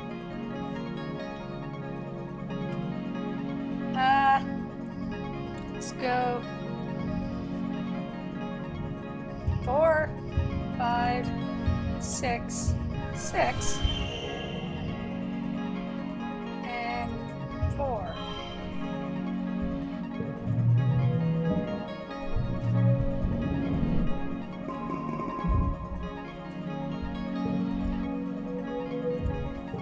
Takes us to mid-wet.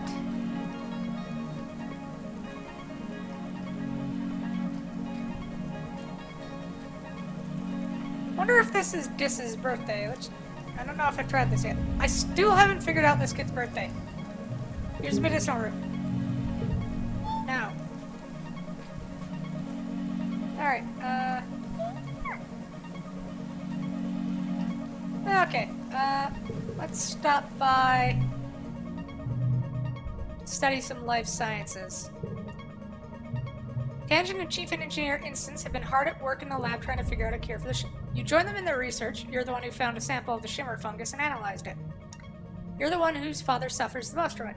You confirm the shimmer is an airborne fungal disease and that the thick choking spores and pollen are the same fungi from the Valley of Vertigo. The ones that colonize the host and turn their bodies into spore-producing fungus. Finally, you have a long-due breakthrough. Sunlight! You try inoculations, antibiotics, antifungal creams, but what finally works is high-intensity light treatment mimicking the full force of the sun's during dust. coupled with an injection to increase its potency. Of course, Tang explains, the fungus colonizes animals' life during pollen, and some succumb to it, but the intense light of dust scourges the fungus from the survivors. It's all part of the natural cycle. The treatment works on samples, now to test it on a subject. You open a triple-locked research room and pass through an airlock. You don't have your envirosuit on, and that's the point. You need a strong dose of this fungus in your lungs. The small room is filled with the shimmer fungus. It's growing on everything, the walls, the floors, walls, and on lumpy shapes that were some kind of biological matter once. Now it's all just fungus, violet and shiny. You breathe deeply, marveling in the feeling of soupy, dangerous air infiltrating your body. Tang watches safely from behind the thick plexiglass. You can't tell if she's jealous or impressed. Next, you slide the light therapy machine to bask in the nice warm light for yourself. You even have a nap. Dr. Instance takes your vitals, runs samples of your fluids through various machines. She's excruciatingly thorough, but after a few days she concludes that the treatment is a success. You still carry a high fungal load, but its effects have been nullified by the light therapy. Remarkable We found the cure! Remarkable, Instance says, going over to your findings. Now that we have a frontline therapy, we can begin treating the population to prevent the fungus from taking hold. All cards to the left become... Oh, that's actually really useful. She looks over at Tang. Solana's discovery will be of great help with our other research. You expect Tangent might cross that you got the credit, but she nods, looking pleased. You're just thankful that no one was killed, not your father or anyone else. The colony is safe from the Shimmer. We did it, guys! We cured the Shimmer!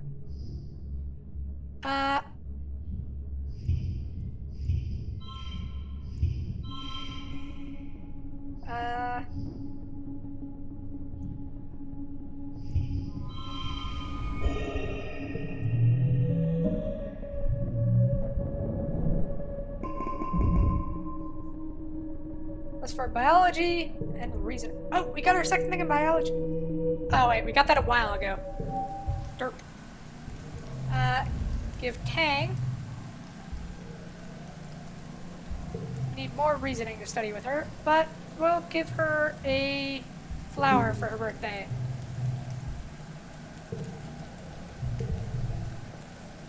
Oh, she wants to talk. You spot Tangent leaning against the wall outside engineering. She's yawning, running her eyes, staring off into space. She startles as you walk up. Oh, Solana, I was just taking a short break. Did you stay up all night too, she asks? I don't even remember when I slept last night. It might have been a few days ago. You haven't slept in 2 days? More like 3, she replies, then pauses for another jaw-cracking yawn. But as I said, I'm tired. Even my enhanced body has limitations. You look at her physically. I don't need to sleep as much as other people. It's a genetic wasn't, she says foggily. You know, a DNA enhancement? I guess sometimes even I forget to do it. I should set myself a reminder. Hello. Add to the schedule, sleeping nightly, 2300 for 3 hours. Her hollow palm emits a tone in response. Tangent nods sleepily. That should do it. She murmurs, her eyes are practically closed. Find her someplace to take a nap. Tang follows you obediently into engineering wing, too tired to protest.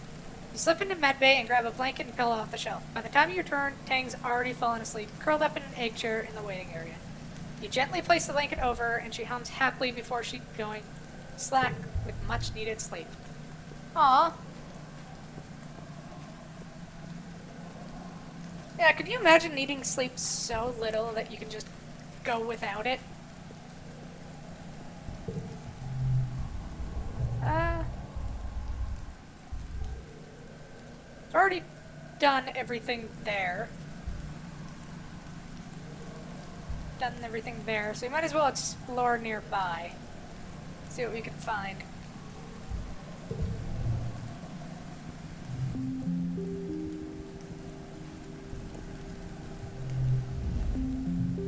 Utopia is working near the gates. The area has been deemed safe enough for kids to go for a hike, so long as you're back before, and never go out during glow. There isn't a lot to see out there, she says. A log camp, a few fields, some nice lookouts. You've been out there before, but that was when you weren't supposed to. So keep your eyes peeled for useful things like that there mushwood log. Lumber must have dropped it. It's fairly safe out there, but that don't mean it's totally safe, she cautions. Don't go too far, and if you see anything that scares you, run like heck and make a ton of noise. What you hoping to see out there? Just checking things out. Right on, Utopia says, patting you on the back. Spoken like a true explorer. Keep your eyes and ears open. You might learn something. Things grow pretty wild out there, she continues. If you picked a place clean, give it a year. Bet it'll look like you were never there at all.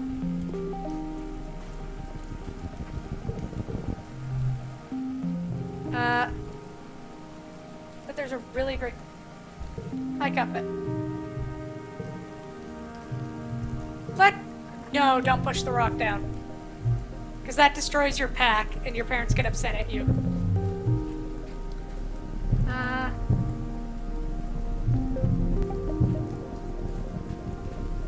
Let's go through and see what the boss of the area is like. Don't know what it is yet, so I'll have to go figure it out. Let's look for anything animal related. Don't see any. So I guess we'll just do a few things to move along. I'd also just collect a whole bunch of... I guess this is when you gather baba fruit, which isn't wet. Oh, hey, there we go. Let's walk through their territory. It's an easy enough challenge.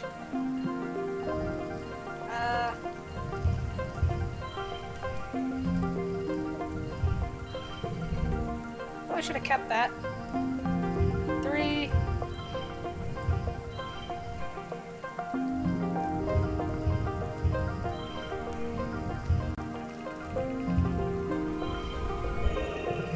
And now we win. So 6, 6.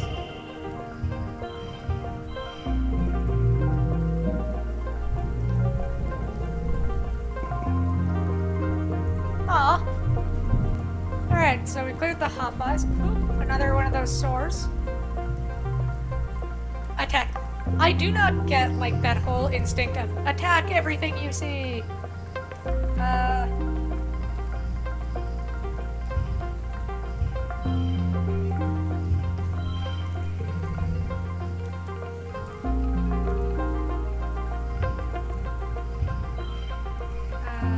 Card becomes 5 and also red.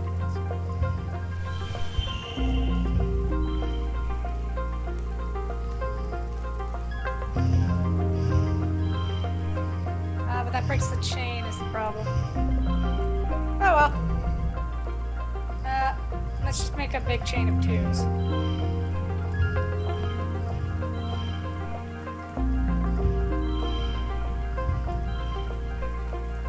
Oh, we can't. Oh well. Still win. Yeah, we watch it. It's majestic as it pees and sharpens its horn. Don't think there'll be anything out here new, even if we come back here, so we might not come back here again after this.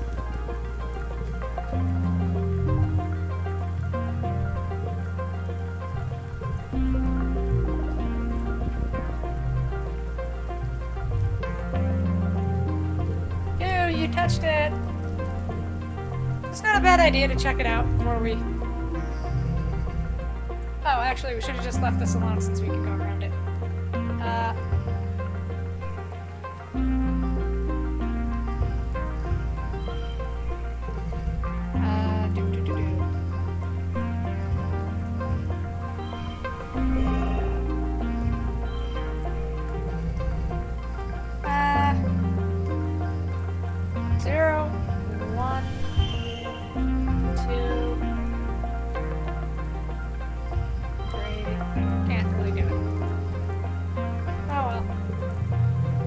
I should put down one more. Oh well.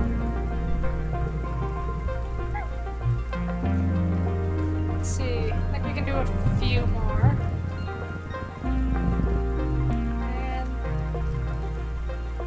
just relax. Yeah.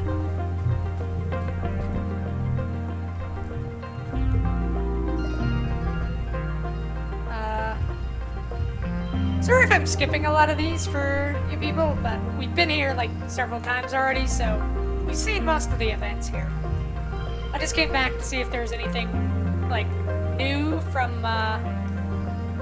it being from us not sneaking out.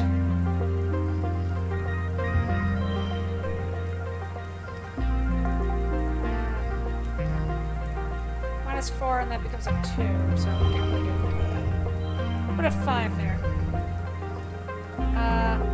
4, 4, 5, 5, 5. There we go. Yeah, alien crickets. They're so tiny, but there are millions of them. How many more can we do? Probably a few more.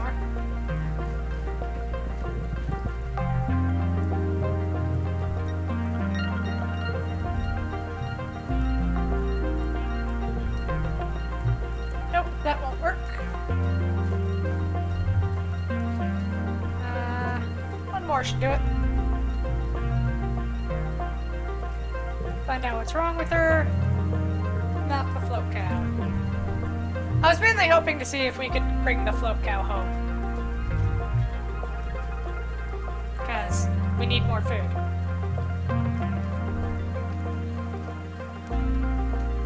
You spot the most spectacular flower you've ever seen. It's nearly a meter wide, all beautiful pinks and glittering rainbow hues. Like powdery oil slick, when the wind rustles, the shimmer is breathtaking. You need to have it for the thrill of destroying something beautiful. What the?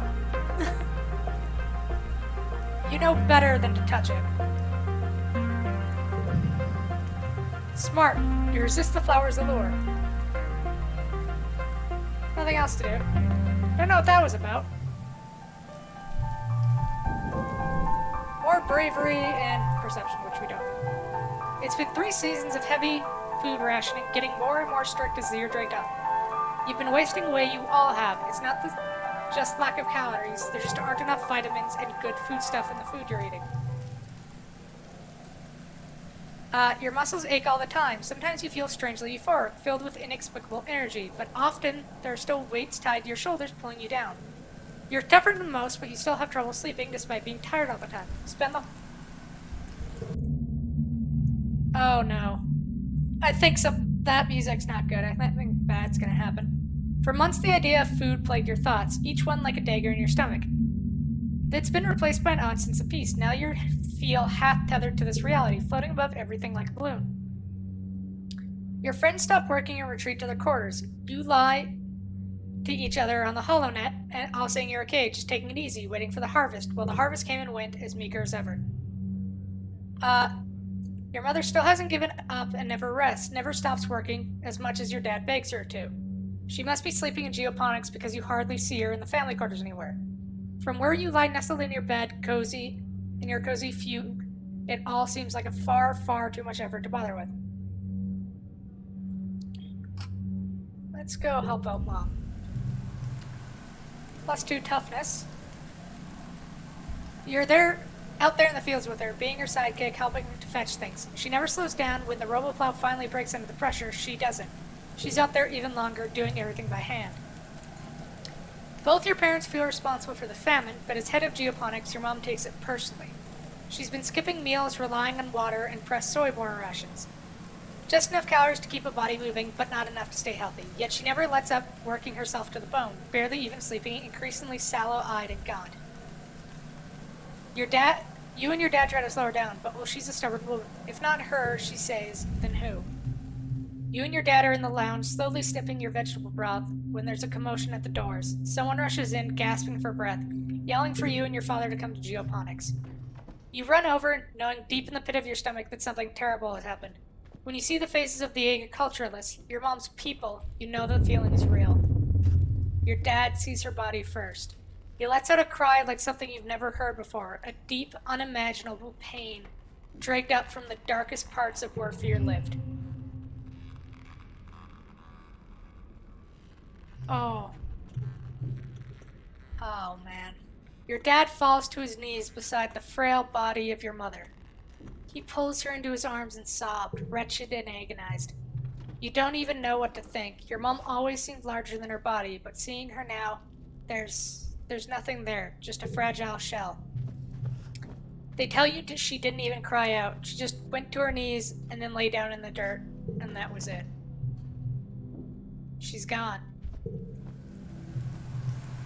Your mother's body is taken to the incinerator room, and that night the colony gathers to pay their respects. Do you join them? Like Tammy's funeral, the incinerator room has been cleared of a wreath of flowers placed over the mouth of the organics recycler. They're white astrania, your mother's favorite flower, carefully carried from Earth with the hope of its flourishing on Vertumna, just like you. You stand with your father and Aunt Anne, Utcott, and the rest of the council are here as well, including Rhett.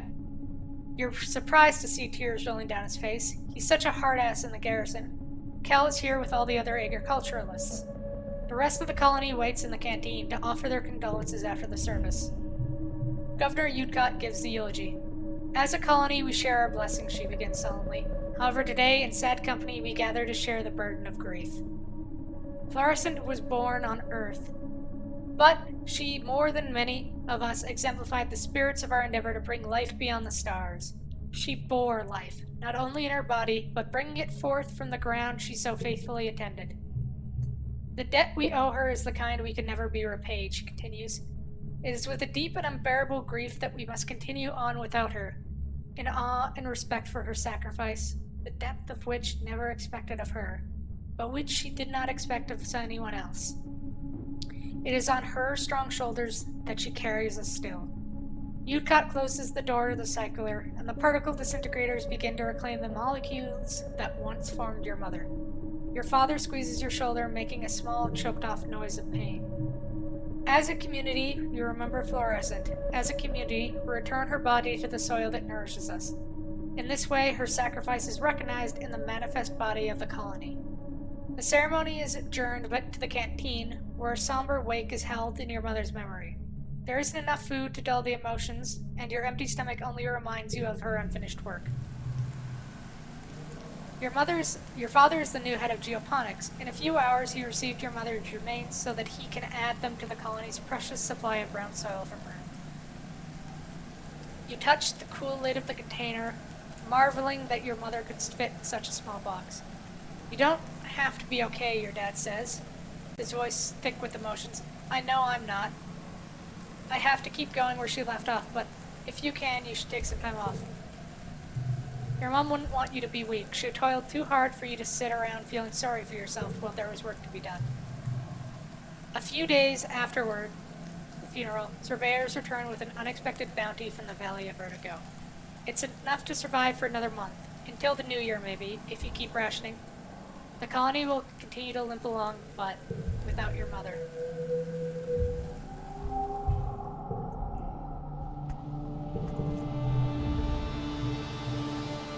Em picks at her facial skills. I can't believe your mom's gone, she says. She was like super tough. So much cooler than my mom. This scratches the back of his neck.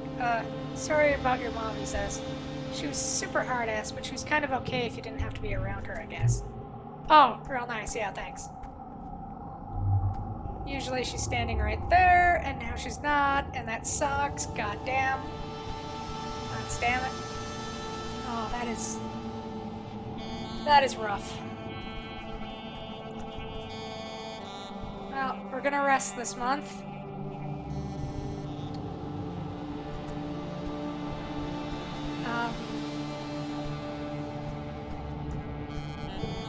Take a break in the garden.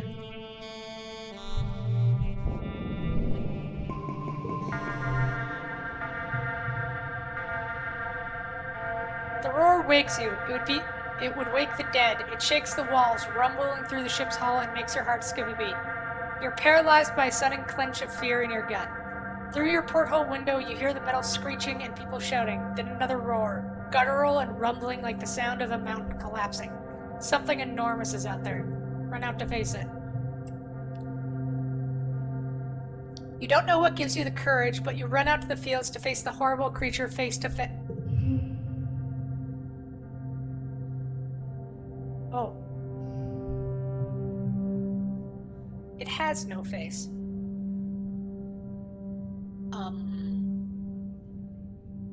Buh. That's a thing. In place of a face or even a head, its body just unzips, revealing a mess of writhing pink tentacles and blinking eyes, pocked with jagged asymmetrical teeth. It stands on 4 enormously powerful legs, each as wide across as a tree trunk. Clinging to its back and its thick slug-like tail are clumps of lichen that grow faintly in the night. The creature is nearly twice the height of a greenhouse. It's standing on top of a flattened one, the wreckage and lattice and plants all around. Flickers of light from plas rifles and stun gloves light it from underneath, and the stench of ozone is thick in the air. You see Nem and her brother Calm darting in and around its legs with their twin shocks of red hair.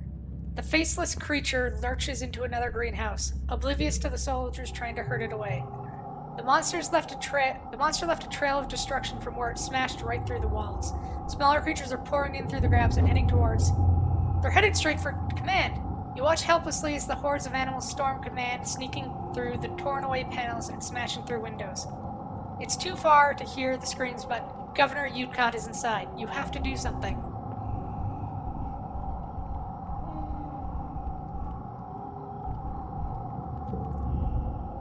You run towards Geoponics, picking up a handful of rocks as you cross through the barren field. Where Calm sees you, he gestures for you to flee. Get out of here, Solana, he says. You're gonna get yourself killed. You grip your rock in defiance. You're sick of being told to hide like a child. You want to help. Oh! Great.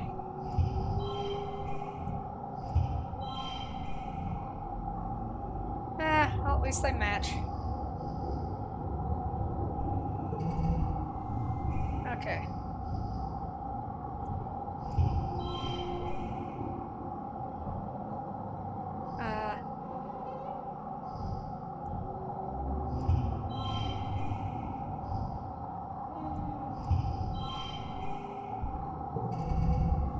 Okay, so now we need 30.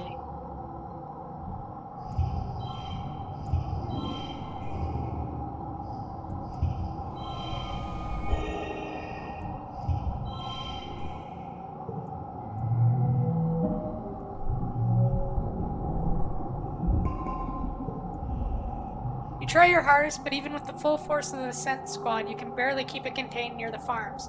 You dart in and around the battle, throwing rocks and making noise to keep the abomination's attention away from the rest of the colony. Its tentacles whip around, slapping the ground and knocking into people, picking them up and throwing their helpless bodies like dolls, only to be crushed under its massive trunk-like feet. The fields are littered with bodies of the fallen. Sweat stings your eyes, but you somehow stay on your feet. Others aren't so lucky. Solana, watch out! Calm cries, and you look up just in time to dodge the wet slap of a tentacle, tripping over a body and sprawling to the dirt yourself. The Faceless makes a horrible noise from deep inside its craw, flecking you with spittle as your gut liquefies from the near miss. You're close enough to feel the sick heat radiating off of it. It doesn't have a face, but you realize with horror that it sees you. Zzz. The beam of a plasma arcs over your head, and the Faceless roars again and turns to its terrible attention to Calm. You scream and uselessly cover your head as it lumbers over you. As you scramble to your feet, you see Calm flying through the air. He lands a few feet away with a sickeningly wet crunch.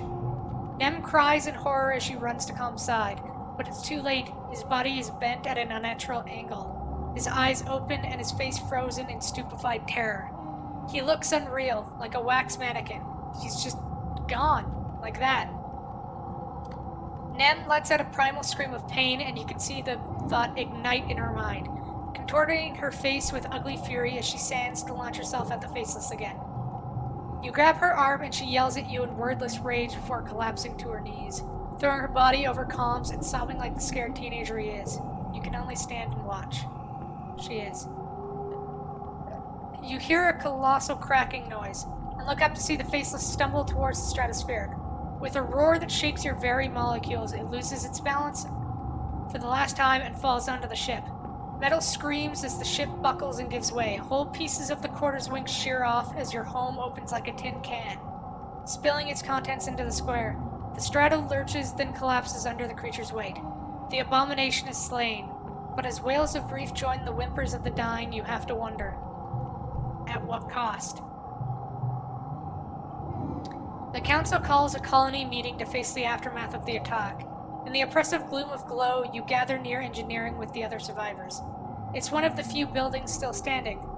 The corpse of the Faceless still sits in the caved-in wreckage of the stratospheric, spilling its flaccid pink tentacles from its horrible zipper-toothed maw. It's already beginning to stink.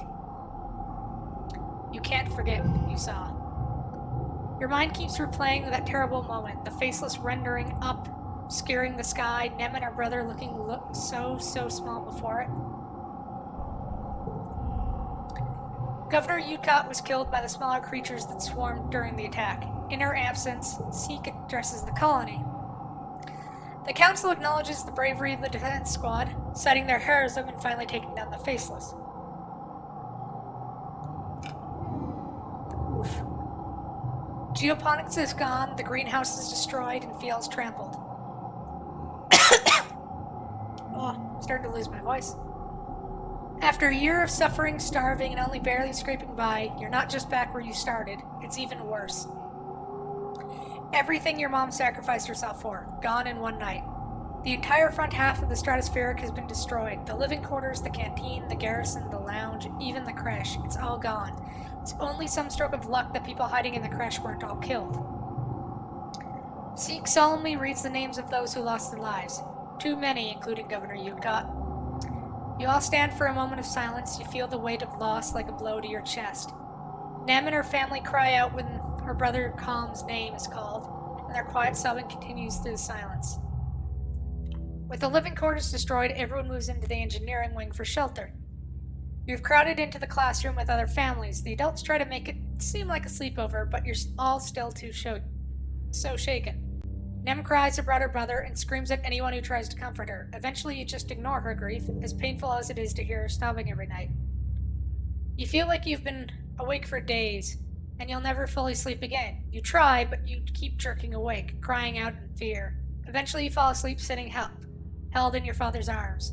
Your sleep is fitful, but restless for now.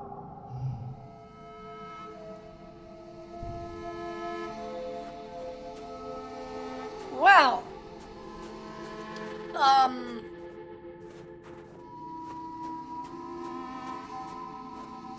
I don't think that's a good place to leave off. But, I think this is gonna be where we're gonna leave off.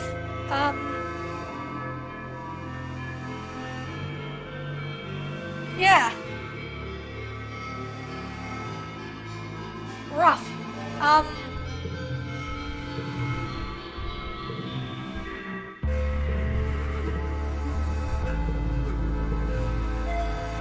I hope everyone has a good week.